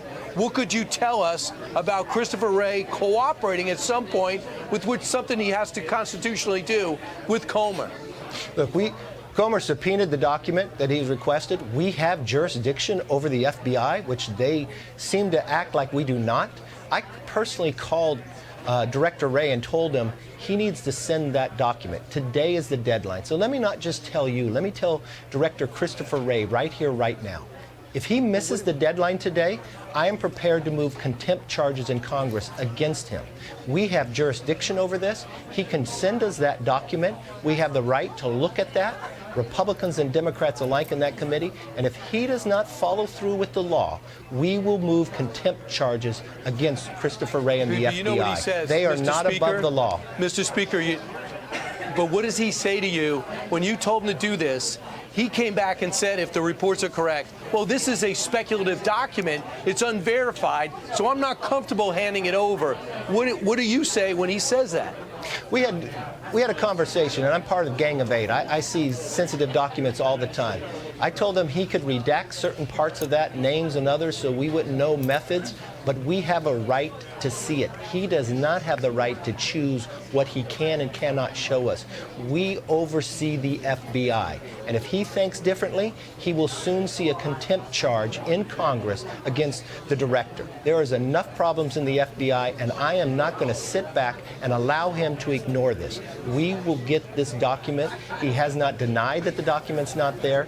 He knows that there's a document, and we have a responsibility to see it. Let's talk about the 2024 race. We had Asa Hutchinson on our show earlier. He says he's going to New Hampshire and Iowa. We know that Ron DeSantis is kicking off his campaign today, going to Iowa, and he's going to, what is it? How many cities in three days? 12 cities in three days. States. And then Sean Hannity's going to have a sit down with President Trump in a town hall on Thursday for his show. So what do you think of the race so far? Well, I think a lot of people are getting in with a lot of different ideas, but the one thing I do know America loves is they love those Trump policies that made America stronger, and we yearn for that back in this House and back in this country. So I think having debates is healthy, but at the end of the day, we know foremost that what Biden has done to us, getting us out of Afghanistan, collapsing that, harming us around the world, 13 new Gold Star families, brought us inflation by Democrats in charge, opened a border where we can't control. Fentanyl's now killing more Americans than any time in history. We need a new president with a new direction. So you can have the debates, but at the end of the day, we need one person that's going to help lead us to the change. All right. Speaker McCarthy, thank you very much for joining us. Thank it's going to you. be a very busy week for you, so thanks for starting your week with Fox and Friends. Thank you. It's a good place to start. Thank you very much. I'm Steve Ducey. I'm Brian Kilmeade. And I'm Ainsley Earhart. And click here to subscribe to the Fox News YouTube page to catch our hottest interviews and most compelling analysis. Now to the drone attacks in Moscow overnight. The explosions raining down just 3 miles from President Putin's country residence. Tom Sufi-Burge has the very latest from Ukraine. Good morning to you, Tom. Hey, Lindsay. Yeah, we are right near the border with Russia. The Kremlin escalating its missile and drone attacks on Ukraine. And this morning, a dramatic twist. An upmarket district of Moscow under attack from a swarm of explosive drones. Explosions not far from President Putin's country residence. This morning, the Russian capital under attack from a swarm of lethal drones. Explosions just 3 miles from President Putin's country residence. In video circulating online. Here, one of those explosive drones clearly visible. Russian officials saying most were shot down, but buildings damaged, 2 people lightly injured. A Ukrainian official suggesting it's now not just Ukraine that can get attacked by drones. And overnight, the Ukrainian capital was hit by explosive Russian drones for the 3rd night running. 1 person killed when this apartment was hit. We can hear intense artillery fire not far from here. And these guys are waiting for the command to move. Our team meeting this Ukrainian tank platoon readying for a major offensive. Most of the tanks in the Ukrainian military are made up of these T-72 Soviet-era models. The Ukrainians now have an unknown number of British-made and German-made advanced tanks, but those tanks are being hidden from view. I apologize for not being here for the past fucking 30 minutes because I had to deal with the turf guys. They blurred the Nazi symbol. That's not surprising. You should watch Stephen Lin watch the whole video. Whoop. Yeah, not TERFs like trans exclusionary radical feminists. I'm talking about TERFs. Like TERF. Well, let's get back to fucking Kevin McCarthy for a second, though. Because people want to blow this up. Okay? Look, we are focused. I'll let each member speak for themselves. But for me, I am focused on defeating this bill. What happens post that and the agreements that we have, we will decide once we've determined the disposition of this bill and its finality. Yes, ma'am. Thank you, Perry. Jackson. Here's a wait, hold up. Here's Gates, my king, the leader of the Never Kevers. If majority Republicans are against a piece of legislation and use Democrats to pass it, that would immediately be a black letter violation of the deal we have with McCarthy, and it would likely trigger an immediate motion to vacate. what will the Freedom Caucus do if the people who are objecting to this bill get overridden, if the Republicans get overridden by a Republican speaker teaming up with Democrats to pass this bill? Again, I think the operative question there is whether or not the speaker can get to a majority of the majority. If a majority of Republicans are against a piece of legislation and you use Democrats to pass it, that would immediately be a black letter violation of the deal we had with McCarthy to allow his ascent to the speakership, and it would likely trigger an immediate motion to vacate. I think Speaker McCarthy knows that. That's why he's working hard to make sure that he gets, 120, 150, 160 votes, and that's why those of us who are not supportive of the bill are trying to point out that many of the changes are cosmetic in nature, and Joe Biden's administration is going to be able to waive certain requirements and certain conditions that sound like great talking points, but that don't save the country from the ruin that the Biden administration is bringing. I don't want to hear from you unless you fucking blow this shit up, bitch. Okay? If someone says phase a FIBA file. Oh, Jesus Christ. Actually, it's a FIBA file. We got some more good news, but before that, here is an Onion. Here's an Onion broadcast from 2009. With the national debt climbing to an estimated $11 trillion, the White House announced an emergency economic plan today, trading the national gold reserves for cash through precious metal buyers, cashforgold.com. Treasury Secretary Timothy Geithner devised the measure after viewing this television commercial for the Cash for Gold program last week. I got $583 from cashforgold.com. All I did was look through my drawer full of jewelry I never wear. At a press conference this morning, Treasury spokesman Ronald Schuler outlined what he called a fast solution to the nation's money woes. As you know, we have these very large debts, and the fact is the gold reserves are just sitting there.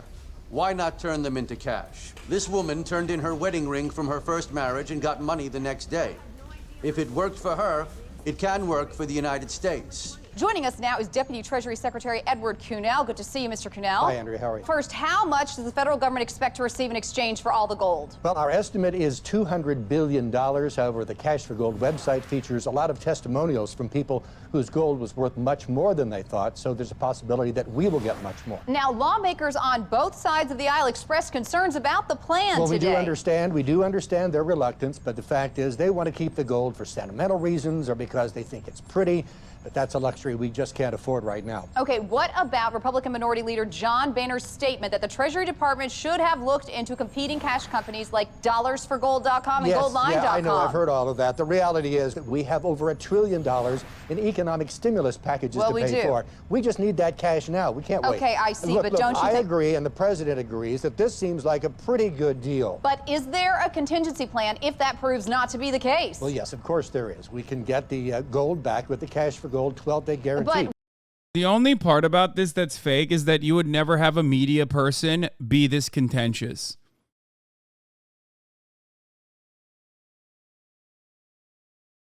Yeah, this is fake, by the way. It's Onion News for those of you who don't know. But the only every other part of the stupidity of the Onion is like built off of very real shit. It's just that like the anchor would be like, why is it acceptable to keep starving the working poor more? Please tell us now. Hi, Hasan. I want to know, as a fan, how do you respond when people say you're a fearmonger? I'm very curious, and if appreciate a con response, just curious. Is this what the new tactics are from people that the Just Curious Andes have decided? I'm a fan. How do you respond to people when they say you're a fearmonger? No, I'm just curious. Okay, well, let me explain to you, Just Curious friend. Let me hopefully give you an answer on this. I don't know what to tell people that say I'm a fearmonger, because there are very real things that people should be fearful of.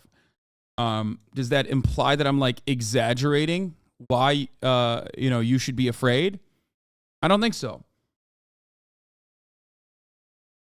I'm not a fearmonger. I just simply tell it as it is. I'm telling you what is going on in the world. If you think that is fearful, you think that that's scary, then yeah, the reality is scary. You know what I mean? I could just sit here and try to sugarcoat it, but I don't do that. And for that reason, maybe you think it's like, I appreciate that. I was just curious how you would respond to that question. Well, that's how I respond to that question. Jesus Christ, this dude is so curious. What about the They're other? certified by the Jewelers Vigilance Committee. It says so right on the website. Okay, I understand the cash received from the. If anything, you're too comfortable with DeSantis. He's a threat to leftists. Yeah, I mean, I'm comfortable with him because, like, he's a fucking goober. And he's going up against the Trump machine. And, like, the primary is not going to welcome him at all. If you want to know what a true fearmonger is, it's one that greatly exaggerates the impact of certain things, maybe even lies, right? Like, the person who would be a fearmonger in this regard is like most right-wing commentators that, for example, look at a fucking t-shirt, okay, that is being sold at Target and says, they're transing your children. They want to cut your child's genitals off by force. Okay? That's fear-mongering.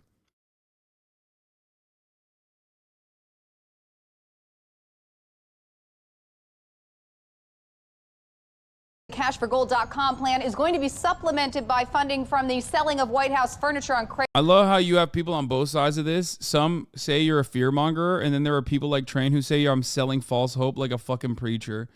Yeah.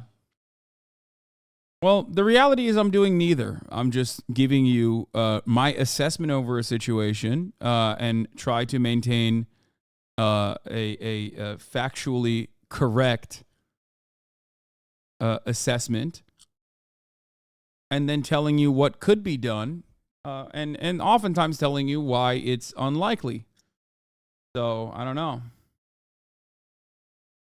In a major win for LGBT equality, a Japanese court has ruled that not allowing same-sex marriage is unconstitutional.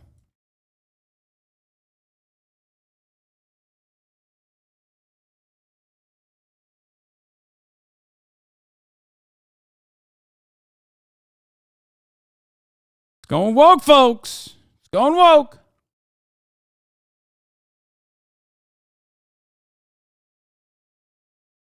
We need to stop it.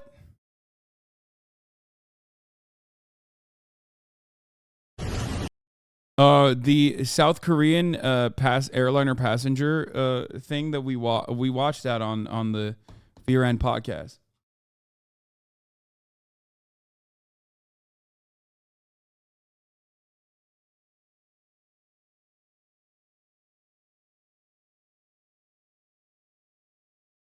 It's a local court and it's happened before. It won't be legalized.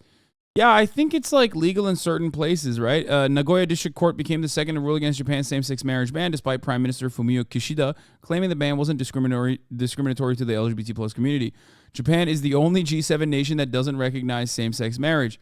The ruling, welcomed by activists and supporters outside the court, follows Japan's main opposition, the Constitutional Democratic Party, submitting a bill calling for same-sex marriage to be legalized. Lead lawyers on the case, Yoko Mizushima, spoke to journalists and supporters following the ruling, saying, "This has rescued us from the hurt of last year's ruling that said there was nothing wrong with the ban and hurt caused by what the government keeps saying."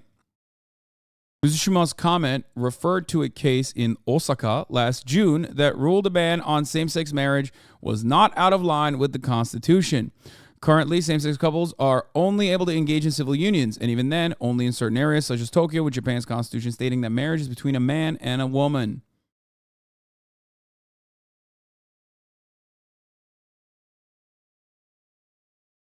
Because of your overreaction to my question, conjured by a comment made by Ludwig, I got people harassing me. Thank you. What?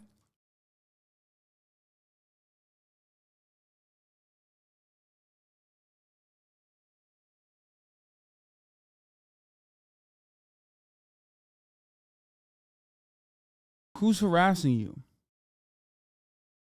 Tell to the mods and they'll ban them. Okay? Stop. We have an update on the LCS strike, by the way, and also what the fucking what Riot is trying to do during the LCS strike. We'll talk about that in a second, though.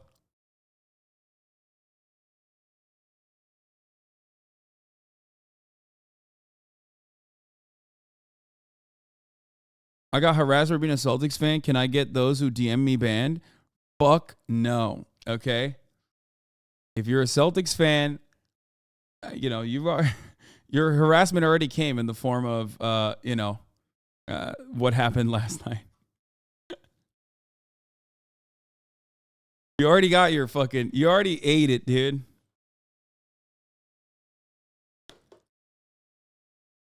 That's fucked up. I'm sorry. Listen.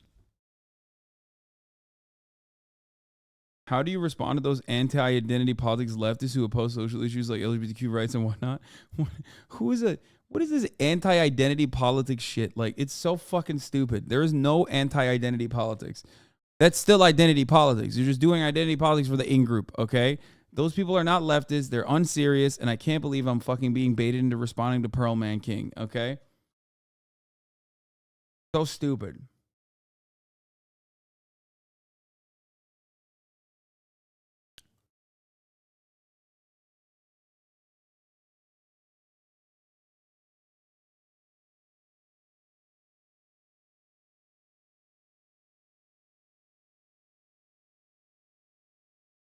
How do you respond to my grandma, what my grandma thinks about you? I already respond to her with my penis every night, and she loves it. So that's my response to your grandma. Okay.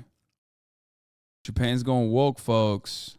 All right, we're done with the fucking debt ceiling. Fuck Kevin McCarthy. I'm with the never kevers, okay?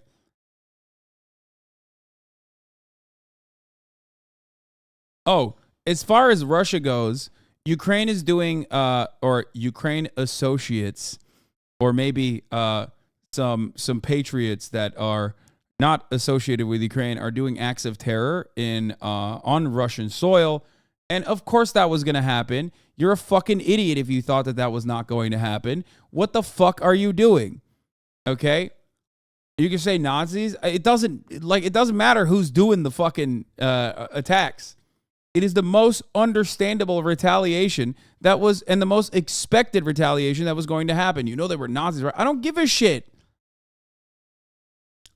Yeah, like what do you expect? What did you think what was going to happen? You invade a fucking country that is your neighbor. What do you think is going to happen? You think that inevitably wasn't going to come back to your doorstep? Hello?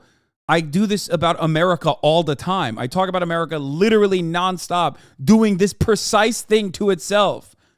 Okay? It's called fucking blowback. And it's not just an American concept.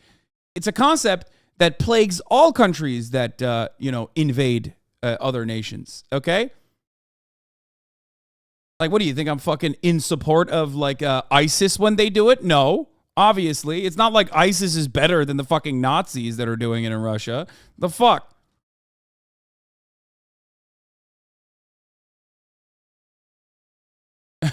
Like, what do you mean?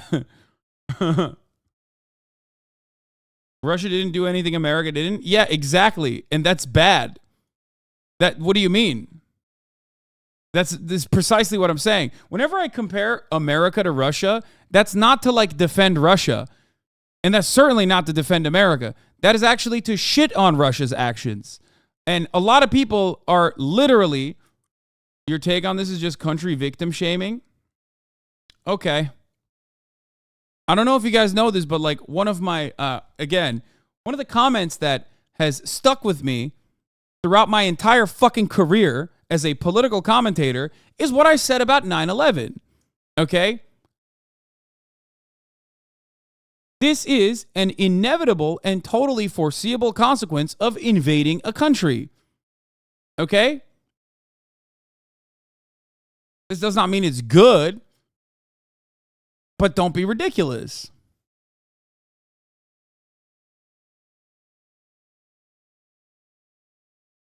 Putin thanking God that Soviet architecture doesn't have skyscrapers.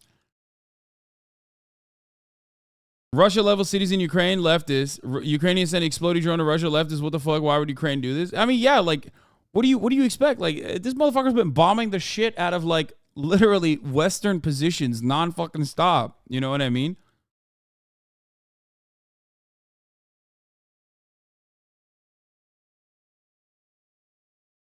Russia literally killed gas station workers in Kyiv doing exactly the same thing. Yeah, like what's happening?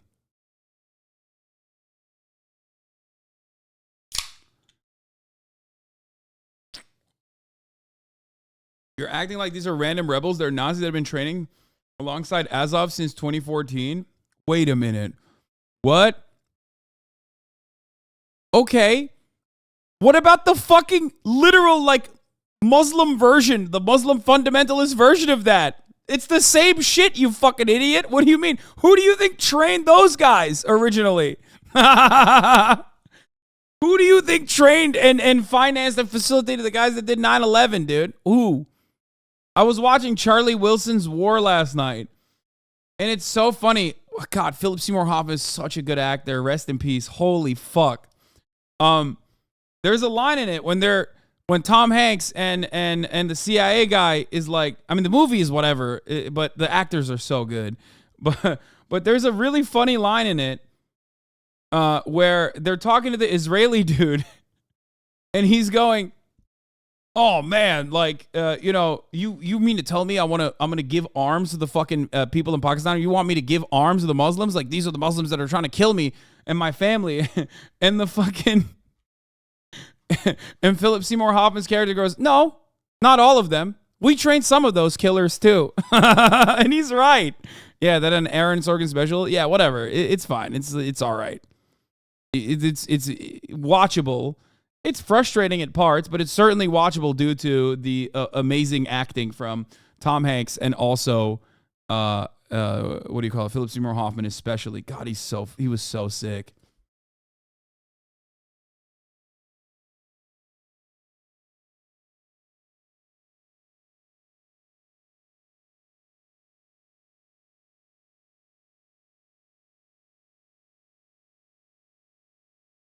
Anyway, it's a Mike Nichols movie. It's a good fucking movie. What the fuck? Fuck Aaron Sorkin, but Mike Nichols is the GOAT. No, it's a good movie. I mean, there's parts of it that's like ridiculous propaganda, but there's also a lot of parts of it, especially on the domestic side, that's like really fucking cool and really interesting. And I think it's great. It's a good movie. I like it. You think Russia didn't do the drone attack on Moscow themselves? What?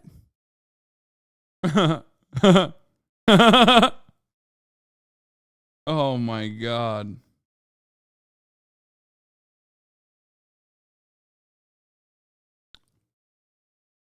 My parents banned me from watching it in Pakistan, so I don't know if it's propaganda or legit.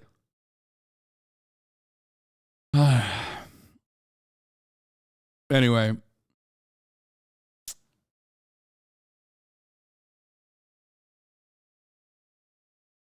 So, I told you this before, but like, it's straight up fucking stupid. Like, I mean, I wrote that one of the things that got lost in the sauce when I was, when I was talking about like, Russia invading Ukraine, everybody hyper focused on me saying like, oh, Putin is bad, not mad, right?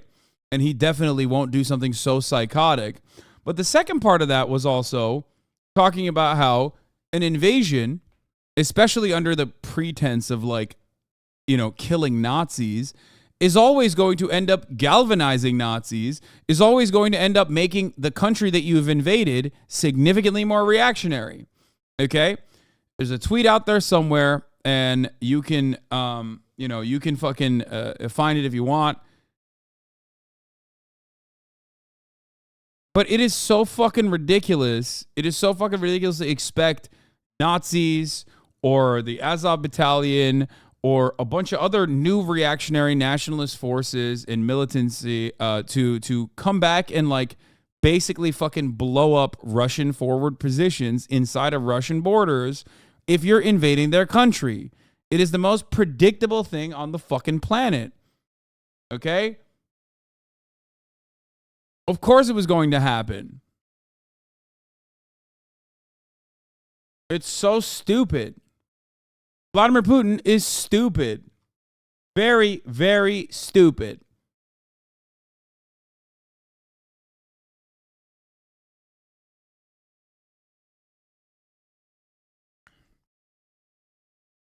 Anyway.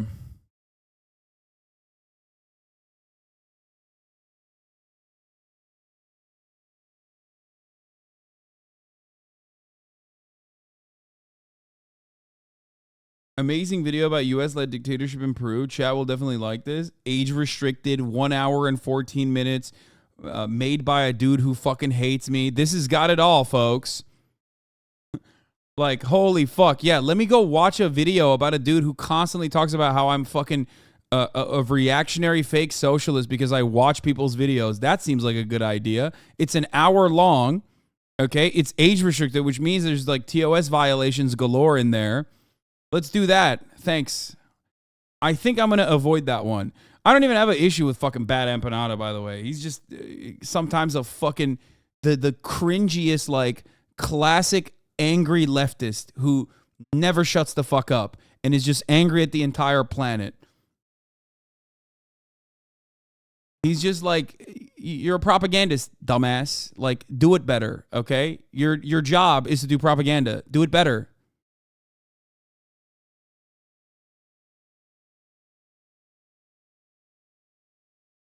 I thought that Bad Empanada liked you. He used to. I think he doesn't like me because, I think he doesn't because like he hates he's like on board with like the React Gate shit. He's like, wow, Hasan just like reacts to videos and he's like stealing other people's labor. Yeah, he does not like me. He literally defends you in this video. Yes, he defends me on certain aspects. Because obviously, I am probably one of the largest content creators on the political sphere that, you know, speaks out routinely against U.S. imperialism. So, of course, he's not that fucking stupid to be like, yeah, this guy's actually fake. But he is definitely one of those guys who also simultaneously is like, I think one of those guys who's just like, oh, dude, the reaction shit is like, you're stealing labor. Oh, here. Oh my God, how shocking. Every time an imperialist or irredentist power decides to encroach upon a smaller nation with the most right-wing nationalists, the most right-wing nationalist elements are seen as emancipatory forces willing to do the violence necessary for liberation. A dangerous prospect for Ukraine stuck between the West and Russia. Also, it's laughable to think Russia has any valid liberating claims here. Bombing Western Ukrainian military positions to defend LPR and DPR is just USA-style bullshit propaganda. Almost as bad as claiming Ukraine started shelling more in Donbass when there's 200,000 troops at the border.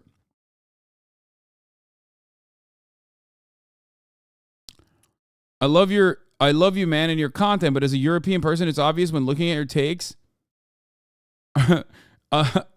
It's obvious looking at your takes, you don't really understand European politics or geopolitics. Where is Otto Samuli now? I wonder what happened. Oh, wait, that's exactly what happened. I was literally fucking right.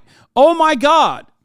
Suck my dick. Every fucking Euro cuck that thinks that they, like, know this better because they have more proximity, like they're closer to the fucking fighting or something, who are also simultaneously thinking that Russia has the capabilities of fucking invading Poland or like a NATO nation, okay? No, you were entirely wrong, lol. I was entirely wrong.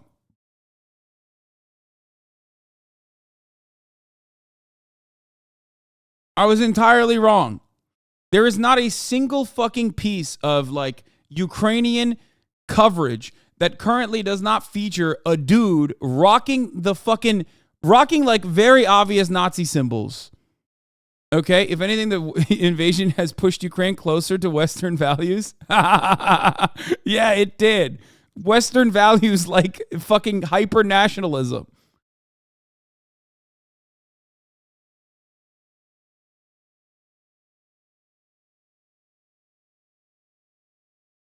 Anyway.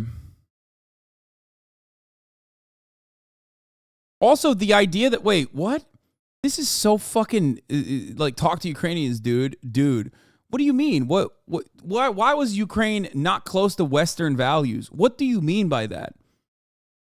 Like, their proximity was like, what? To Russia made them orc-like, but now they're actually in support of Western values? Like, what do you mean? What is that?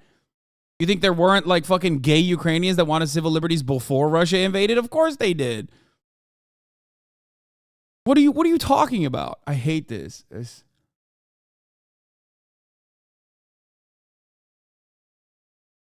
a post-Soviet country. Oh my God. Yeah. Your take was off, to be fair. Check my logs. No. When a country gets fucking invaded, they are going to become more violent. More violent elements are going to seize power. Okay? Hasan doesn't talk to Ukrainians because they all just tell him he's wrong. What? Bro, the 3 fucking Ukrainian YouTubers that you watch are not actually the entirety of the situation, okay? Like, what do you talk? I'm not even saying anything that they would fucking disagree with here. What does this take? I hate talking about this shit so fucking much, okay? I hate talking about it so much because it's the most Reddit war of all time, okay? And you are soy and you're fucking Reddit. I hate it so much because everyone is just like, they just want to jerk off the fucking like Russian orc explodes compilations on fucking Reddit. And that's all you give a shit about. You just don't care about the fucking humans on the ground, but it makes you feel like you do because you watch like a Ukrainian YouTuber who tells you like, no, it's actually good to masturbate to the Russian orcs are exploding compilations on Reddit. And then you go, oh man, now I don't feel conflicted about the situation. You're arguing with Wumbo Cumbo, brother. I mean, I know I'm on Twitch. So are you. Of course I'm going to argue with fucking idiots all the goddamn time.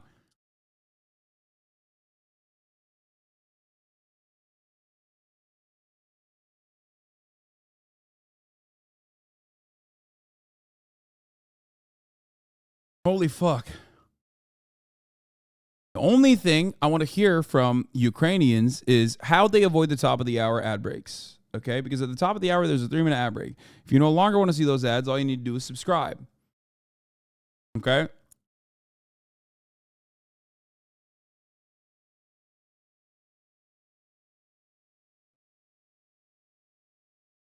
Right.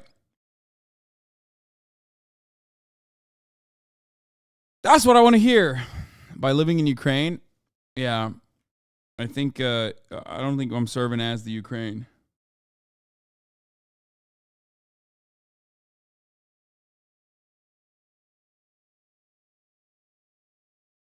Preston for the win. Thank you for the 5. Get the subs, allowing 5 people to no longer see the ads at the top of the hour.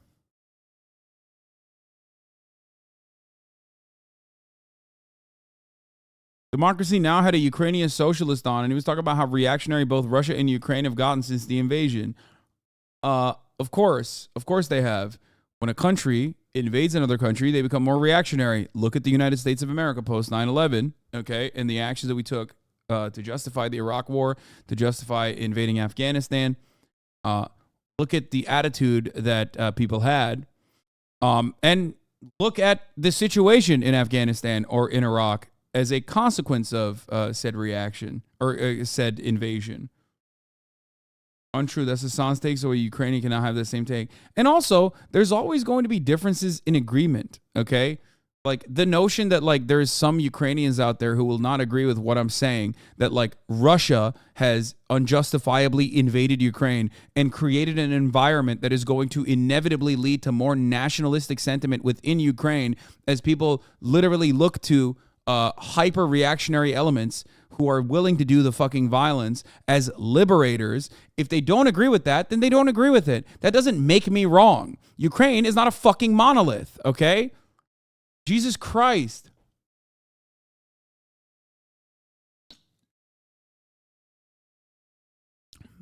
Especially because I'm not even saying something that, like, is ridiculous. I'm not saying that, like, Russia is good for invading. I'm literally shitting on Russia here. Okay?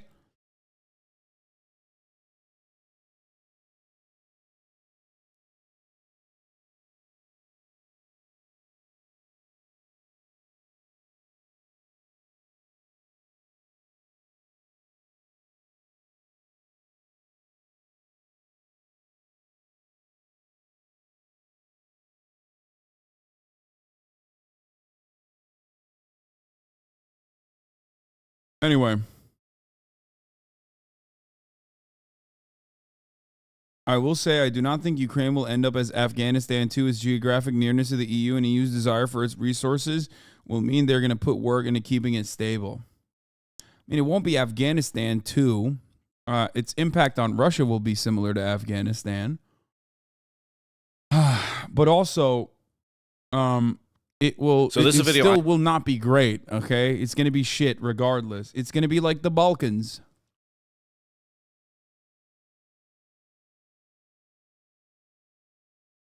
Anyway. Also, I forgot to run the fucking ad break. Bread Buai, thank you for the 5 get the subs. Allowing 5 people to no longer see the ads at the top of the hour. Here's a 3-minute ad break now.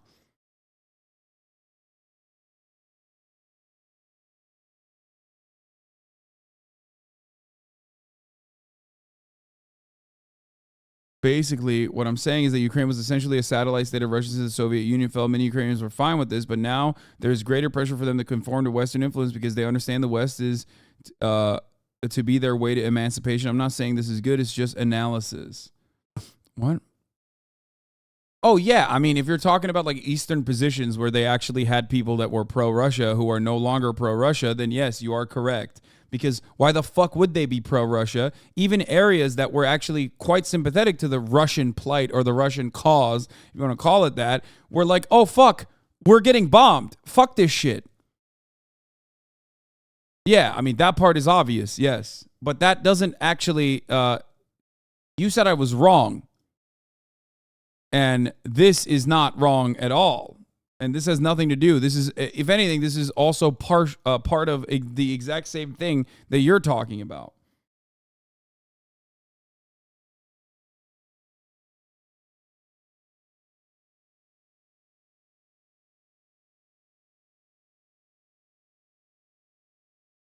This whole thing is so fake. Just wait until 2024 when 4 million Ukrainian citizens vote for Biden, and you'll know what all those billions were actually paying for.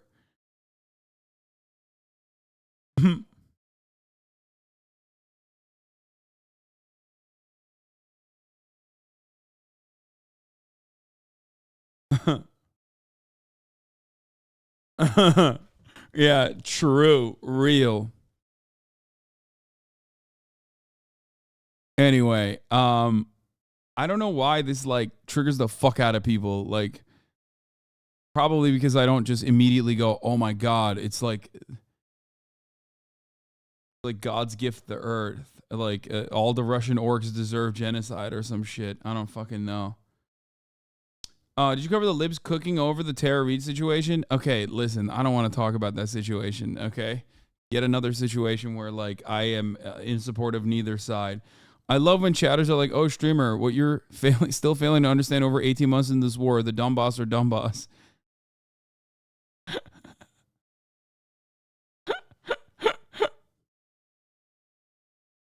It's worse than that because instead of copying and pasting a fucking Wikipedia page, they're literally copying and pasting something that they read on Reddit, okay? Because listen, whether you are, it doesn't matter which side you support, okay? It doesn't matter at all. This is the most Reddit war of all time, and you are super fucking Reddit, okay? And you're incredibly Reddit. You cannot control your Reddit ass urges, and you have to. And what do people on Reddit love? Debates, okay?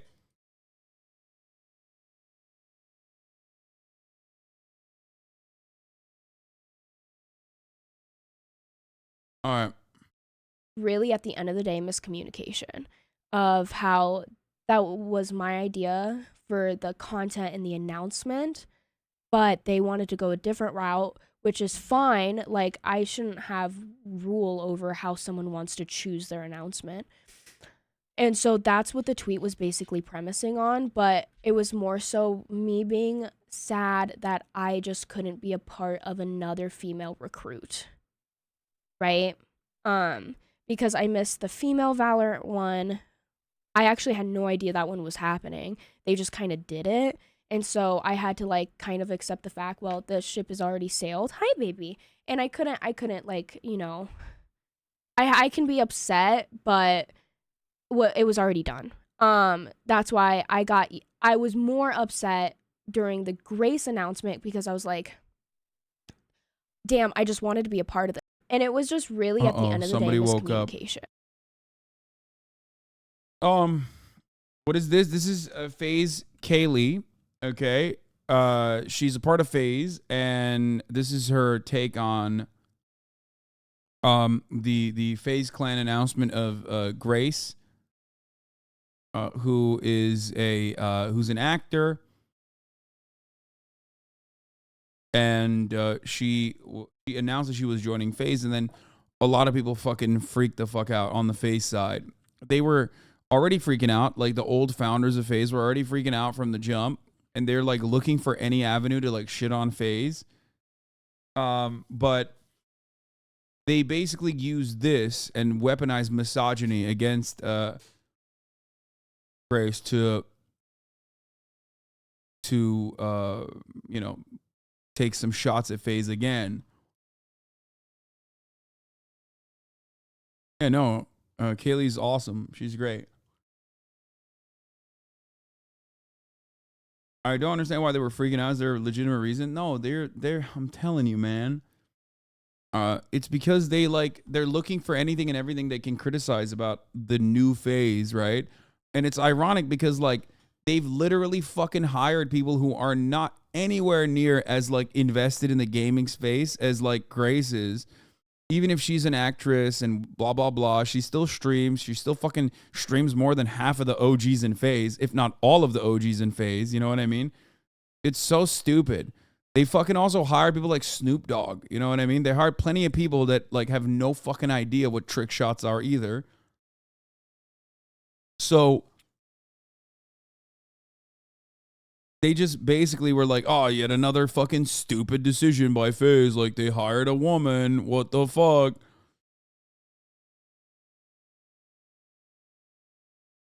Yeah, she had a similar take to Ludwig. She has respect for the OGs for what they build, but she wants to uplift and support women in the space, and FaZe keeps leaving Kaylee out of the process of introducing new female talent. Yeah.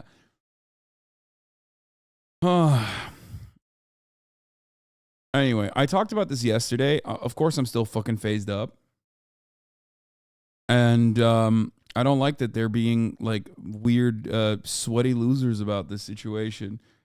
It's expected, but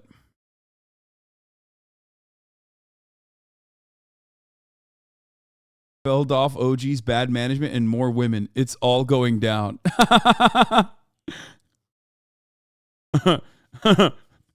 Yeah, more women. That's what's fucking destroying the FaZe organization and its integrity. You know what I mean? Would you support Russia if they were phased up? I mean, I'd think about it. Phase Putin. Phase Vlad, dude. Okay. Here's some good news. Impeached Attorney General of Texas, Ken Paxton, giving a news interview to Stephen Bannon, talking about how he wouldn't have stopped the 2.5 million mail-in ballots during the presidential election, that Biden would have won Texas and Trump would have lost Texas. It's certainly critical to my state, and that's why we fought off these 12 lawsuits. We had them in Houston, we had them in San Antonio, we had them in Austin, we had them in the counties where you'd have the most liberal judges. And it was a concerted effort nationally with lots of money going into it.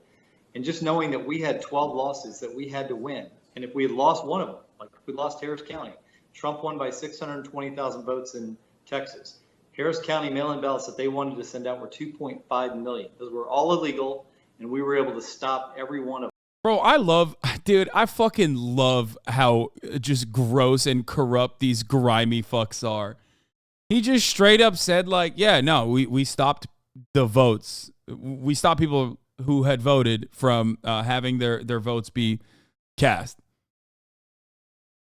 Apologies to Austin Show. No, he wasn't right. Shut the fuck up. Shut up. Shut up. It's just wild that, like, my man got impeached and he's just, like, admitting to crimes now. Had we not done that, we would have been in the very same situation. We would have been on election night.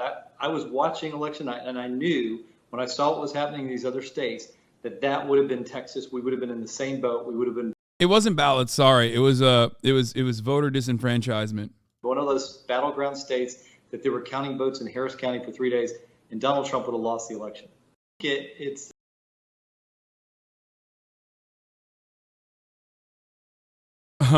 The people saying, does this mean Beto would have won as well? Or can we add a charge of election tampering? Good to know. You're out of your fucking mind. What do you... Oh, no.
Fuck! Oh.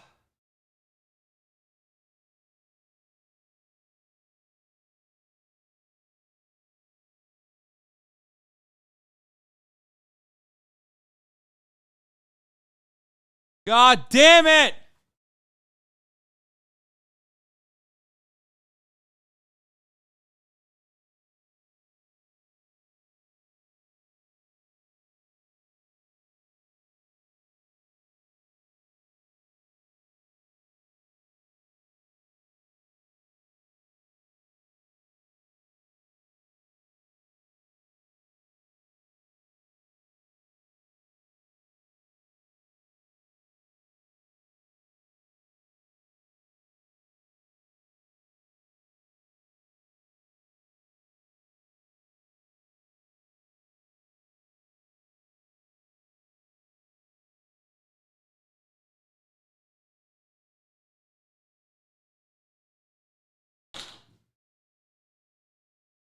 Oh. Fuck. Bro, do you not also take a giant piss as soon as you wake up she's a baby? Oh my god, dude. She was licking and pawing at the door. This one's on you, my guy. No, she wasn't. Shut the fuck up. Parasocial motherfuckers, brother. Holy fuck. Battleground states that they were. She wasn't doing that at all. She was eating food, you fucking idiot. God damn it. Why are people parasocial for my dog, dude? How are you that way? She woke up, she ate some fucking food, and immediately walked over and took a fat piss. No warning bark, nothing whatsoever. Look, she walked over, circled one time, and just went, that's her pissing.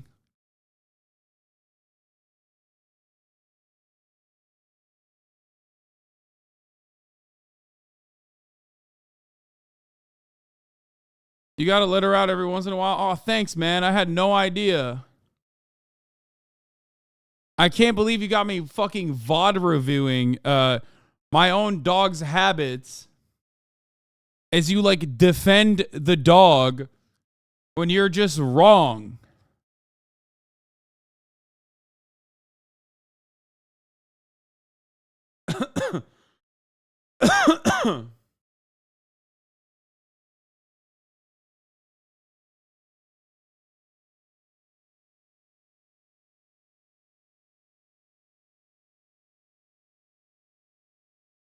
So weird. Which is a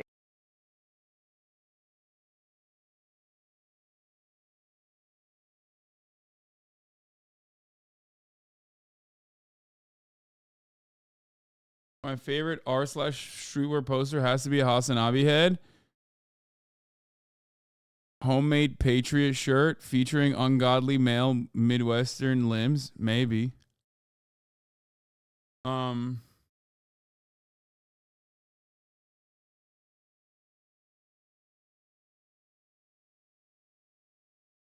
Is Kaya gonna turn out dumber than Fish? How are your dogs so dumb, lol? Wait, what? Fish was actually very fucking smart. And Kaya is smart as well. She's just too fucking stubborn.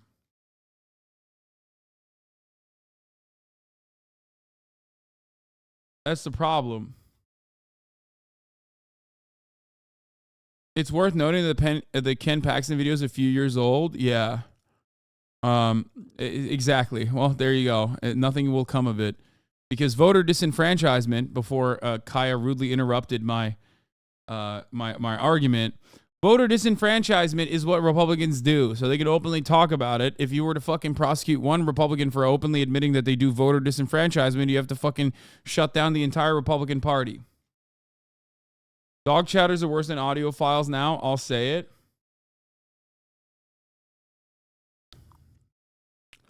All right. We're going to talk about Davenport, Iowa, and the building collapse that happened there. Because it's absolutely insane. So, a building collapsed in Davenport on 4th and Harrison in Davenport, Iowa. And then, in a normal situation, you'd have people go into the building and like evacuate people that were inside of the building. You would also evacuate, I don't know, pets, things of that nature. And yet, this is not a normal situation. We're in fucking Iowa. And of course, in Iowa, what happens in a situation like that? Well, they decided, fuck it, it's demolition time. We're not going to go inside. We're not going to fucking let anybody inside. We're just going to do a demolition. Like there's a murder in there and you're just fucking, refusing to cover it or something. Like it's a goddamn, it's a goddamn murder mystery with like a fucking shitty mayor who's like, yeah, the only way to like make sure that I can get away with it is by covering up the murder by demolishing the building. Okay? It's ridiculous to the people who might be dead inside. It's also ridiculous to not actually try to figure out what the fuck happened there. It's also ridiculous that there might be people in there right now still, alive. So the community is pleading now and has been protesting. Here's a video on it. Is this actually a video on it? Protesters rallied around a partially collapsed apartment complex in Davenport, Iowa, as city officials prepared to demolish it. Residents say 2 people are still unaccounted for, Ryan Hitchcock and Brandon Colvin, but the city plans to move forward with the demolition anyway. Previously, city officials claimed there were no signs of life left in the building and prepared to send in demo crews until resident Lisa Brooks was seen waving from a 3rd-floor window. National media is saying what a great job they did finding everybody, and it's not the truth. They said that there are no... Dude, that's fucking insane, dude. America is so gross, dude. The way that this country treats black people is fucking psychotic. Poor people in general. Holy fuck. They had to have their leg cut off for them to get them out of this building. Is that not an injury? Residents are saying that what they're calling... For the record, this is exactly what happens in like a fucking 3rd world country. Just pointing that out. I mean, you guys saw it. You guys saw what happened in Turkey, which is like a developing nation, right? Like, they're like, oh, fuck it, YOLO. It's even worse. It's worse than what Turkey did for earthquake relief efforts. Earthquake relief efforts is what happens after an earthquake. Turkey fucked up. The Turkish government fucked up before the earthquake. They fucked up on the relief efforts in the after the recovery as well. This is not even an earthquake.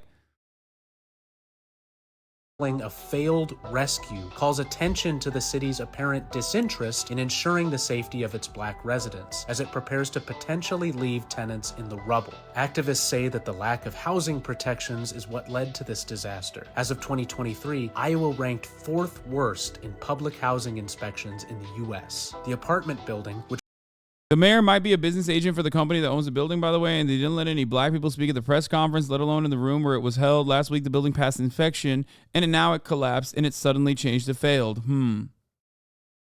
Yeah.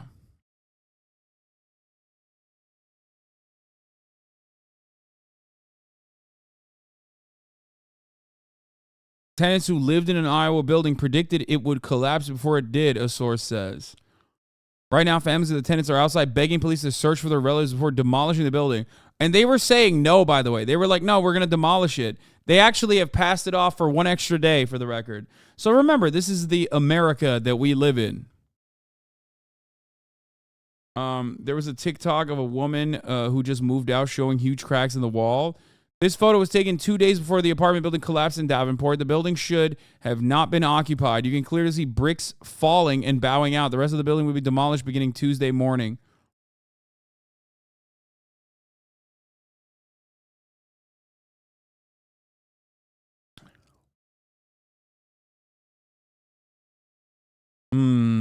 How does that happen?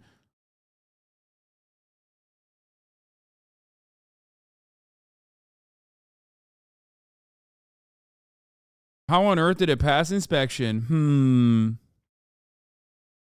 How did it? How did it pass inspection, you think? It appears the mayor of one of the Quad Cities may be registered business agent for the company that owns this building, which would explain the hurry to tear it down.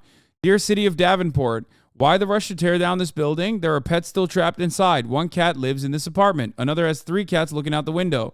Reports of people missing too. I like that the cats came first.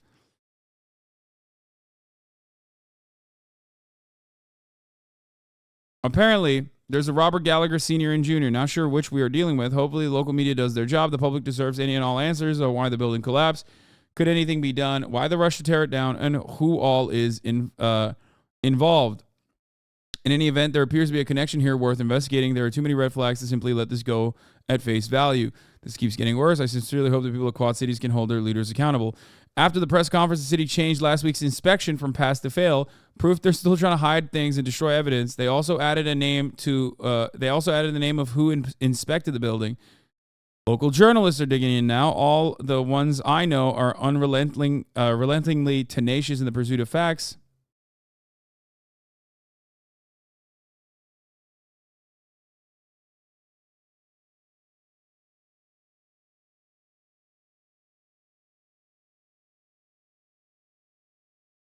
Yeah. So, bro, what the fuck? There's still pets in the building? Yes, there were pets in the building and there were people in the building. And they were trying to demolish it. And they were actively, obviously, stopping people from entering the building. Because, I mean, that's a safety measure. That's understandable. And I mean, here.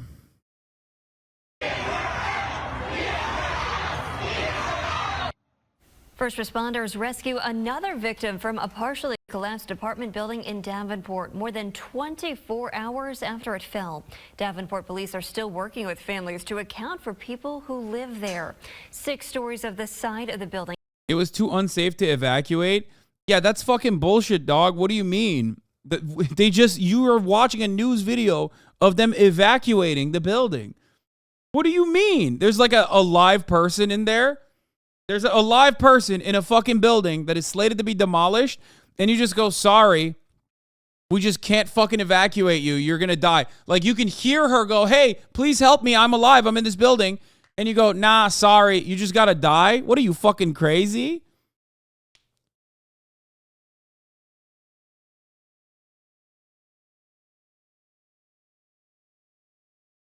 That's wild. Rescuers face a no-win situation. Enter a building on the verge of collapse to find missing residents or let the apartments get demolished. At any moment, the remains of a 6-story apartment building in Iowa could come crashing down. The only question is if someone else might be inside. Davenport city officials now face the grueling decision of whether you send rescuers into a partially collapsed building to look for those still accounted for, or demolish the rest of the building before anyone else gets hurt. It's been 2 days. Wait, what do you mean? You're not letting anybody into the building. The only people that would get hurt in that situation is just the people that are inside that you're going to kill. It's been 2 days since the part of Davenport building mysteriously imploded. While no deaths were reported, 8 people were rescued from the building within a day following the collapse. By Monday afternoon, the city said rescue efforts had turned into a recovery operation and the building was expected to be demolished Tuesday morning. But those demolition plans were scrapped after a 9th survivor was unexpectedly rescued from an apartment late Monday. Did the Davenport officials write this article? Are these people related to the Davenport officials? Why are they writing this article like they are literally the mayor? What is happening right now? No, it wasn't unexpected that there was a fucking 9th survivor. People literally were saying, there's survivors in the building. I'm not there, and I know about it because I've even fucking saw it on Twitter. They were not looking. They said, sorry, too late. The fire department pulled Lisa Brooks out of the apartment last night. That right there is an indicator that we need to go up there again, said the Davenport Fire Marshal Jim Morris. So the first responders in the situation are saying, we need to go up there again. CNN, on the other hand, is like, I don't know. Maybe we should murder them. What is going on? But each time rescue crews went into the structure, the building shifted at some point, Morris said, and a massive weight load on what's left of the roof, including air conditioning units and utility equipment, intensifies the risk of total collapse. It's not even about them being scared to go in. The DPD were holding people back from going in to find their own family. They wouldn't even let them sign the waiver to say they won't sue if they get injured. Yeah. It seems more like a rapid demolition to just basically destroy the evidence as quickly as possible, as swiftly as possible.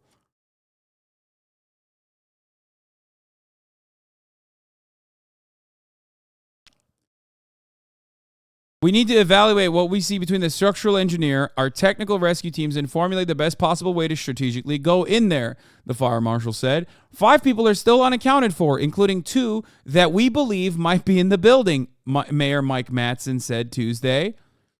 Missing man's family supports stopping the search. What? Protesters gathered Monday night after news of a planned demolition, saying some residents could still be trapped. CNN affiliate Quad City Times reported. Some sign held, who's in the rubble and find them first. Ryan Hitchcock is among those still unaccounted for. Bro, what the fuck is this article, dude?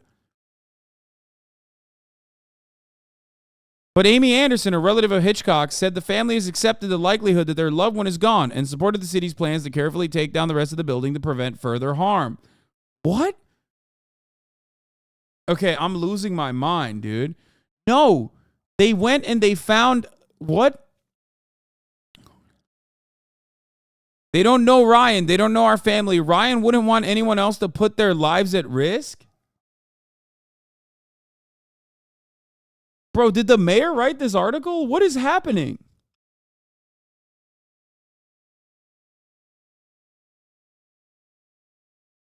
I was completely mortified about the protests and people raising a voice, Anderson said at a news conference Tuesday. Anderson became emotional as she spoke about Hitchcock in the past tense.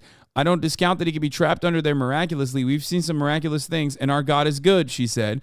But we don't want to see any more families lose their lives or anybody else be injured in trying to remove that rubble and have anything fall. We would like to see the city, what their plan is, to take it out piece by piece. They have given us their word that they're going to treat that already collapsed area with sensitivity to the remains that are underneath and excavate them as soon as possible and recover them. That's really what we want. We do not want a full-on demolition or a full-on delay for that building to even collapse more and put more rubble on top of them, Anderson said. Right now, it's an absolute no-win situation, but this is the best plan of attack, and we don't want anyone else hurt. What? What is going on?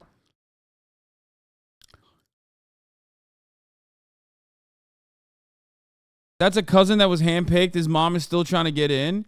Most likely the family trusts cops and were lied to by the cops would explain their reasoning. Bro, what is happening right now? What, like, they're like, yeah, my cousin is kind of shitty. Like, he's probably dead. He's better off.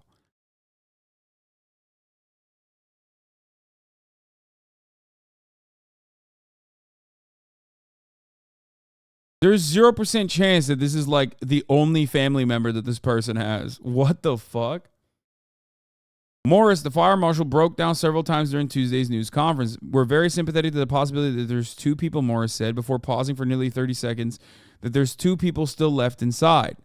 We are partnering with other entities as well as our department to remove any possible human remains with dignity. But as the fire marshal, I will not allow them to use explosives in a heavily populated downtown area. This would be a coordinated demolition. Already, the building remains in imminent danger of collapse, with the condition on site continuing to worsen. It is the opinion of the structural engineer that the debris pile currently contributing to the stability of the building and that removal could jeopardize or accelerate the inevitable collapse of the building. The collapse destroyed entire rooms of residents' cherished possessions and left some with no place to live. Army veteran Fred Voorhis lost every piece of memorabilia from his 21-year military service, along with several essential medications. Voorhis was sleeping when the collapse happened. I opened up the door to my apartment and there was daylight. It was supposed to be a hallway, Voorhis told the affiliate. With his home ruined, he said he has no idea where he will live. There's no backup plan, he said. The mayor said the structurally precarious building is far too dangerous for residents to return to retrieve belongings.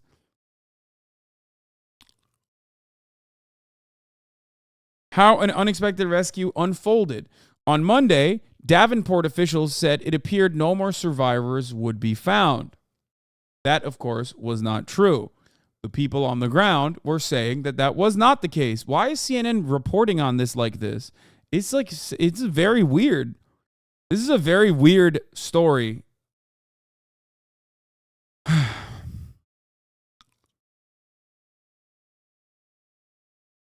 After extensive rescue operations, no confirmed viable signs of life were noted, the city said in a news release Monday night. After multiple rescue evolutions over the course of the 24 hours since the incident, crews were unable to find any victims in need of rescue. Then news broke out about another survivor. Brooks, the last survivor to be rescued, managed to call her daughters from the 4th floor of the building late Monday, the Quad City Times reported. Family members rushed to alert emergency crews to her location. Firefighters raised a bucket ladder to rescue Brooks, who waved out of a window. She was going to die. Like, that person was going to be in the fucking building that they just bring down. She was going to be murdered by the city. Understand this. Obviously, the fact that like a apartment complex that was housing any number of human beings just spontaneously combusting and personally demolishing itself is fucking ridiculous, especially if it had passed inspections. Okay? But then also on top of that, for the mayor to just be like, no, we got to demolish this ASAP. Like, don't fucking go inside, which is understandable that they don't want anybody to go inside. That's normal. Okay? But the idea that, like, you know, you just have to act like there's nothing we can do here and we just have to immediately fucking demolish this apartment is crazy. Hasan, the link I sent has another family member here.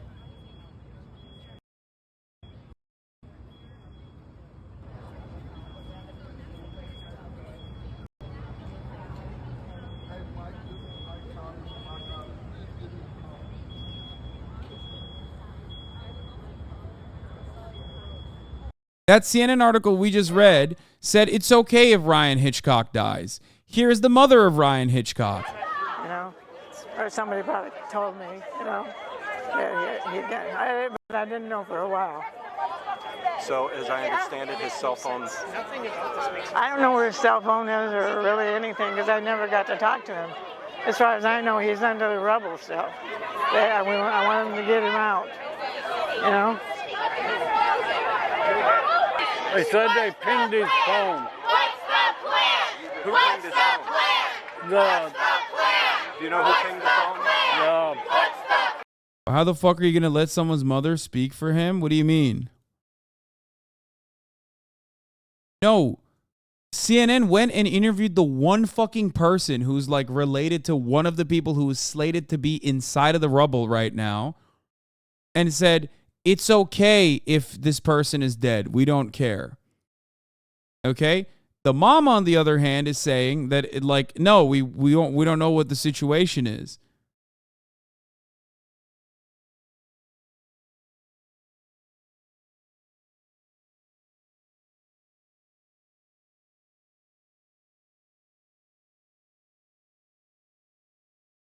CNN wants to do just the facts news reporting, so obviously they should only talk to the cops and mayor. Yeah, obviously. And then the one person who's like loosely related to the person who's like possibly in the rubble saying it's okay if that person is not rescued.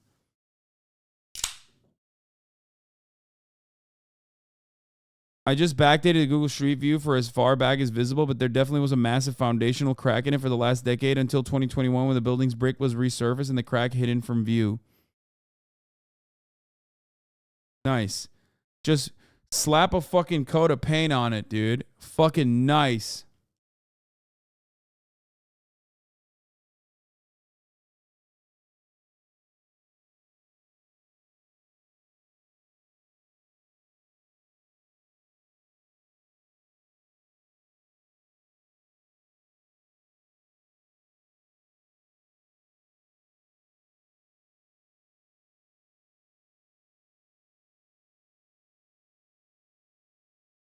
Carriers.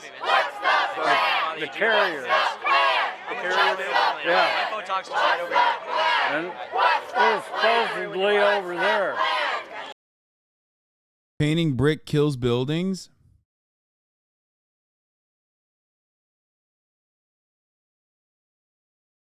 I hope he gets out alive so we can see what his cousin said. Yeah.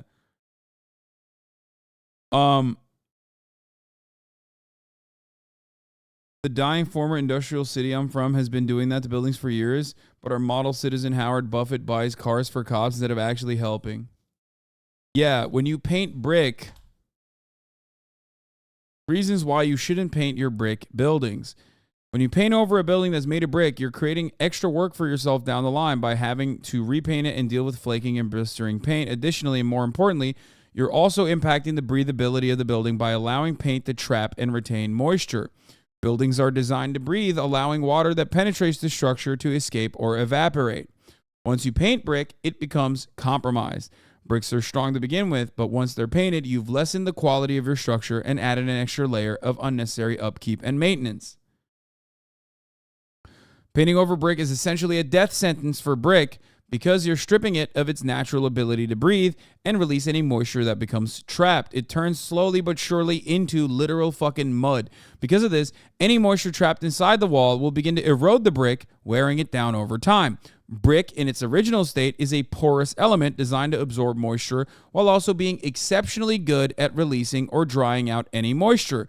This breathability is accomplished through cracks and small openings within the brick. Once the brick is painted, it loses its ability to release moisture and dry out because all those tiny cracks and openings have been painted over and sealed up. In colder climates, the level of deterioration is much higher due to trapped moisture that is under the painted brick.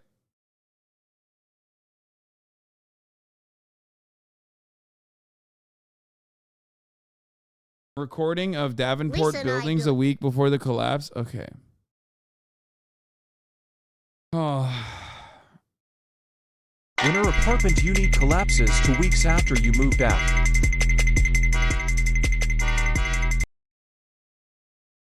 Jesus Christ. Can landlords special your way out of this one? Fun fact is I was having repeat nightmares of its collapsing.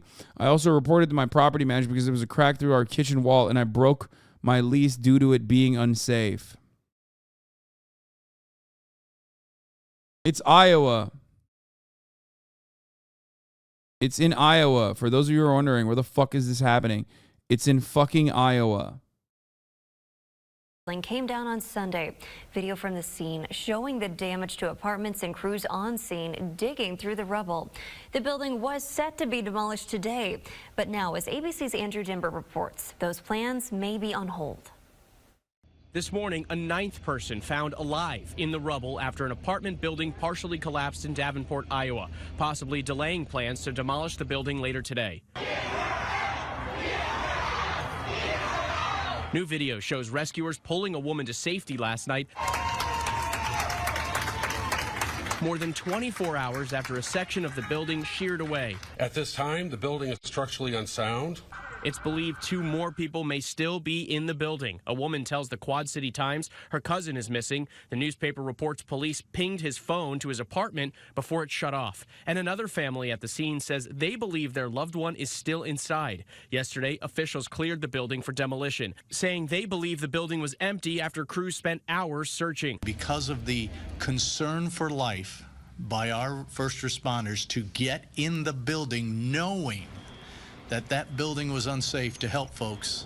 Because of that, they saved lives. But now plans to demolish the building today are reportedly under evaluation. And y'all just standing there! Meanwhile, protesters are gathering at the scene, angry over the city's plan to demolish the building just 2 days after the collapse, calling it a hasty decision. The cause of the collapse, meanwhile, is under investigation. City officials had ordered the owners to make fixes to the building after a string of complaints. Resident Linnea Hoover recently took this picture after she saw bricks falling during the repair work. What were some of the problems that you were seeing?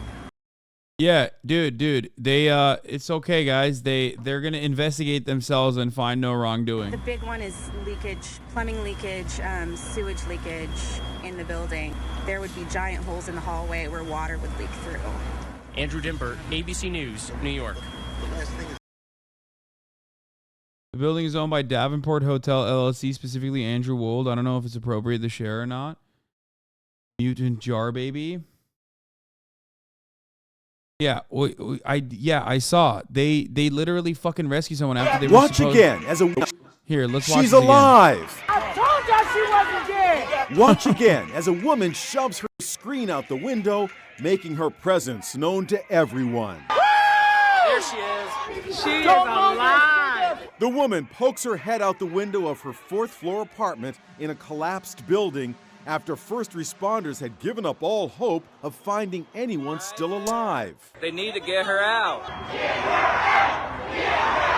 Her name is Lisa Brooks. She's 52. And they found her. There were rousing cheers as she was rescued by firefighters. Lisa says she had been hiding under her bed for more than 24 hours in a state of shock. Incredibly, the day before, officials stopped searching for... The mayor is not a registered agent of Davenport Hotel LLC. That's my mistake. ...survivors in the building in Davenport, Iowa. And they were planning to demolish... Look, I don't know what the fuck the mayor's connection is. A lot of people keep saying that the mayor is connected to the fucking owners or is friendly with the owners or whatever. I don't give a fuck. Okay?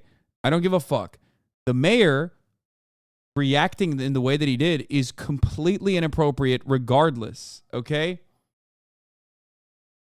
Like, the idea that, like, we have to immediately demolish this building, it's a fucking hazard when there's people inside of the building, is insane, okay? That is completely insane. Andrew Wold owns hundreds of properties, all under different LLCs, and man's a professional scumbag. Like, I don't give a fuck if the mayor built it himself, okay? Listen, this is a real estate developer that fucking owns it, okay? This is a real estate developer that owns it. It doesn't matter if the mayor is directly related or has ownership stake over the fucking company, the property management company that, like, manages it or whatever. It's a rich person. I'm sure that they're, like, you know, I'm sure that there's some level of involvement regardless. Okay? But the idea that, like, this building had passed safety inspections and then this happened, like, immediately after is absolutely on the people who are supposed to be the regulatory agencies in this situation. Okay? Demolish it. Lisa's nephew, Antoine Smith, went on national TV with an anguished plea. Tell me something, anything, like if you have found her and she's in a morgue somewhere, tell me something. 2 more residents are believed to be inside the building. Sorry. The fire marshal got choked up thinking about them during today's press conference. We want to get everybody out, and we want to do it right now. Outside the building, protesters gathered to block the demolition in the hopes of saving anyone inside.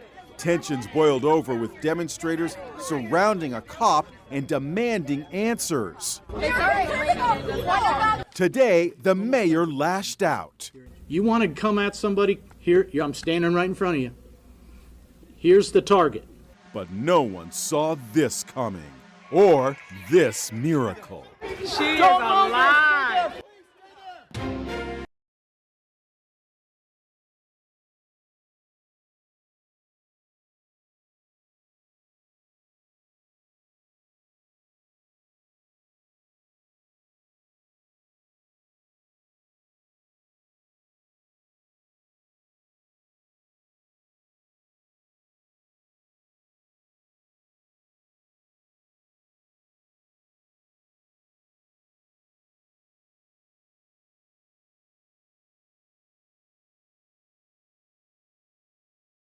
Oh my God, I'm fucking muted. Stop sending me links about other shit right now, okay, please. Which was constructed in 1906, despite showing early signs of collapse, was assessed not by a city department, but by a private engineering firm hired by the property owner. Activists are doing everything they can to get the city's attention and immediately stop the demolition of the building. They see behind it, tightly.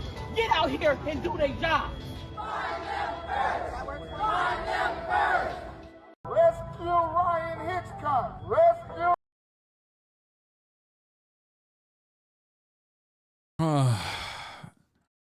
For the record, in times like this, yes, in a normal situation like this, you're supposed to evacuate every single person, okay? And then you're supposed to demolish the building. That part is understandable. Like, yes, this building needs to be demolished, because if it's not demolished, you have no control over how it will inevitably collapse. And when you don't have a control over how it inevitably collapses, it can collapse on top of people. Okay, so that part is normal. The demolition doesn't immediately imply hiding like a possible criminal element. But the idea that like they have to immediately demolish it, they're like, oh, we did all the rescue efforts, sorry. That part is fucking psychotic. Especially when people are like, no, we know that there's people still in there. You know what I mean?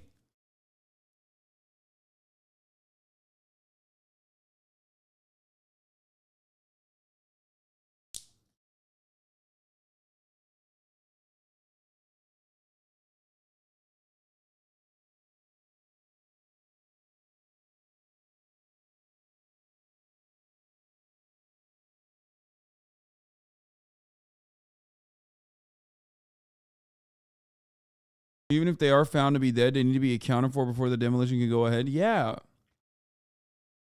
That part absolutely feels very strange. It's understandable why they have like, why they have like pushed the line back. They do not want someone to literally be right next to the building, because the building can collapse at any given moment. Okay? Like, that part is also understandable.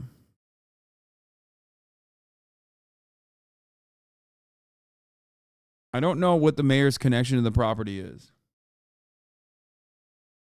Okay?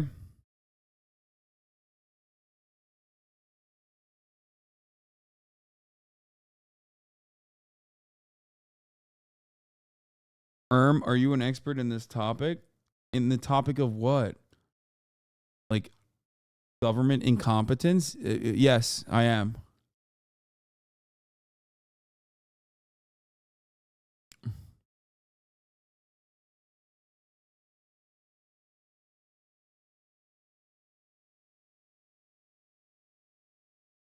Dumbass said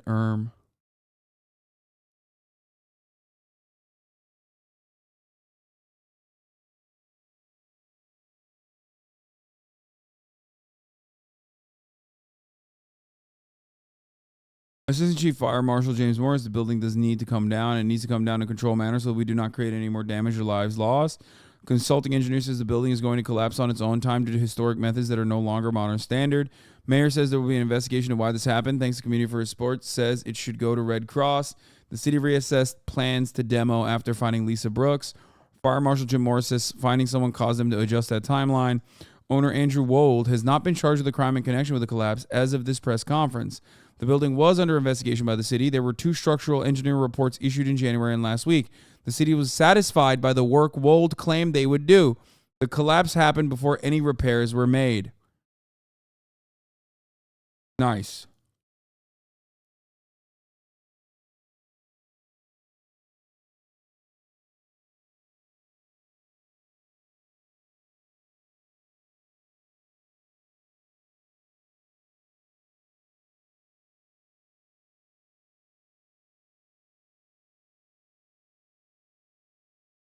Amy Anderson, family member to the missing Ryan Hitchcock, is here. Ask the community to let the city do its job. Yeah, that person is weird.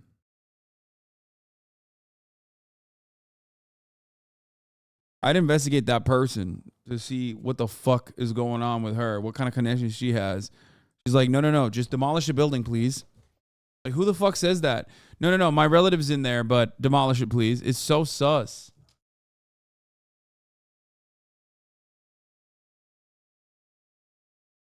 Anyway.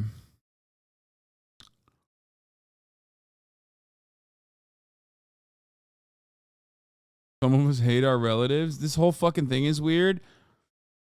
Yeah. The story isn't on the front page of CNN or anywhere else. Yeah. Well, CNN covered it, literally sided with the government on this one, like with the local government on this one. So, you know what I mean? They literally are, they covered it in the weirdest way possible.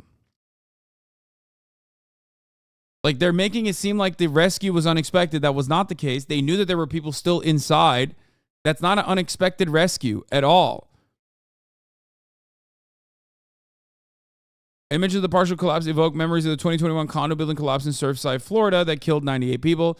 And just last month, a parking garage with property violations collapsed in New York City, killing 1 person and injuring at least 5.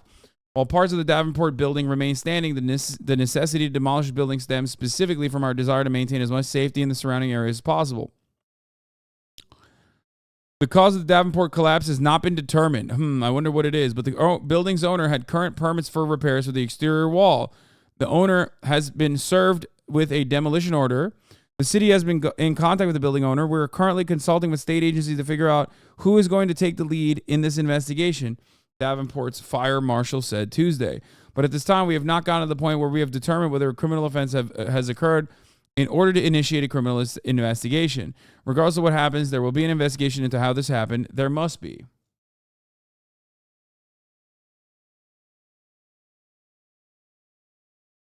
Yeah.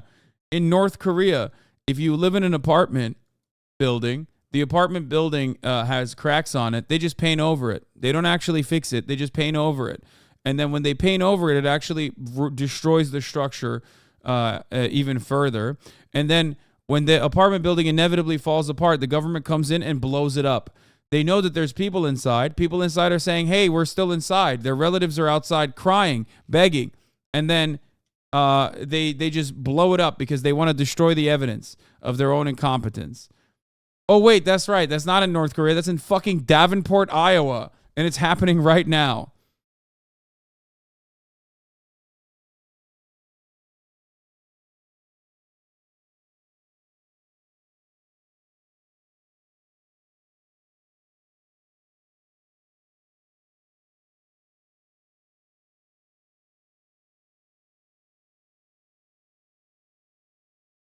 Anyway.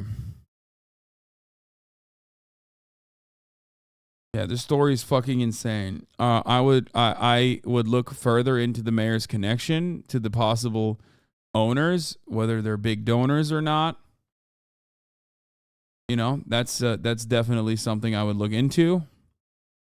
Be good to know. And I would look into the safety inspectors who just who just kept looking at this property, and possibly the refusal from the developers and the people who own the fucking apartment complex, and their refusal to actually listen to the people living inside of the apartment complex, constantly telling them there's fat fucking cracks.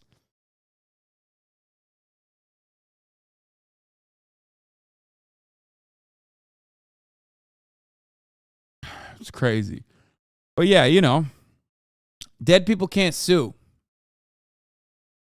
So just remember that if you're wondering what the fuck's going on. Here's Greg Gutfeld attacking gamers on Fox News. Which is a social media outlet popular with video gamers. You know what else is popular with video gamers? Not banging chicks. Discord, which is a social media outlet. Fucking got him. He's right. I mean, he's right. He's so right. All right. Let's talk about the LCS walkout. This is Travis Gafford covering the story. I got to go pee real quick. But the LCS players have officially voted to walk out. This happened last night. I know a lot of you have heard about it, but I have some interesting information about the behind the scenes of how this all came to be.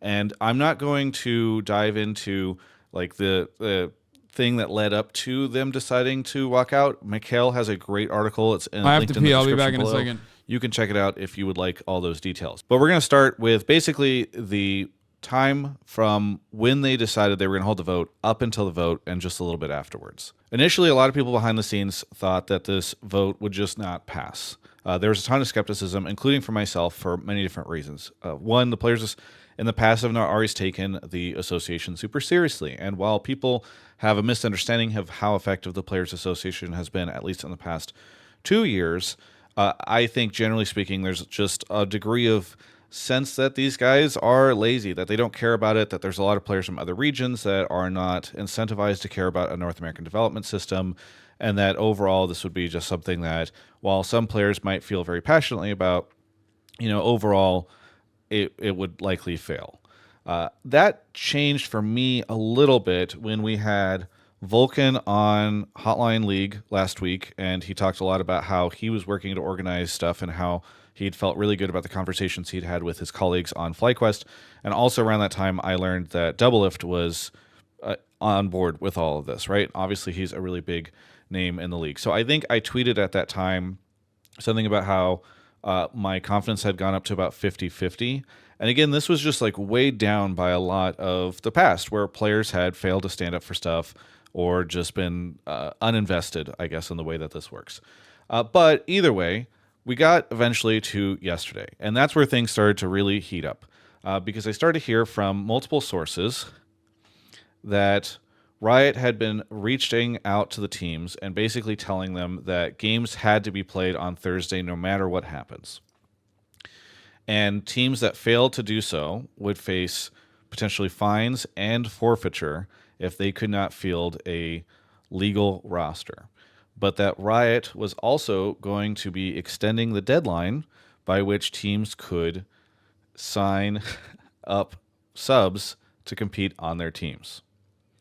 All right, normally in these videos, I do a pretty good job, I think, of presenting the sort of facts or the information at the beginning and then providing my analysis at the end. But I don't think I could do that here. One, I want to mention that Evie also tweeted this out before I made this video. So if you want additional reporting on it or another person, you know, to try to mention that this is happening, feel free to go look at that tweet. But I also reached out to Riot about this almost 24 hours from the time I'm recording this video, and I did not hear back from them.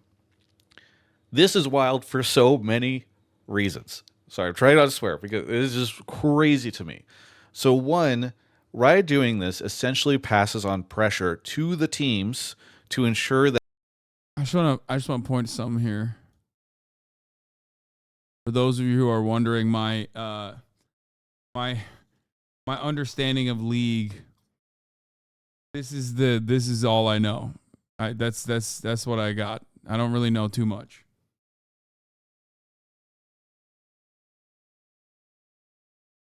For your information, they probably always get back. Travis is like an OG LCS journalist.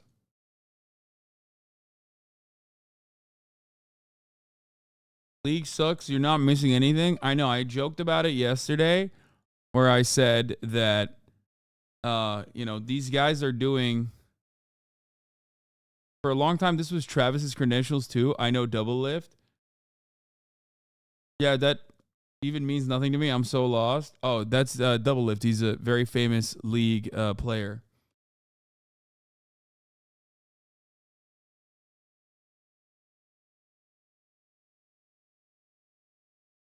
I did used to play Defense of the Ancients, Dota, Visita Hariventra. Since then, I've rarely Since then, I have made a pact with myself to never touch another MOBA game ever again. And I will never play League. I will never play any of these games. Who's your hero? I would swap between Axe, whatever the fuck Axe, Ox was in Turkey, whatever the name of that character was. I'm forgetting now. And Rikimaru.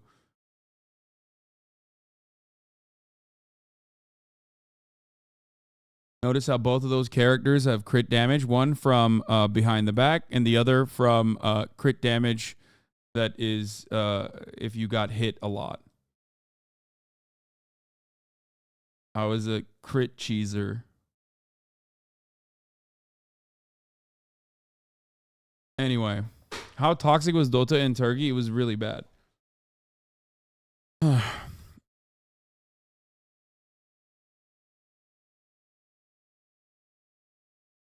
That's proc, not a crit, you donkey. That's a proc, not a crit, you donkey. Yeah, I don't care. Anything that I don't remember from Dota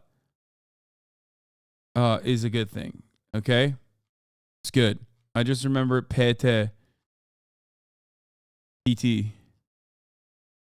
That's literally all I remember. I don't even remember any of the fucking things that you needed to buy to like make shit. I don't remember anything. Anyway, let's continue. That the lockout doesn't happen, because if you're literally telling them like you're going to face forfeiture and potentially financial repercussions or penalties, like that is just you basically telling the teams like, hey, you need to make sure that games are played, and teams are going to feel pressured to try to make sure that a walkout doesn't happen. So I think that's just a really bad look.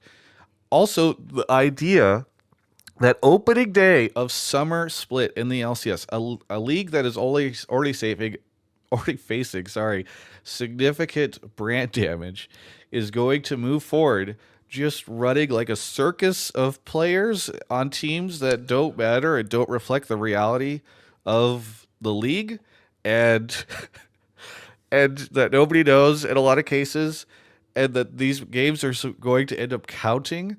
Like, this is how you're going to open your day? This is what you think is the best potential option? Like, I'm trying not to flame right. The walkout is in response to what Riot and the team organizations are doing with the NACL, the amateur side of LCS. Basically, what they're going to do is remove the amateur scene in NA. Scab Pros, imagine doing this with football. It would be awesome. They have done this. Didn't they literally do this in football? They did. Yeah, they did it.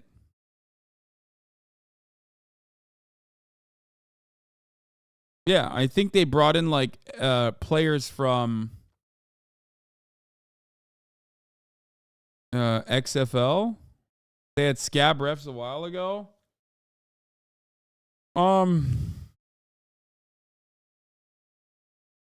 Anyway.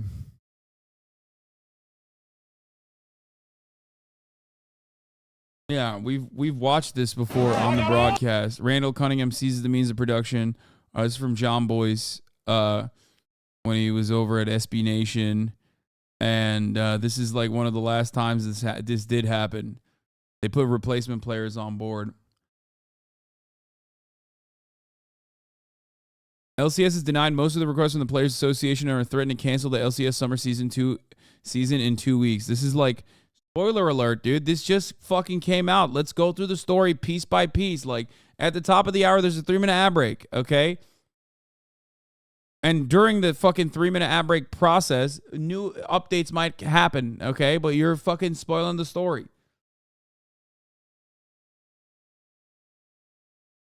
You no longer want to see those ads. All you need to do is subscribe, which you can do for $5 or free with a Twitch Prime by connecting your Amazon Prime account to your Twitch account. Or by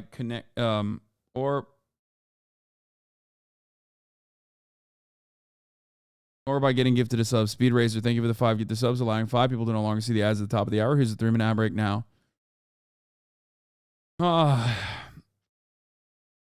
Anyway, I'm going to cover the updates in a second.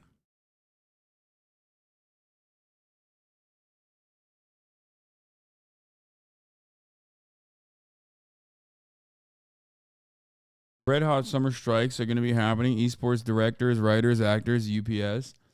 Yeah, esports players is perhaps one of the last areas where I thought there would be some actual labor action.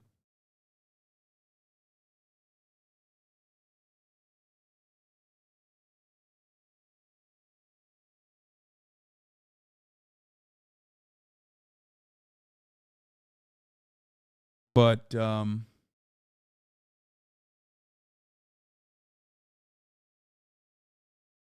5.83, Jesus Christ, dude. Chatters are fucking haters. Actually. Anyway, look, gamer unionization was the last thing I expected in 2023. Esports labor action is peak online left combination of words. I mean, who cares? I'm not understanding this labor strike. The big leagues are protesting because there's no more small league. I wish there was a better explainer, because he didn't like fully go into what happened with the situation at first. LCS remains on schedule. Teams have been granted permission to sign additional players post roster lock. Meanwhile, the NALCSPA is working to mitigate the signings. The LCS Players Association, LCS orgs are obligated to play due to contract with Riot. So here. Okay, so the walkout vote has been overwhelmingly passed. It's not a decision LCS players have come to lightly. Countless discussions and debates were had between all LCS players in the week leading to this historic vote. One thing is clear from those conversations. Our players want to play and compete above all else. Joining hands to put competition aside is a testament to the significance and urgency of the issues at hand.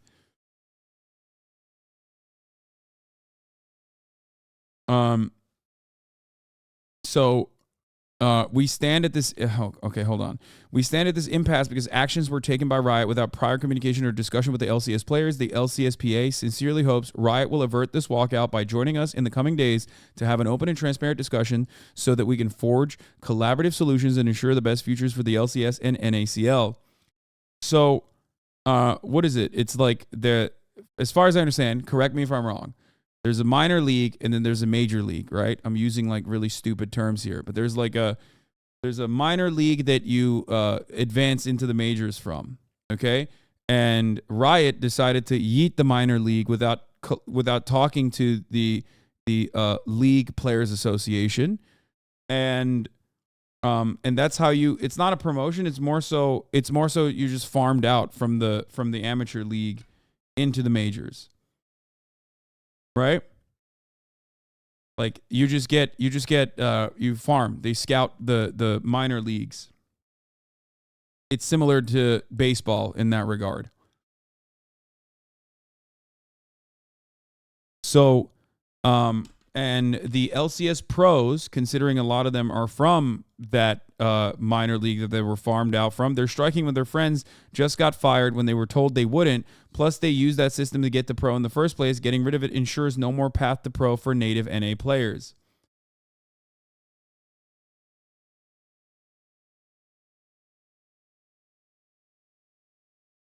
Okay. It used to be a promotion relegation system between the two until the franchise system came about. So,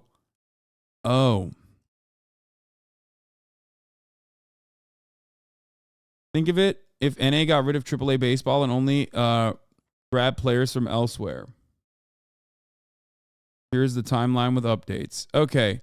This was a very long post that I didn't want to read, but I think it's good to get a better understanding of it. And organizations don't want it because they have franchise spots that they're paying a lot of money for, and they want to just like pick whoever they want. Is that what it is? Unfortunately, the LCSPA does not have even close to as much power as traditional sports player associations that are true unions. It's honestly going to be very difficult for the LCSPA to get the demands they want from Riot, given the current poor financial situation for all North American esports organizations and Riot's esports arm at the moment. If you need any specific details on the situation, let me know, says Slasher.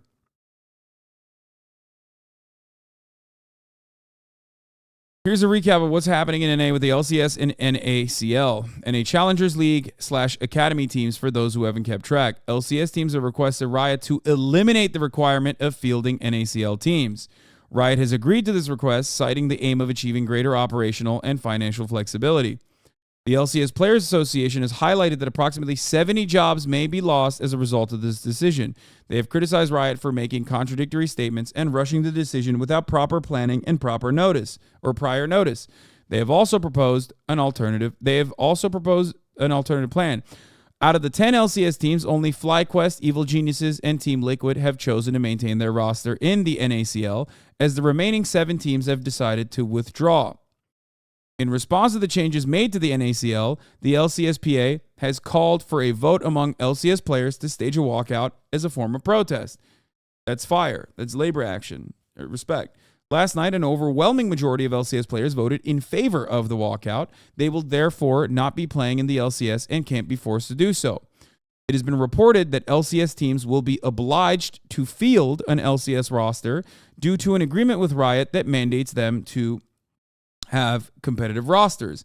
Consequently, they will need to sign new players to fulfill this requirement. However, the LCSPA, the Players Association, will attempt to mitigate those signings. To give more context, 50% of the current LCS players have been through the NACL. The economical situation of the LCS teams is very difficult, as it has been reported that many are trying to sell their spot. I also know from sources that salaries have been drastically reduced in the LCS this year. Sources also say that the cost to run an NACL team is around $1 million per year. However, the LCSPA alternative plan also addresses those issues. Additionally, each LCS team has been given $3 million by Riot in order to help them out for the LCS NACL this year. So, I don't really fully understand the dynamics here, but from what I understand, like, Riot owns everything, right? Like, they own literally everything. It's not like the NBA, it's not like the NFL. They just own everything. So they can do basically whatever the fuck they want. The amount of leverage they have is insane. They own the IP, they own the leagues, they own whatever the fuck they want. And right now, it seems like a lot of teams, a lot of franchise teams, a lot of league teams, and I mean, I think even the same goes for Valorant in some respects. Like, they are, they're very, I mean, it's very expensive endeavor. They don't own the teams, but it doesn't matter because they own everything else. And given how financially not viable it is to currently manage a team, all of these organizations are trying to either A, sell their franchise spots, or B, disbanding their teams in general, right? Am I getting this correctly?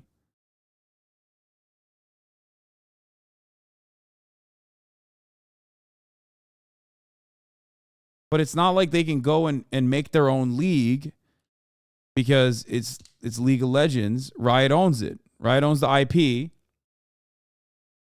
Like, imagine if someone owned the IP of football. You know what I mean? Like, and like, if you wanted to go outside and throw the pigskin around, they were like, no, you can't do that.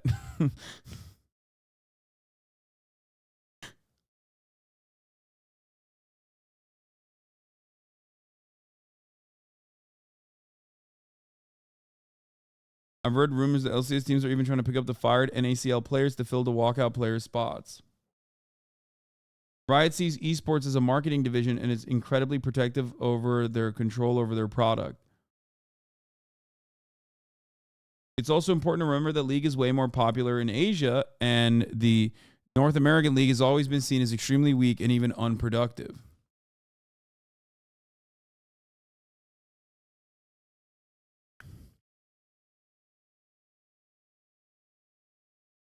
So, Riot doesn't own the teams, but Riot owns the spots in its own league, and they sell those spots to other.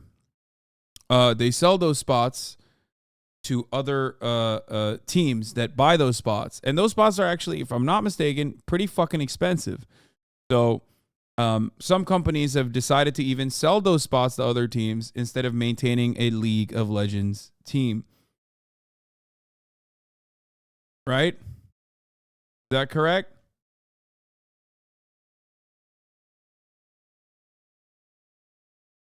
Yeah, like on a serious note, it's really sad to see all the organizations just drop their NACL. Riot caved into the team's wishes. All LCS teams were previously required to have a minor league team, but they removed that, and 7 out of 10 teams dropped their minor league squad, causing 70 jobs to be lost overnight. Riot owns even more in Valorant because the orgs didn't buy their spot like they had to in League. I own the IP of football. The teams own their spots in the LCS. Teams. I mean, part of the reason why franchising was a thing, the whole reason that franchising started was because the teams leveraged the fact that franchising would allow them to explore North American talent. They would be able to build great rosters for the future. They would be able to invest in talent now that might not be great, give them the LCS experience, and then in like 2-3 years time, they could be top tier players. But they weren't able to do this before because of relegations. You know, you were afraid to start one of these, rookie players, a North American, like a North American challenger in terms of like in the Challengers League. You didn't want to start an academy player and have them run it down on stage and then you just lose your spot in the LCS because of it. It's one of the main things that was sold to you as fans. And then now they want to turn around and be like, you know what, guys? Like, we actually really do care about North American talent, but times are tough. The economy is bad. So we're actually just going to destroy our fucking pipeline of North American talent ourselves. And somehow that's supposed to be okay. When these teams... I love when people tell me about IW Dominate, like as though I don't know him personally. Like as though I haven't hung out with him in the real world.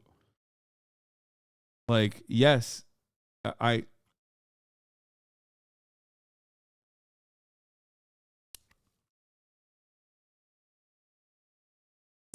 mean, these teams have money. IW Dominate, ain't no way, whatever. It's just a choice, right? They don't think that they are going to make direct money off NACL. Like, the way that they see it is like, are we going to be able to get enough in buyouts for the players in our NACL team to justify all of the salaries? And if the answer is no, then they're like, no. Okay, then there's no reason to actually continue with it. Yeah, it's tough, bro. I think that it's really a bad sign for North American LCS that you have everyone trying to sell, and then as soon as they voted, this is the first opportunity where you could not have a challengers team, an academy team in LCS history, right? Like, it was part of franchising where they were required in the LCS contract to have. I called him by his birth name, IW Dominate, more like IWW Dominate. Yeah. You have everyone trying to sell, and then as soon as they voted, this is the first opportunity where you could not have a challengers team, an academy team in LCS history, right? Like, it was part of franchising where they were required in the LCS contract to have an academy team. The first opportunity that they can actually dismiss their academy team fully, almost everyone's done it. Like 7 out of the 10 teams have done it. I don't know. It's tough. It's tough.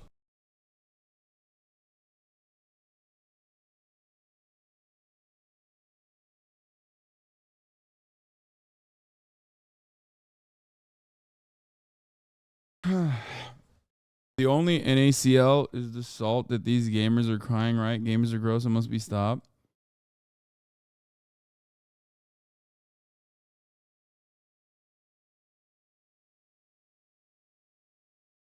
Riot is also now offering to pay the scabs more than the pros who are striking. Typical. Scabs are getting nearly twice the daily rate of an average LCS player at almost 2K a day, and that will most likely be average gold players, lol. Yeah. Esports is permanently hampered because all video games are IPs owned by corporations, giving them extreme leverage in all situations, says Slasher. The world's biggest esports organizations, such as 100 Thieves, C9, or FaZe, down lol, boo, Slasher, we phase up in this building, have barely any negotiating power against the publishers, let alone players themselves who are hung out to dry. The LCSPA is the first real-time players' rights are being fought for against a major game developer, but Riot has near unilateral control over the situation. Slasher, just DM me on Discord. Let's talk, and then you can do a better job of describing the situation to me because of my specifically anti-MOBA stance. This is making it very hard for me to comprehend exactly what's going on. Because I have a general distaste for MOBA, And I think that it turns normal humans into fucking freaks.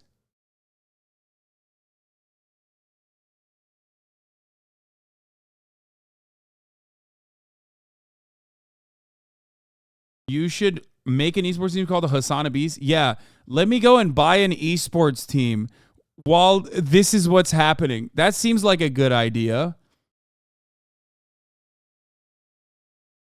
That seems like a great idea. Yeah, what a great time to do that.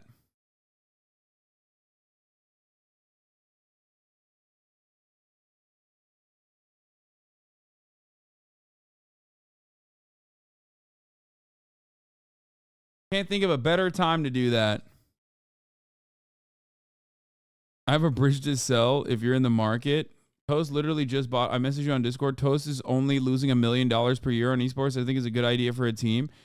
Yeah, that's insane. That seems insane. That's crazy. I can't begin to explain how crazy this is.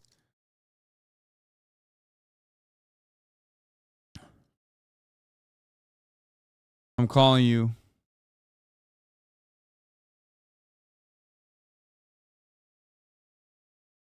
Hello? Hello? Can you hear me? Hello. Last time you were on this broadcast, you know, it's a very long time ago. I don't know what you're talking about. Yeah. You said some things last time you were on this broadcast that became permanently memeified. Slasher. Is that true? You sure? I think so. I can't remember. Oh, you can't remember what it was? Can't quite remember at all what we're talking about. Nope. You can't. No recollection. Okay, I won't bring that up then. If you can't recall what happened last time you were on this broadcast, it's all good. Okay. We're coming up on 3 years, you know. Chat, stop spamming stuff. Coming up on 3 years, Hasan. Chat, stop spamming things that happened 3 years ago that didn't actually happen. Okay. 3-year anniversary this June. Oh and my something God. that I don't have any recollection of. Just wanted to throw that out there. Yeah, we just wiped that. We just wiped that from the memory bank. Okay. Hasan, So Toast is only losing $1 million a year. yeah, that sounds psychotic. Ludwig and Charlie are only losing about $1.5 million to $2 million a year. Didn't you just get a fat contract? You can afford it. Yeah, from what I read on the internet, you're in a a rich journalist mansion now. You're a got journalist. You should know that those contracts aren't exactly flush. I didn't get a contract with YouTube. I got an exclusivity deal with Twitch. Okay. I heard that Kick is offering hundreds of millions of dollars right now. Yeah, as long as I fucking sell Gamba on the side, probably. So I think I'm good on that. I think your chat would love to see Team AOC. Yeah. Yeah, the chat would, and then everyone would be killing me online. They'd Just be like, team up with XQC. Yeah, he's no, already backed out. He's already gotten cold feet. You and him, just like Charlie and Ludwig have teamed up. I think you and Felix together would be an incredible combo. Yeah, he's. I would love to have a stable partner in this. One that is reliable and consistent, and certainly never backs out of deals. That seems great. Felix sounds exactly like you're talking about. No. Yeah. Okay, so talk to me. So League of Legends, it's owned by Riot, a massive company. Which is like partially owned by Tencent, right? Or entirely owned by Tencent? 100% owned by Tencent. 100% owned by Tencent. All of your money is going to China. Your voice comms are being recorded. Yeah, that's fine. I've played Valorant. They have kernel level access to my computer. It's all good. It's fine. I love China, so I don't have an issue with that. Rod, do you want to turn on your camera or no? By the way, ship. Nope. Nope, you do not want to turn your camera. I don't have it set up. It's not even. I gotta go get it. No, it's okay. Fine. Never mind. Okay. No one wants to see me, Hasan. What are you talking about? Well, people are confused as to who I'm talking to. We're talking to an OG, a legend in the field. Okay, so yeah, not like you would come see me. This guy comes to New York. Okay, we'll go to Tarek's apartment in Brooklyn. Will not meet up with me for 5 minutes. I just want to say hello. I don't want to snipe you on your stream. Just wanted to say hi. Couldn't take 5 minutes. It's okay, Hasan. I understand. Okay. First of all, Tariq is my blood relative. Okay, it's a little different. Yeah. It's a little different, and also that we were streaming. So I want 23andMe proof on that. Wait, hold on. Let me. I'm pulling up a photo of you so that people know who I'm talking to. There you go. Okay. Wonderful. All right. So, all right, let's get to it. So you got multiple different leagues, right? And NA is one of them, right? And it's seen as like kind of the black sheep of all the other leagues. League of Legends is not doing too good in North America right now. No. It is much more popular in China. It's much more popular in Korea. It's even much more popular in Europe. North America is probably the weakest region in terms of total player base. And also in results, we are bad. We are bad at video games. We do not win any championships. The North American League of Legends community has as good of a chance of winning Worlds as USA does in the World Cup, which means 0. We have a 0% chance of ever winning. Yeah, it's because we're too busy getting laid, okay? Is it? Have you seen the chat on Twitch? I don't know if anybody's getting laid.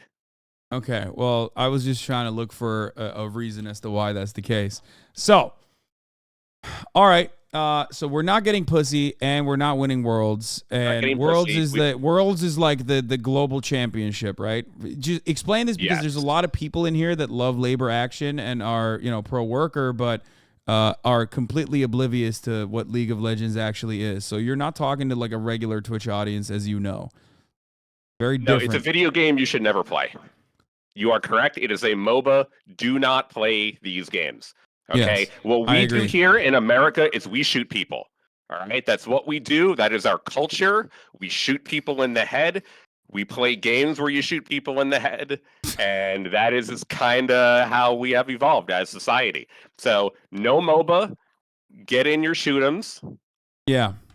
That's what we do here. We're actually really good at shooting people in the head. Like historically in esports, America has been always great at shooting other people. We're really not good in terms of strategy. Anything that involves like having to use your brain at a high level, we're animals. We're animals, and we have a lot of guns. Even though the only time what was it? It was Tadic that won a gold for an American team for Counter-Strike, right? Gold medal.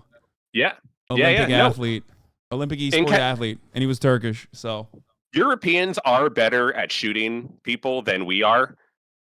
In video games. I mean, in real life, I guess you would say 50-50, but in video games, Europeans are definitely better. But Americans can still hold up historically. We definitely have won some titles shooting people. Okay, in video games.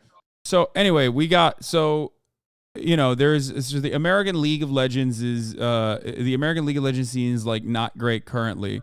So explain before you get into like the franchising stuff.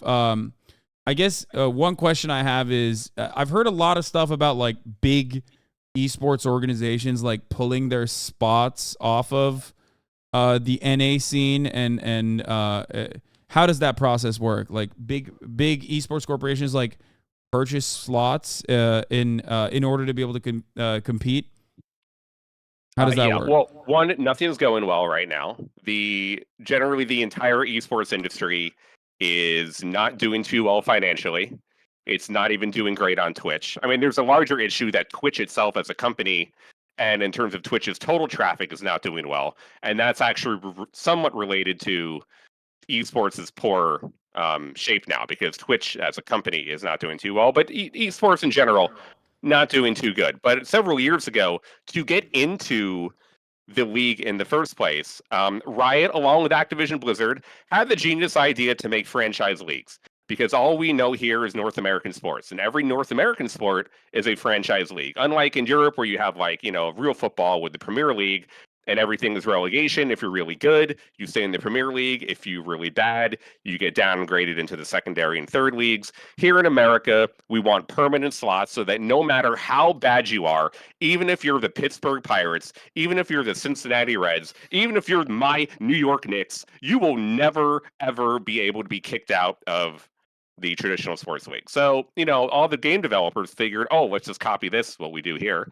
And they did that for League of Legends and Riot. And they did the same, Activision Blizzard did the same thing for Call of Duty and for Overwatch.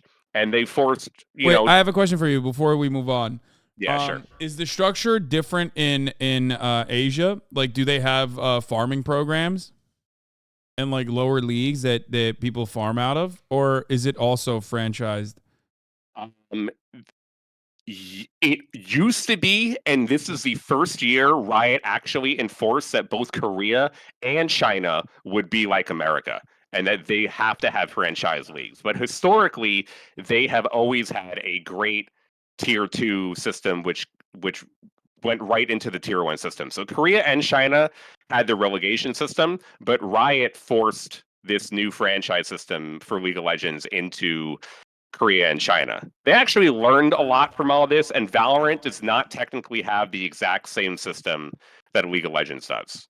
They have what is considered a partnership system, where you do not have to pay for a slot, and that Riot can kick you out. In League of Legends and in Overwatch and Call of Duty, you had venture capitalists and you had traditional sports owners like the Kroenkes, who own the Rams, and I think they own Chelsea. You have the Wilpons, who have the New York Mets. You have the Kraft, who own the New England Patriots. They were all really good friends with Bobby Kotick, the piece of shit CEO of Activision Blizzard, and he was able to get them to buy into the Activision Blizzard leagues. The same thing kind of happened here with Riot, where like the Golden State Warriors own one of the slots for the LCS, for example. So in LCS, people had to pay $10 to $15 million to own the slots. And Activision Blizzard, they were able to scam owners to pay $25 to $30 million for each of those slots.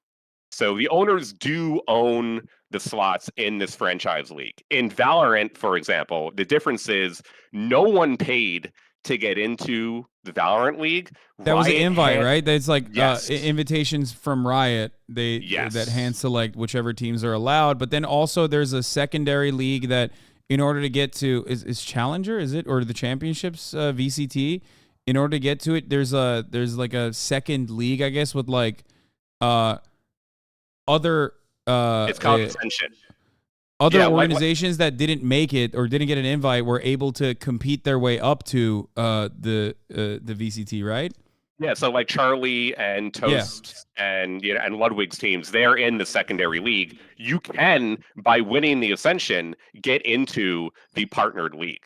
So Riot actually did learn from their fuck-ups from the franchise League of Legends stuff and did it totally differently for Valorant. The difference is that Riot can at any time kick you out of the partnered league if they do not feel like you are holding up the demands that you entered into when the partnered organizations first got onto the league. Like G2 was originally going to be a partnered team in the Valorant league because they lost their slot, right? Like they were originally invited and they lost their slot due to Andrew Tate and the owner of G2 being a massive Andrew Tate dick rider. I don't know if you knew this or not, but he also used to always try to hang out with me every time he was in Los Angeles and like tried to sign me multiple times to G2.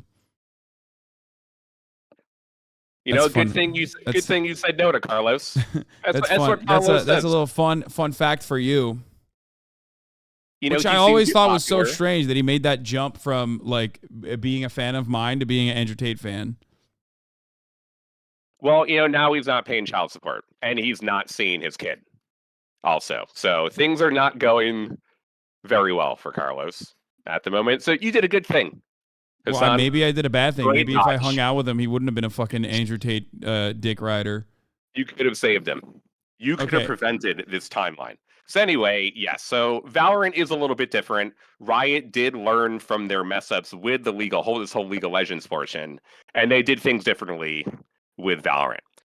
However, League of Legends and then Activision Blizzard with Overwatch and Call of Duty are all franchise leagues. But as I was saying in chat, the difference is with traditional sports, these are video games that are IPs that are owned by mega corporations.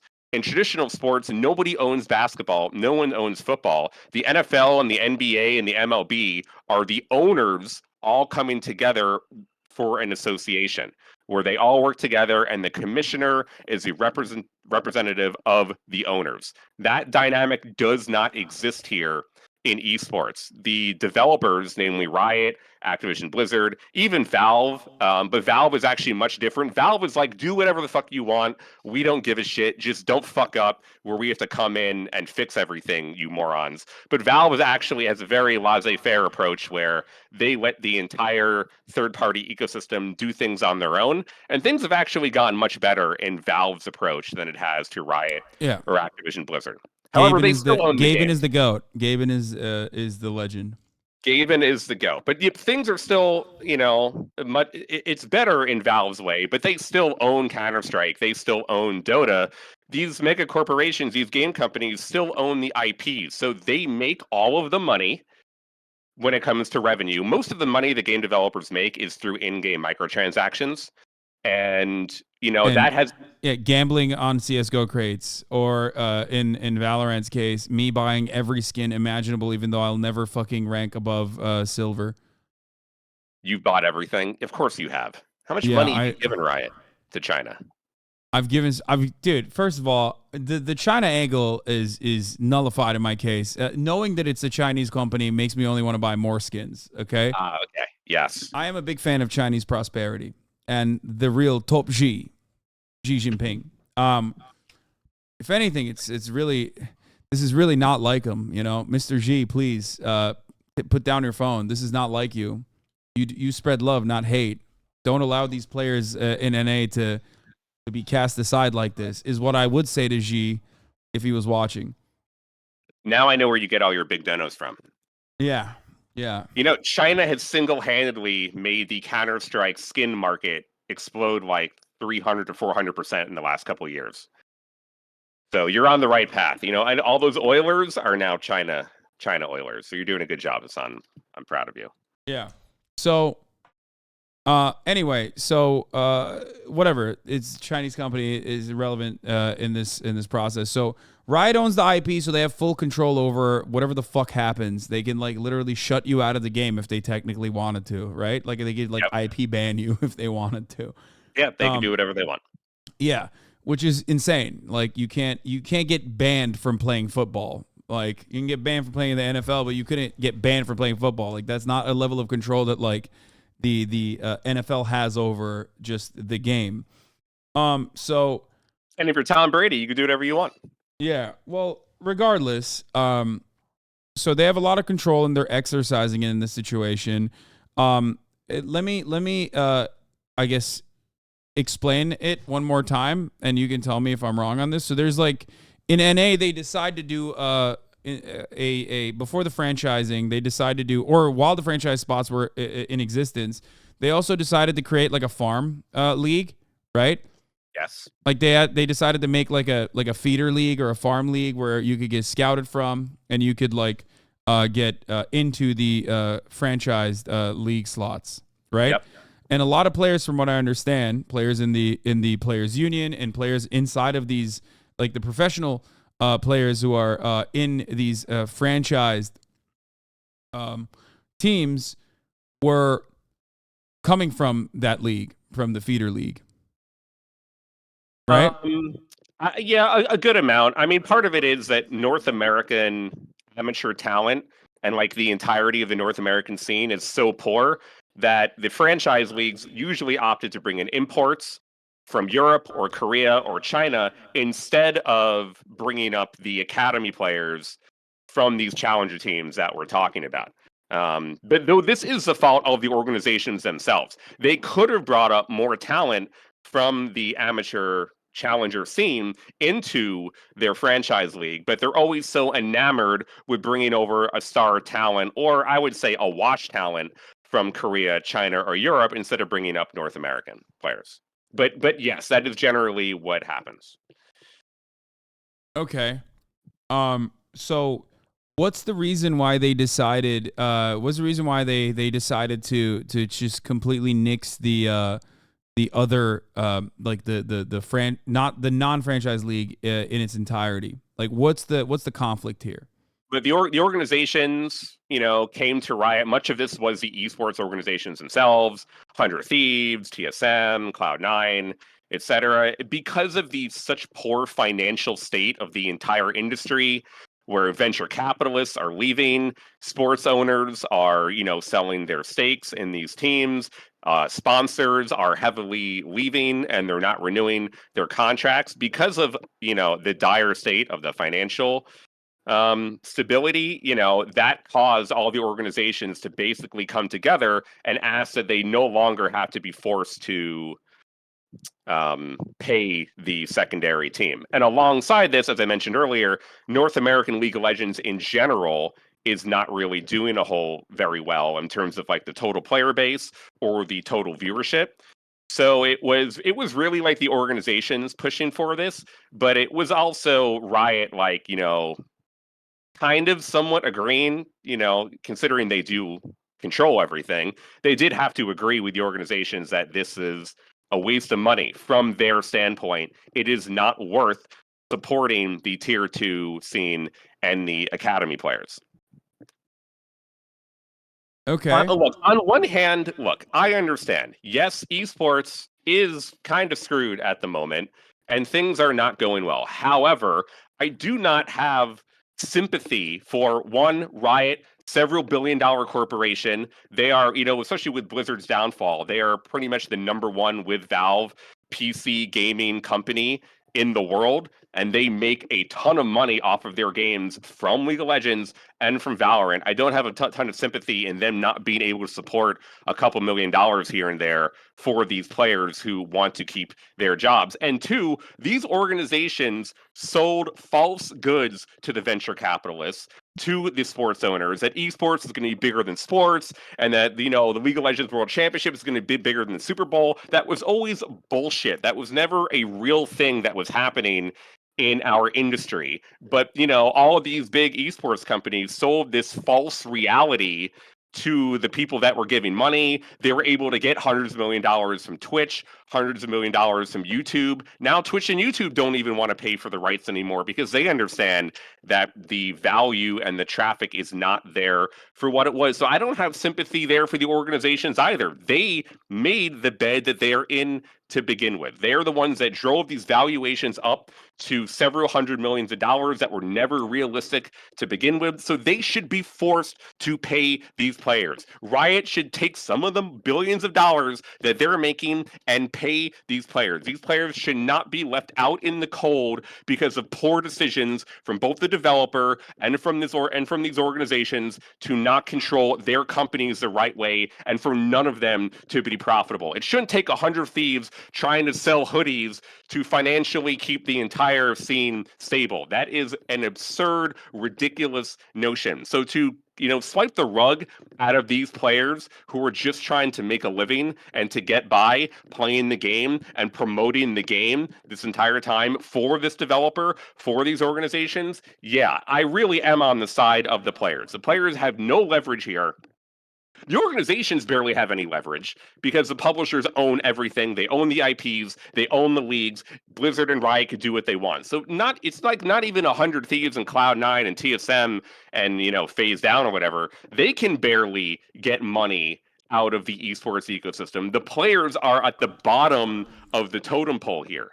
So you have even the teams that can't do anything. Now they're working along with the developers to basically pressure the players, and to make sure and to put their boot onto the players. And tier 2 players who grind this game for hours and hours a day just to get a chance to play in the Premier League should not have their opportunities taken away and the small amount of money that they're making to get by to try to make their dream a reality here. So the Players Association in League of Legends is one of the first times in any esport game that there's a real association fighting for the rights of the players. So I have no sympathy here for the organizations or for Riot in this scenario. And it seems like they're trying to, it seems like they're trying to protect the NA scene, which could literally become a very marketable entity down the line if there was enough investment given to that rather than continuing with the old way of doing business. I mean, maybe I'm wrong, but it's impossible for me, from where I'm standing. It seems ridiculous to say that a fucking nation with like 330 million people in it don't have any good fucking gamers. You know what I mean? Like, I know it's like funny to say, oh, near airport, NA is shitty, it's dog shit, whatever. But that just means that there isn't enough investment into it. That there isn't enough investment into funding, farming, scouting, and building up players inside of North America, in the North American player base. I mean, look, I've been in this industry, in this community for over 20 years. I have been all aboard the Americans are not as good because of our culture, because of our work ethic, because of the lack of total players here, because of high ping, bad servers, bad scrim time, not enough teams to scrim, not enough teams to schedule. There's a laundry list of reasons that American teams and players do not do very well, let alone in League of Legends, but in all international esports, whether it's Valorant or Counter-Strike or Street Fighter or anything, American players or teams just traditionally have not done as well. However, if we want Americans to eventually, and a North American team to eventually win the World Championship, how would, totally carving out the tier 2 amateur scene help get to that situation? This is only going to make things worse. If you are rooting for North American players and North American organizations, gutting the tier 2 scene and not allowing these players to make a little bit of money while they try to get into the show to see what they can do, this is not going to help everything. Yeah. So you're on the side of the players on this one. People keep saying in the chat that like NA players, while not being very competitive in the global stage, are also getting paid more or something than other markets, and I don't know if there's any validity to that. I feel like that seems like weirdly... The only in China, players are making more than America because China has like the best ever esports ecosystem. Each of the teams in China can draw 5,000 to 10,000 fans for each local match. Like each individual local match in China has a stadium of people coming out for all of their teams. In China, League of Legends is by far the most played in terms of the most amount of players. It's the most viewed. Whenever the World Championship each year has like, I think the Riot comes out with like 80 or 90 concurrent million concurrent viewers or watch the final, I would say 95% of that is China. The rest is North America, Europe, and Korea combined. So China has a gigantic, huge ecosystem for esports that is very financially viable. But number 2 is North America, because that's where all the money is. All the big sponsors are American. All the like big VCs and traditional sports owners are American.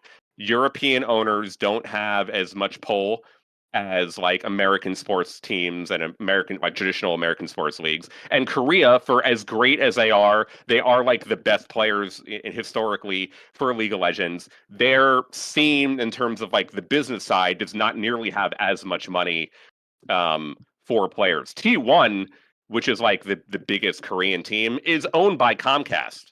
Like they got bought out by Comcast, and T1 is owned by, T1 is basically an American team. So that's how they can afford Faker to pay him as the highest paid player, League of Legends player in the world. They're basically getting paid, by Americans over there. SKT1, which was the former Korean team, and how they got to T1 would have never been able to afford Faker if they were just still SKT1. They needed that American money. So yes, considering how poor performance the North American organizations have had in League of Legends, the players probably shouldn't be paid as much compared to the Korean or the European players, because they've had a much better time performing when it counts.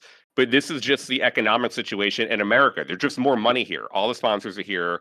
All the VCs are here. All the money. That's why I'm saying there's an opportunity for the NA scene to be significantly more competitive, because there's so much more money. Because the way I see it, correct me if I'm wrong, like I said, I'm very uninitiated on this stuff, but the championships, whether it be the VCT or LCS, like these are just the marketing arm of Riot. Like they see this as a way to market their product to a broader audience, right? So that they come in, they play, they gamble, they get invested, they put, thousands of hours into this fucking game, constantly wanting to kill themselves as they play the fucking game, and they buy all the skins, and they dump a shitload of money into these fucking skins, which are not actually giving them any sort of competitive advantage, even though you still keep buying them over and over again.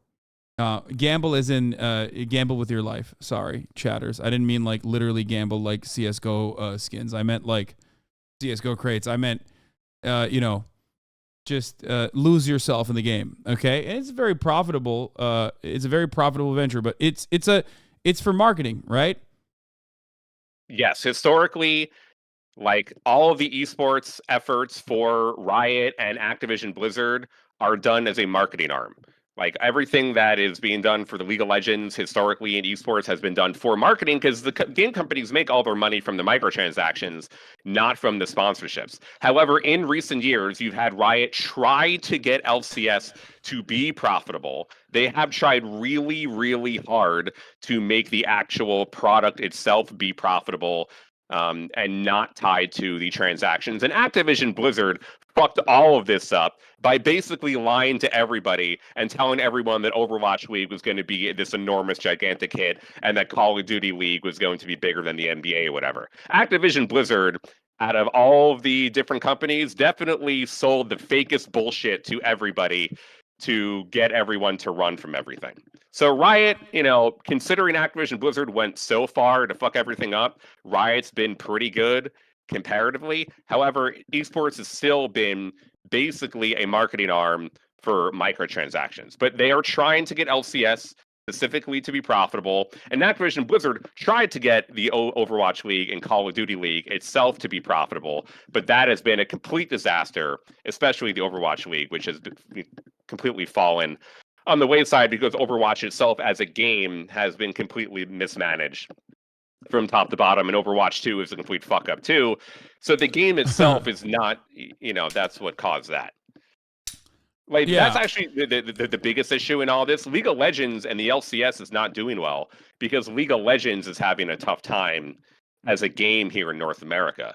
The same thing with Overwatch League. Like for all the problems the Overwatch League itself has had, Overwatch not doing too well has cascaded a lot of the issues that Overwatch League has. Call of Duty it has League because it has capital. There's capital flight. Is that what you're saying? Because Overwatch League being an abject failure, it turned investors off from like investing in dumping unlimited amounts of funds into esports. Is that what you're saying? So people are just like very scared.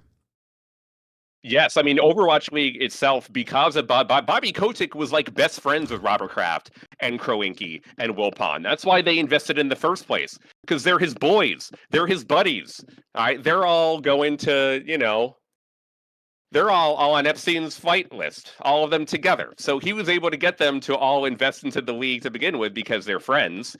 And now that everything is going really poorly, and he had the sexual misconduct allegations against him. I just got to say something, okay? Everyone is reeling from the loss of a friend. Okay, Jeffrey Epstein's untimely death, which was ruled as a suicide, was hard on a lot of CEOs of major corporations. Okay, I just want to point that out.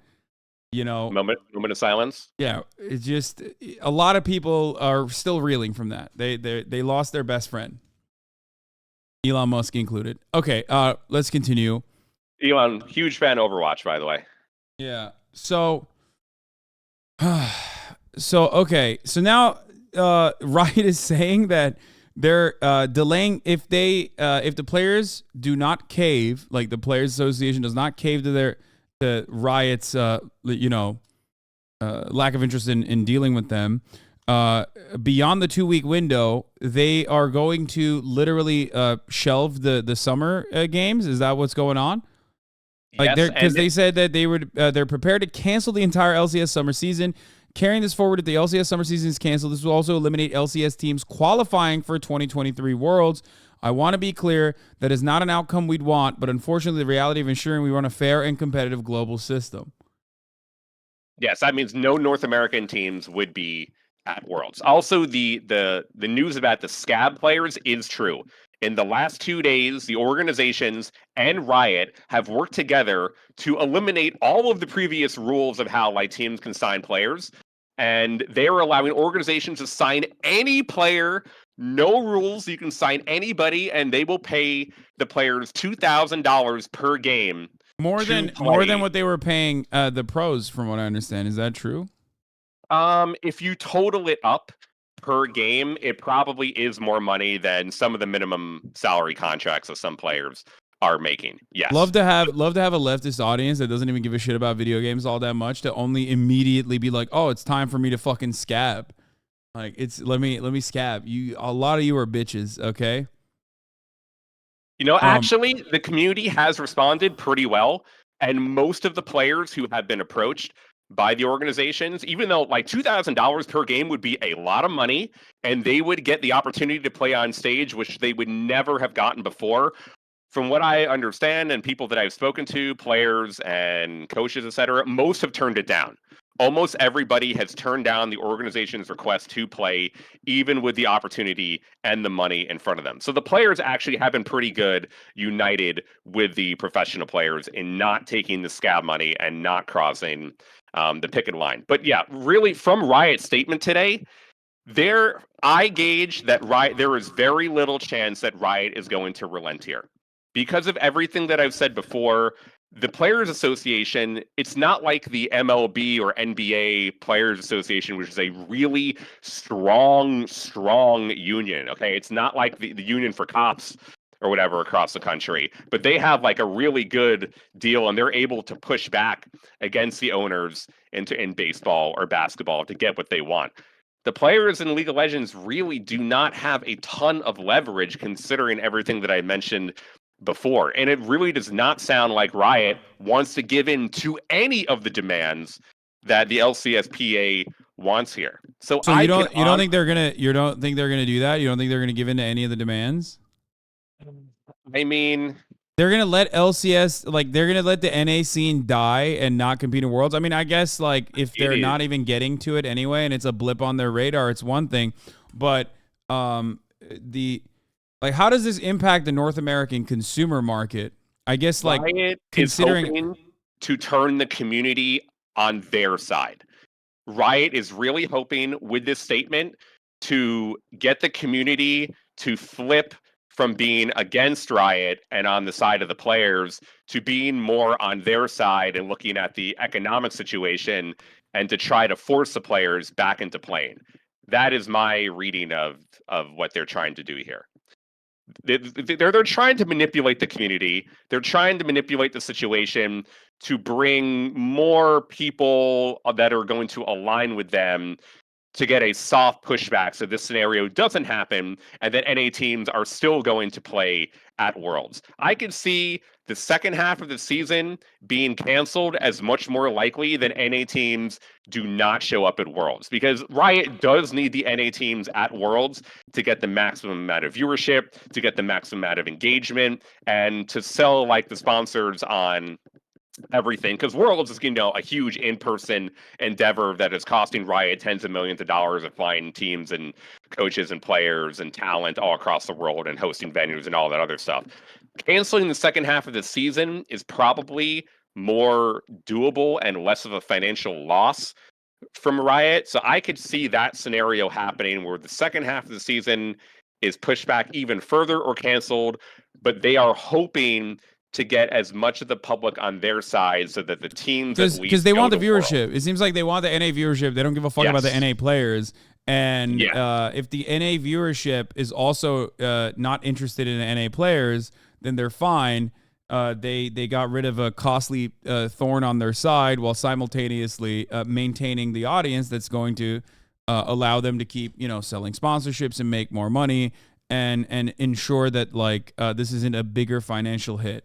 Rod, there's a Ellis CPA board members in the chat, and they're saying they want to join the call. Do you mind if I invite them? Yeah, of course. Philip is the person in charge. He's done a great job. Are you friends with him on Discord? Discord? If you can invite him into the call, if you are. The fucking Players Association person in the chat keeps adding Fossabot. Don't do that. That's not going to get you any. I don't know why you're tagging Fossabot there. That's not very helpful for you. But I see you in the chat. Rod, do you know him or no? I mean, are you friends with him on Discord? Yes, but I don't. I'm getting his Discord now. I am friends with him, but I don't know. I'm getting the. Okay. His Discord. If you can bring him into the call, that could be helpful. So, yeah, Riot is saying, first and foremost, we support players. We also support teams that we believe more than ever in the LCS. Yeah, they're just hoping that the fans and that everyone in Twitch chat is fickle. All right, and that you guys out there will not give a shit who was playing on the stage. That you would rather root for 100 Thieves or Cloud9 or TSM and not care about who was actually playing. Riot is betting and hoping that is the case. Everyone out there that is listening, who is a League of Legends fan, or people out there and just League of Legends fans in general, have to hold firm and not watch, not tune in, not give Riot any engagement, not give Riot a reason to show the world that there is no reason to have the professional players on stage and that they could sign any replacements and have everything go fine. Yeah, like what if they go to like the Chinese feeder leagues to just fucking stack their rosters full of players that are decent to good? Is that a thing that these teams could do, the franchise teams could do right now? And like completely override the Players Association's demands. I don't. Which, by the way, we didn't even talk about that. What's up with what are their demands exactly? The Players Association. Yeah. I'm getting him right now. I will let him explain for you. Riot has successfully architected a tier 2 ecosystem in other major regions, Europe, China, and Korea, and we want to do the same for North America. It will take some shifts and trade-offs to get there, so to help North America see and through this transition, we've decided to give our NACL partner, Rally Cry, an additional $300,000 in order to jumpstart the 2023 NACL season this week. This funding is an addition to the revenue share to the NACL teams we announced last week. Transitioning from the ineffective academy system to the new NACL model will be helped with this funding. Wait. Flash just left the call. Oh, wait, hold on. Here it is. Hello. Hello. We're joined by Philip. This is Philip. Um, he is the head of the LCSPA. Nice to meet you, son. What's going on? I'm looking at your asks of Riot. So what happened, Philip? Explain to me what's going on. Why are you upset? Why are we upset? With Riot. Not just me. I'm here to, the mouthpiece for the players in this situation. And, really the instigating incident here, I've worked for the PA and represented players for over 2 years. Every bit of our relationship with Riot has always been predicated on mutual respect and participation in the process. And up until about a month ago, or a few weeks, time has turned into a blur recently. It's been a busy time, but until very recently, that's always been the case. Riot's always known that, we communicate together about what's going on. We plan far in the future. And if we have things that, red lines for each other about changes, we try and work them out, and we try and figure out solutions that everybody can be on board with, similar to any group that's, in kind of constant negotiations around how, how a workplace or ecosystem can be.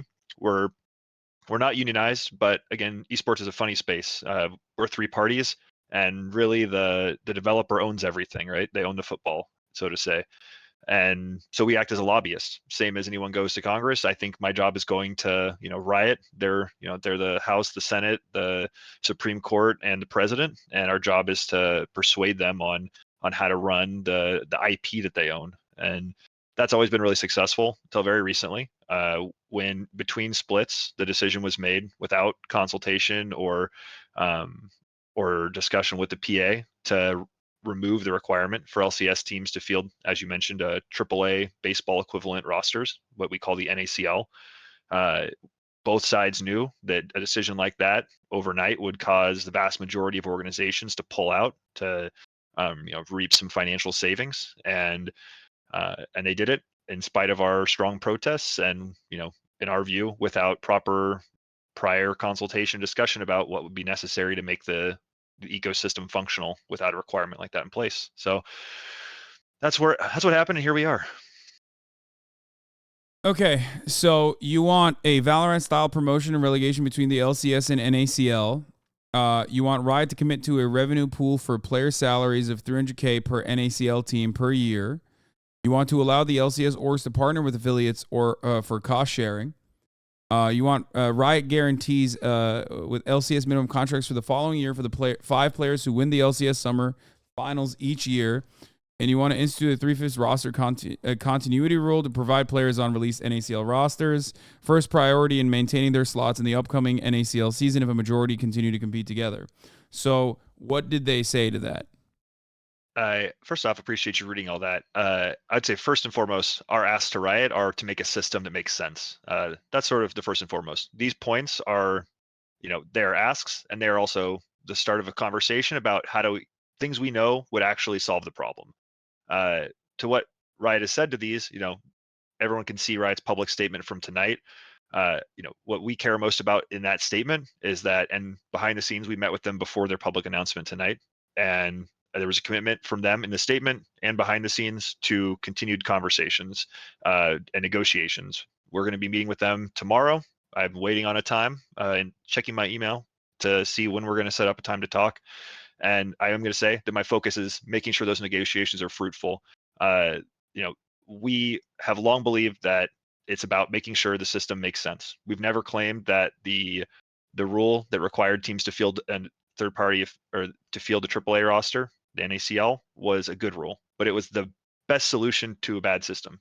Slashers talked a little bit about franchising and the issues that it creates in an ecosystem and, market inequalities. If you want to get all capitalist, it creates disincentives to be successful or competitively successful. And it disincentivizes developmental leagues unless you require the people who are staked in the game to participate. So that's what we're asking for. That's what especially bullets 1 and 2 are. It's saying, hey, we need to put a system in place that actually will encourage people to participate and ensure that North American talent pipeline doesn't dry up overnight.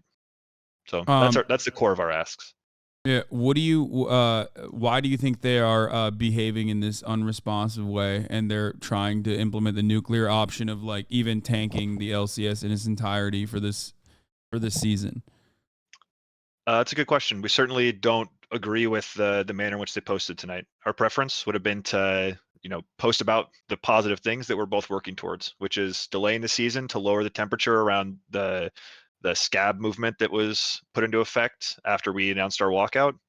Once we announced our walkout and teams started reaching out to scabs, we saw undue pressure and coercion from teams to try and make players disclose if they were walking out, to pressure them not to walk out. Some things that have been reported recently that we can't speak to details because of personal situations, but it has been a dangerous thing that Riot put in place. And we asked them to delay the season. We said lower the temperature so that we can meet and we can actually come to solutions, and we don't spend all of our time convincing Diamond 1 players not to take the stage in a sham fashion. So that was first and foremost. I think their statement today is overly aggressive and doesn't set the tone right for going into these negotiations. But at the end of the day, my job is to do the work and go and meet and get ourselves to a place where our players can feel comfortable about going forward and playing. We want to play, and we just got to see they're going to put us at the table, and they're going to actually listen to reason about what needs to happen for the scene to work, because the community is with us on this. They know that what's happening is not good for League of Legends globally or in North America. Okay. All right. So how do we move forward here? If you're in the public, I think your voices have been instrumental for us throughout this process. Solidarity has been huge. I mean, it's been incredibly humbling to see people who, I said Diamond 1, I wasn't joking. I've had a Diamond 1 player reach out to me saying I was offered a job to go play as a scab. And yeah, Rob brought up, you can make a lot of money to do that. And the fact that we're here, that they realized it was impossible to run a broadcast without player support is huge. And part of that's the community.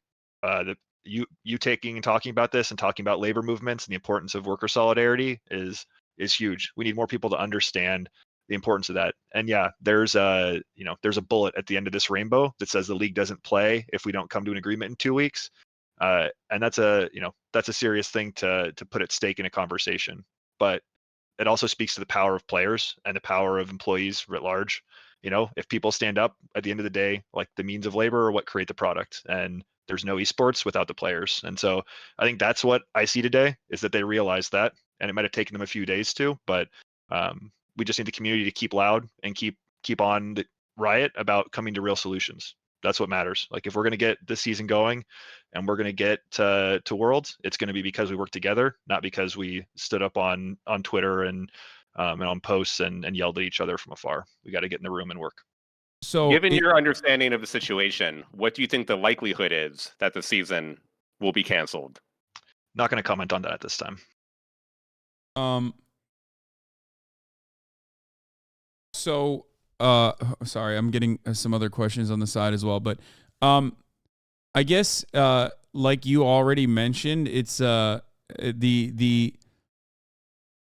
people watching have more power in this regard than in normal circumstances when there's like some kind of labor action. I mean, I guess like the alternative would be to try to fill the franchise slots with scab players, which has happened in the past, even in the NFL, where the player unions do have, I would say, a little bit more power than the LCSPA does over the NFL, where they like brought in scabs. And it's not like you guys have the capacity to go outside of the stadiums and like beat the shit out of the scabbing players. You know what I mean? Like which is what they did in the NFL at the time in Philadelphia, if I'm not mistaken. But no, literally, that is what happened back in the day, chat. It's part of labor history. But regardless, so I mean, I don't know where like other than players engaging in this walkout, I don't know what other actions there could be. What is the funding? I mean, I guess like part of it is there a strike fund or some kind of funding mechanism to help out players throughout this time that are a part of the Players Association? Is there a structure resembling like normal North American unions, or have you guys ever thought about partnering with the UAW or a larger union in North America like the Teamsters, which I'm sure would be perfectly willing and able to help out in situations like that? Is there any opinions on that? Because look, I don't really understand the league space at all. I play Valorant and I play it very poorly. I'm just simply talking about this or thinking about this from the perspective of like labor action in general. Yeah. No, and I appreciate that. A lot of my work in the last 2 weeks has been educating on the history of labor in America and how labor actions work. And I started off a call a day ago just explaining what a walkout versus strike versus lockout is. So I appreciate your voice in this and helping to, bring education on this stuff to folks and just the importance of it. In terms of what we can do next, like first and foremost, like we have to keep up public pressure. You can't let the story die, and it's part of our job and it's part of the community's job to continue to make right understand that people want the LCS to happen and they want it to happen with the players that they know and love, and to come to the table and bargain in good faith. That's the first and foremost thing. We don't need a strike fund right now. Our players are still working. The walkout never actually started because Riot delayed the season, right? Our walkout was going to be the start of the season. We kind of obfuscated that, but of course we were going to walk out day one. That was when it was going to start. So right now players are, by all accounts, continuing to scrim and practice and train. So they're getting paychecks. Don't set up a bargain. Don't set up a fund for them today. Yeah. For unions, I would love to talk to IEW, Teamsters, anybody. We do have relationships, particularly through our friends and partners at One Team Partners with traditional sports unions. And those groups have been really helpful to us throughout this entire process, not just these weeks, but in the months and years behind, and helping to advise us on how to build our player power and how to, kind of awaken the labor minds of our players. Obviously, it's been a big step for us and a scary one, but they've continued to support. And shout out especially to some folks who have spent time at the NFL PA, MLB PA, and MLS PA, and NWSL PA, and WNBA PA. All those groups have had people who have helped us along this way, and we're leaning on them right now to continue to give us aid. We're talking about all of our options up to unionization, but it is very complicated because we're in a three-party system, and it's not typical in labor for three parties to exist. Usually it's employer-employee, and we got employer-employee and developer. So it makes it more complicated in some really real and really scary ways. So right now, keep the volume up. Okay. What are so this seems to be the main point of contention, but are there other issues that players are facing that the LCSPA has spoken out about beyond so like from what I understand, and again, my understanding is not great on this stuff, so it seems like one of the major issues is that the franchise teams did not want to continue having like a farm team, right? Like through this league. Yep. I don't know what the proper way to call it is, I guess. I think it's a good, I use the AAA and MLB's description all the time. I think it's pretty effective. So, and they basically did not tell you that they were going to stop implementing this. So I feel like part of it is also the franchise teams that are complaining about profits to Riot, which is then taking this action. Is that correct? Yeah, there's always more devil in the details. We don't begrudge the teams for I understand how corporations work. You don't want something that's not pretty on the ROI, and farm systems look like loss leaders, but it's table stakes for being in the game. When they got franchised, it was partly you said you're going to get money from the developer to run your team, and you're going to get money from the developer to run your AAA team. So that was table stakes. And for the developer to just say overnight, well, I guess because you didn't spend our money well, now you don't have to operate one of those like core components of a healthy sports ecosystem, is just deeply problematic. And we've been talking with Riot. The idea of removing this requirement was not off the table, but we were talking about it for 2024. And the reality is pulling this rug from us in the middle of 2023 has caused real harm to players, meaningful harm. We lost at least 35 player jobs, probably more, plus coaches and supporting staff who all lost jobs as well. A lot of these players were here on visas and were in year-plus leases on their own that the teams made them sign. They had to break their leases, fly home to a region where they had lost residency from because many players from the Oceanic region had declared North American residency through a recent Riot decision. So they no longer have residency in their home country.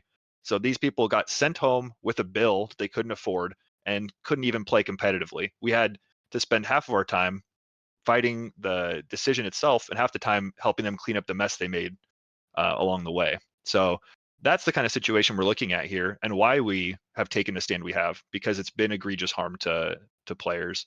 And that's, it's the how it's done as much as that it is done. We were down to have a conversation long term about how do we get away from this requirement.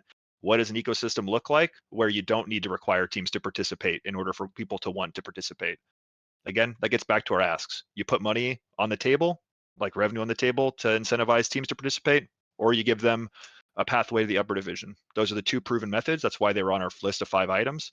But we're down to talk. If Riot's got an idea that works that's different, we're down. We just don't believe what's been listed so far meets that criteria. And so that's why we want to talk. We want to meet and work out a real plan, because I know there are people at Riot who care. They give a shit, and somebody's sort of forced the hand here in a way that we just don't quite understand. And we're hopeful the next 15 days are going to lead us to some meaningful discussions and actually get some outcomes. So I have another question about the team's involvement in this, like the esports organizations. Is it not true that they applied pressure to Riot to eliminate this, and then Riot responded? Not to take away any of the responsibility off the hands of Riot, but is that not another avenue for negotiations to bring the esports teams to the table as well? They'll absolutely be a part of it. At the end of the day, Riot's the one who makes the call on this stuff, and they're the judge, jury, executioner. teams, we have no love for the fact that they received more money in revenue from Riot this year than they spend on player compensation. So the idea out of the gate that they think they cannot afford to operate their teams is comical. Like they're operating with C-suites and finance people. They should be able to run a budget. It's just that simple, and they should be accountable for that. And they shouldn't be given bailouts in this way for not being responsible. So they're absolutely accountable, and they're a part of the conversation. But we look again to Riot because Riot had the choice. The teams voting means nothing. They're in advisory capacity in the same way we are. Riot had 100% autonomy to make this decision. So, we look and understand that they're the power source, and so we're not going to put more energy than we must into a group that doesn't have real power in this situation. So for the Players Association, what's the makeup of the Players Association? If you don't mind me asking, like, is it on the leadership side? I assume it's like democratically elected, yourself included. But are there like who is in the makeup of the board? Yeah, so I'm not elected. I'm hired by the executive committee of players. So we have an executive committee of 5 players who are democratically elected by their peers, and we have a board of directors of 5 community members who have professional experience and background that help to advise and support the players pro bono. Really appreciate all of them. So those the executive committee is who hires me, and the board was established by them initially, and then the board has self-selection privileges for replacement. So that is the general structure, but the power is held in the executive committee. I'm a conduit for the things they decide. I can run by their names, but I'm not sure as a low-level Valorant player if that's helpful for you. Okay. All right. That makes sense.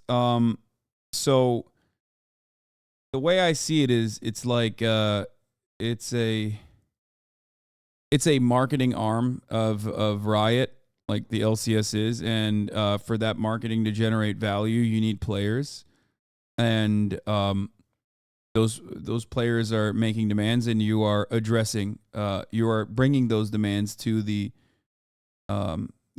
bringing those demands to Riot. Yeah, absolutely. Today they're the people, in our eyes, they set where you compete, when you compete, who can compete, and they're the ones providing the funds that pay the people who compete. So when we look and go down the list of the most important stakeholder items for our players and the things that matter to them, Riot's in charge of all of them. And so that's where our focus tends to be on them. We deal with teams frequently, and they are an important player, and we have a support from a lot of people within teams. General managers, coaches, staff, all people who care deeply about league as an esport and want the scene to work and don't agree with the decisions of their owners. Not dissimilar from the NFL, or I'm sure the NBA, where you've got plenty of people below the C-suite level that are that are compassionate and believe in the product in the right way. So, we've got those folks, and we're working with them as collaborators as well. And we seek the support of teams wherever we can, and appreciate orgs that have reached out and asked how they can be helpful and said, I don't want to hire scabs, and what do you recommend we do? So those folks have all been great. And we're going to keep working with them, but Riot is the power player, and teams know this too. We all know it. In esports, it's no secret, as Slasher pointed out. This is all like the developers are God. It's a space that is not oft considered because it's such a strange thing. It's especially shitty when the devs themselves do not have a union internally within Riot, which is another way to most likely get Riot to meet your demands if there was a union for the devs, and then they could collaborate with the Players Association. Then Riot would be forced to basically concede, or even come to the table with less bargaining power, I guess, because they currently hold all the cards. Yeah, absolutely. And they do hold the cards. Let's be real about the post they made. They said, we'll kill the league for the season if you don't come and play at some point. And this is a marketing arm for them, right? If it were the NFL, of course the NFL locks out and seasons don't happen. And, in my youth, hockey was played less frequently than it was played from lockouts and strikes. These things happen for sure, but Riot has different incentives than a traditional sports league in a lockout situation, because at the end of the day, running the sport is not their core product. The game is their core product, and they have different incentives, and that changes the calculus for how you organize and how you advocate. And it's uncharted territory. It's something that excited me about taking the job, and it also keeps me up at night because there isn't a good labor book on how to deal with somebody who's got this much power. Yeah. Well, I'm with you, and I hope that Riot listens to the very reasonable demands that you guys are making. I mean, is there anything that you want to say to at least this audience or a broader audience in general, as far as like what watchers, viewers, league enjoyers can do? Stay tuned. We're going to keep communicating. Our focus the next few days is going to be good faith negotiation, getting into the nitty gritty and coming out the other end with something. But we need that pressure from everybody on the way through. This delay is a space that needs to be filled with people calling for the league to see reason, and that's going to be instrumental. So anybody who can speak out and speak up, and if you have connections to folks in labor, I send them our way. We are checking our DMs as fast as we can. It has been a busy time, but we are committed to getting in there and taking every ounce of help we can get. So that was what I asked. Thank you. And just thanks for covering this and having me on. Appreciate it deeply. Okay. All right. Thanks for coming on, man. Thank you. All right, Rod, are you there? Yep. All right. Do you have any final words on this? Yeah, you used the worst fucking picture of me. I had the stream paused and I only unpaused it when Philip came on. I look like fucking Doc from Back to the Future. And you got a big Fox News logo behind me. What did you do to me? I don't know. You Why did ruined you? me. Well, that's what happens when you don't turn on your camera. Okay, you're like, oh, I'm sorry, I don't have a camera with me. Awful, terrible, terrible. Great. Thank you, Hasan. No, but great job. Thank you for covering it. I think you covering this story does a lot for the wider audience to understand what is happening out there, and people that don't follow League of Legends should support the players in the situation. Truly, look, esports is going through a very tough financial time for everybody, and there is some reason to understand the scenario from the organization's point of view and from Riot's point of view. However, all things considered, the players are the ones that have the least amount of leverage here. They're the ones being fucked over the most, and they deserve the most support from the community. So, good job, Hasan. All right. Thanks for coming on, guys. Have a good one. Bye. Bye. Bye. Love you. Okay. I think the situation looks kind of grim considering how much power Riot has in this situation. Hopefully it will, hopefully it's such a weird prospect because like you're literally at the whims of this gigantic corporation. Bro, news broke that LCS is delayed for 2 weeks for negotiations. Wait, did that just come out? I'm confused. Like literally while we were having this conversation? No, I thought that this was that it's this, right? It's this. They're delaying it, and then they also said no, they said they were going to delay it, and then beyond the 2 week delay, if it continues, they'll just drop it entirely. I see it as one of the first walkouts of esports is a huge moment for gaming in general, bro. Look, do you want me to be fucking honest? Like, I think without any sort of like there's no players unions, players associations have power because they're the fucking workers, okay? They're the ones who generate value. Without the players association, the NBA doesn't exist. Without the players and the NBA doesn't exist. But LCS could potentially be dropped, it seems, by Riot, and not really thought about as much. And given that there's no internal pressure generating value, developers themselves doing something, refusing to work or anything like that, or like a developers union also internally pressuring Riot to continue, the Riot to meet the demands, it seems very, very difficult. The value comes from, skin sales. Yes, I understand that.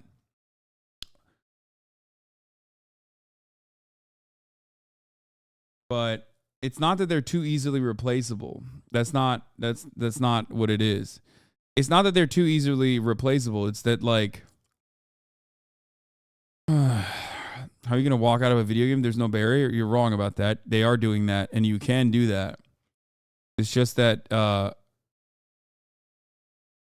if Riot is seeing LCS as a liability and doesn't think that, like, if Riot sees LCS as a liability and the NA region entirely as, like, bullshit, is just, like, not giving enough, not leading to enough sales in skins and whatnot, I can see them making this decision, like this insane decision. I have a lot of thoughts, none of which Twitter provides room for context for. The one thing I do want to make clear is that I had no intention or interest in participating in the scab broadcast, so at least that is off the table.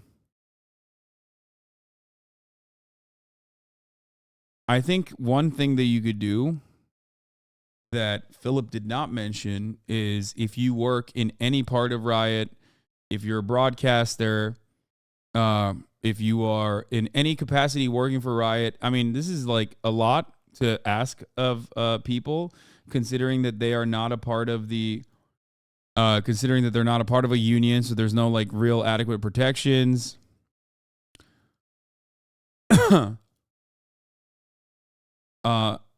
It seems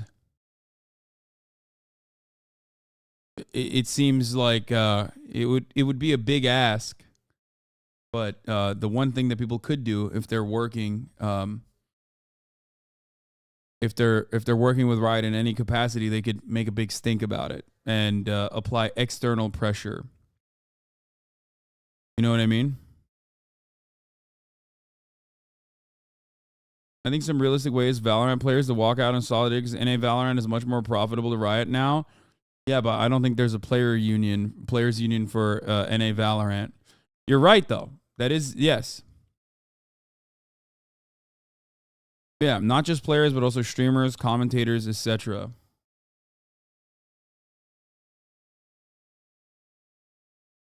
Oh, there is one? There's a players association in Valorant? I did not know that. An organization run by America's Valorant pro players, provide counsel and programs.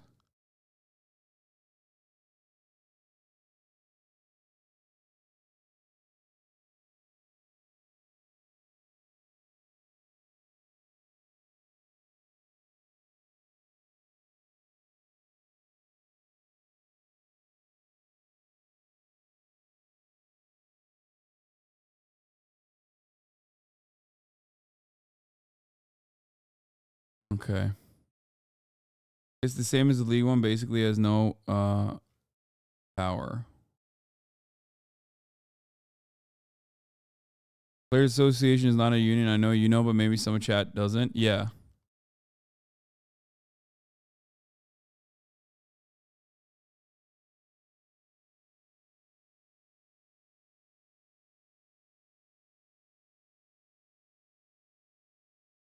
The biggest problem is the lack of inherent leverage in esports in comparison to traditional sports. The org still has the actual game to fall back on, while they don't have competitive esports without the players. Sports doesn't have the org without the players. Yeah, that's what I mean. There's no, I can't think of anything.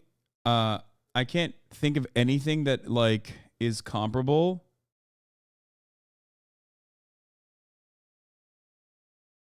I can't think of anything that's like even remotely comparable, because like the dynamics are completely out of whack, where it's just like they have everything, you know what I mean? They hold all the cards. So as a players association in this situation, like all you can do is just basically beg the company to be nice to you.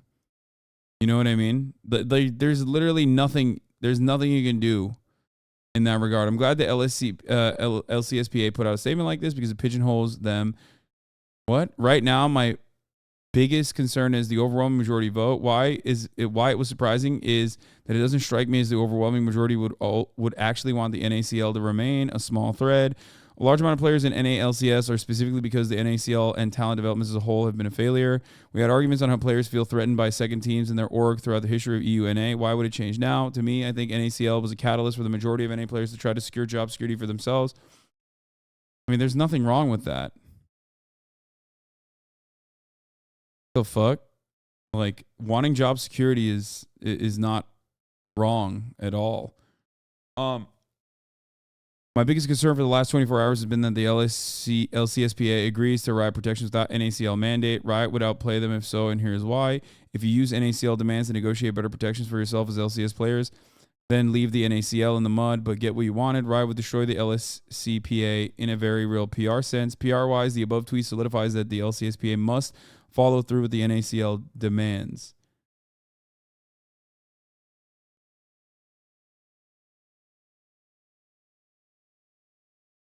This third is pretty inside baseball stuff. I don't think you're going to get the right context and understanding of the league ecosystem. Yeah, I don't really fully get that. What is the? I also don't understand what the alternative is. I don't understand what the alternative is to having like a farming program like this. Cannot back off without NACL being remandated for NA players to develop in or Doom TLDR. I'm highly suspicious on whether the LCSPA is actually acting in any player's best interest at all, and I hope they cap themselves PR-wise into doing so. Otherwise, the most likely scenario is they back off on the NACL demand in favor of better LCS player protections. Import is they could tie it into challenger and rank in lieu of a farming program.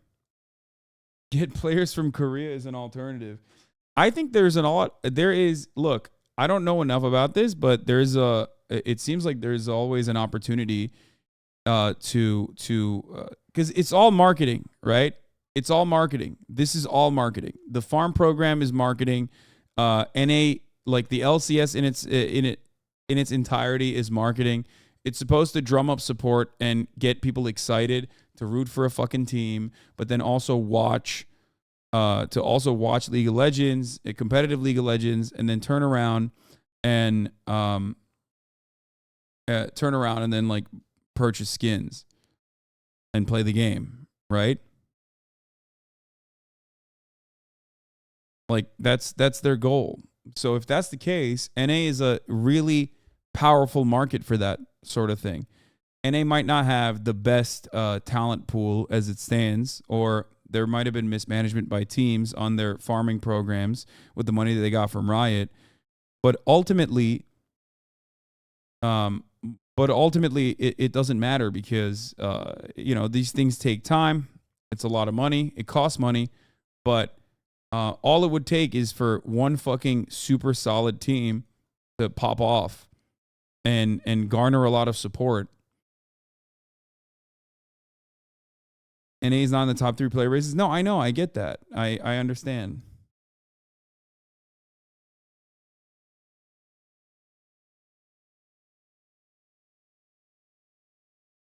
There are caps on how many players from other regions you can have, so they can't just have full Chinese, Korean, or EU roster. Yeah, they could just open that up, though, right? And then the only issue would literally be... The only issue in that regard would then literally just be fucking visas.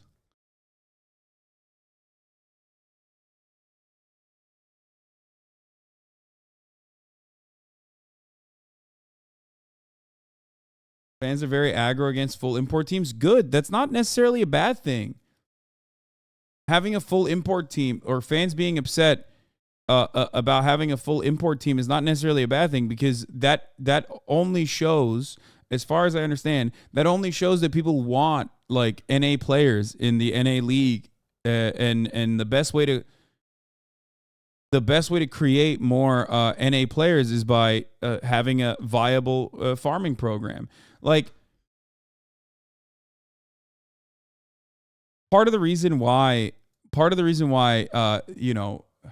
NA is dominant in basketball in comparison to other places, right, is precisely that reason. They have incredible scouting and farming programs.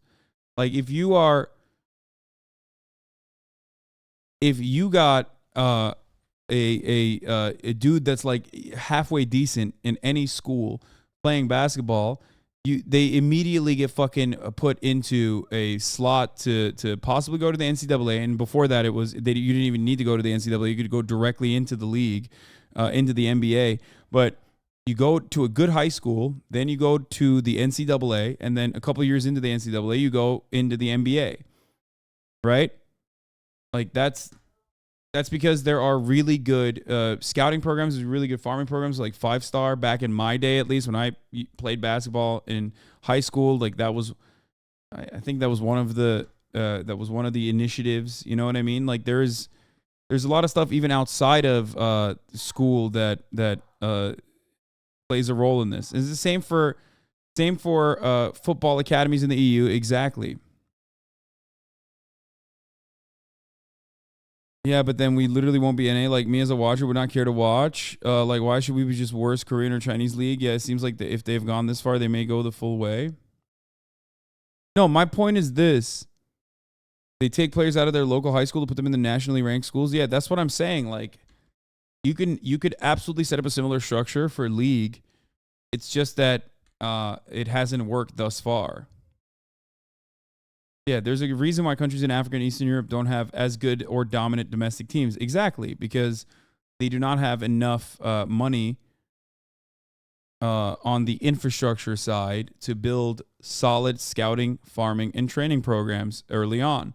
America is an incredibly viable market. Like so many people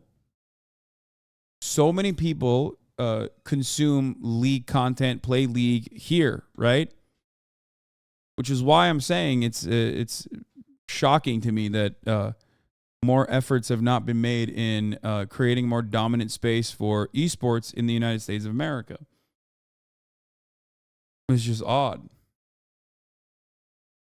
The difference is the league patches all the time. Game is completely different from one year to the next. NA players can't commit to that because of ping and packet loss. That's why Mark Cuban didn't invest, because it's hard to keep viewers interested when they don't know what the fuck's going on.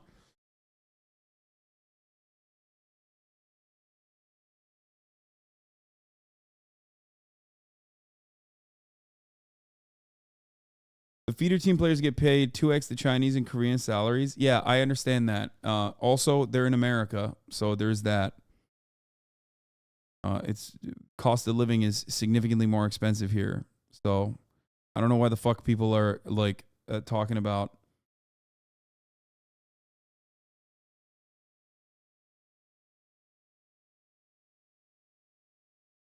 that.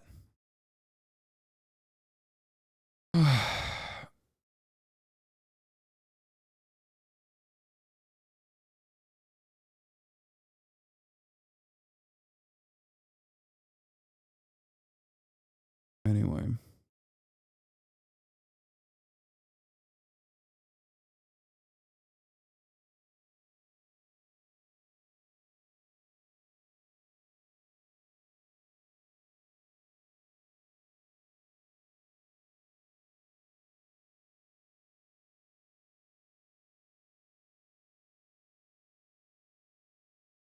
Okay.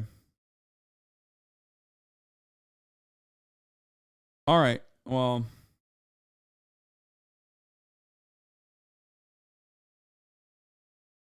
I'm going to end it here on this note because I'm tired. Okay, and I'll be back tomorrow, obviously. Same time, same place, 11 a.m. And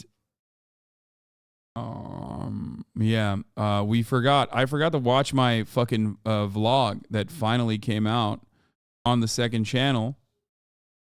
For the record, the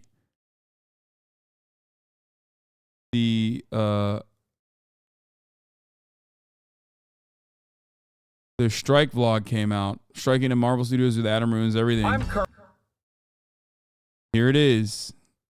17 minutes long. Came out 8 hours ago. You guys can go check it out. Okay, you guys can go watch it. I will watch it tomorrow. Okay. Is it a vlog or stream highlights? No, it's a vlog with stream highlights in it. Bitch, just watch it. Why are you asking me this question like, oh man, I'm not gonna watch it if it's stream highlights? America have decided. Okay. Fucking assholes. Anyway, yeah, but that's it. That's it for today, for the time being.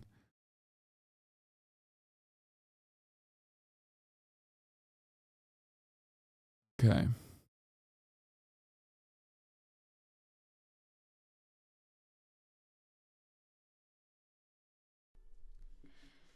Stunning lo-fi introduction starting off. All right, everybody. Love you all. See you tomorrow.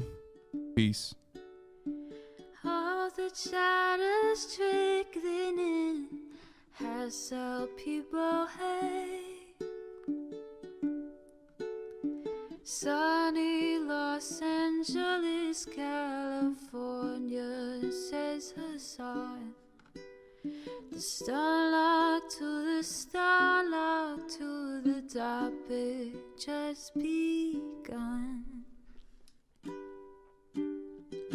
There he is again, Hasan is streaming. Hasan is streaming.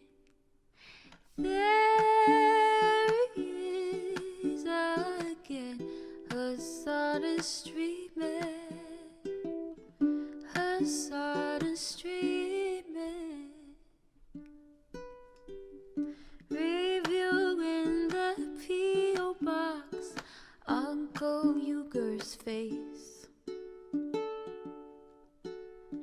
Sudden Discord agitprop, great names take embrace. Tiny Bernie Sanders, LGBTQ Air Force. The whole left at your fingertips, Ane at your door. H3 crowded debate, the Young Turks online show. 3 full fucking years of this, plenty more to go. 90-day fiance talks of champagne bourgeoisie. A Trump rally live reaction, a mass riot at DC. There he is again, Hasan is streaming. Hasan is streaming. There he is again, Hasan is streaming. Hasan is streaming. Reading live stream fair comments, Austin show chat advice. And all the ways the right-wing pipeline can suck you in online. JCS react, Lord frame gets broken, cover blown. A full-blown mass pandemic monster streaming at your home. Total radicalization coming out to find. The system you were taught to trust in was broken the whole time. All these daily streams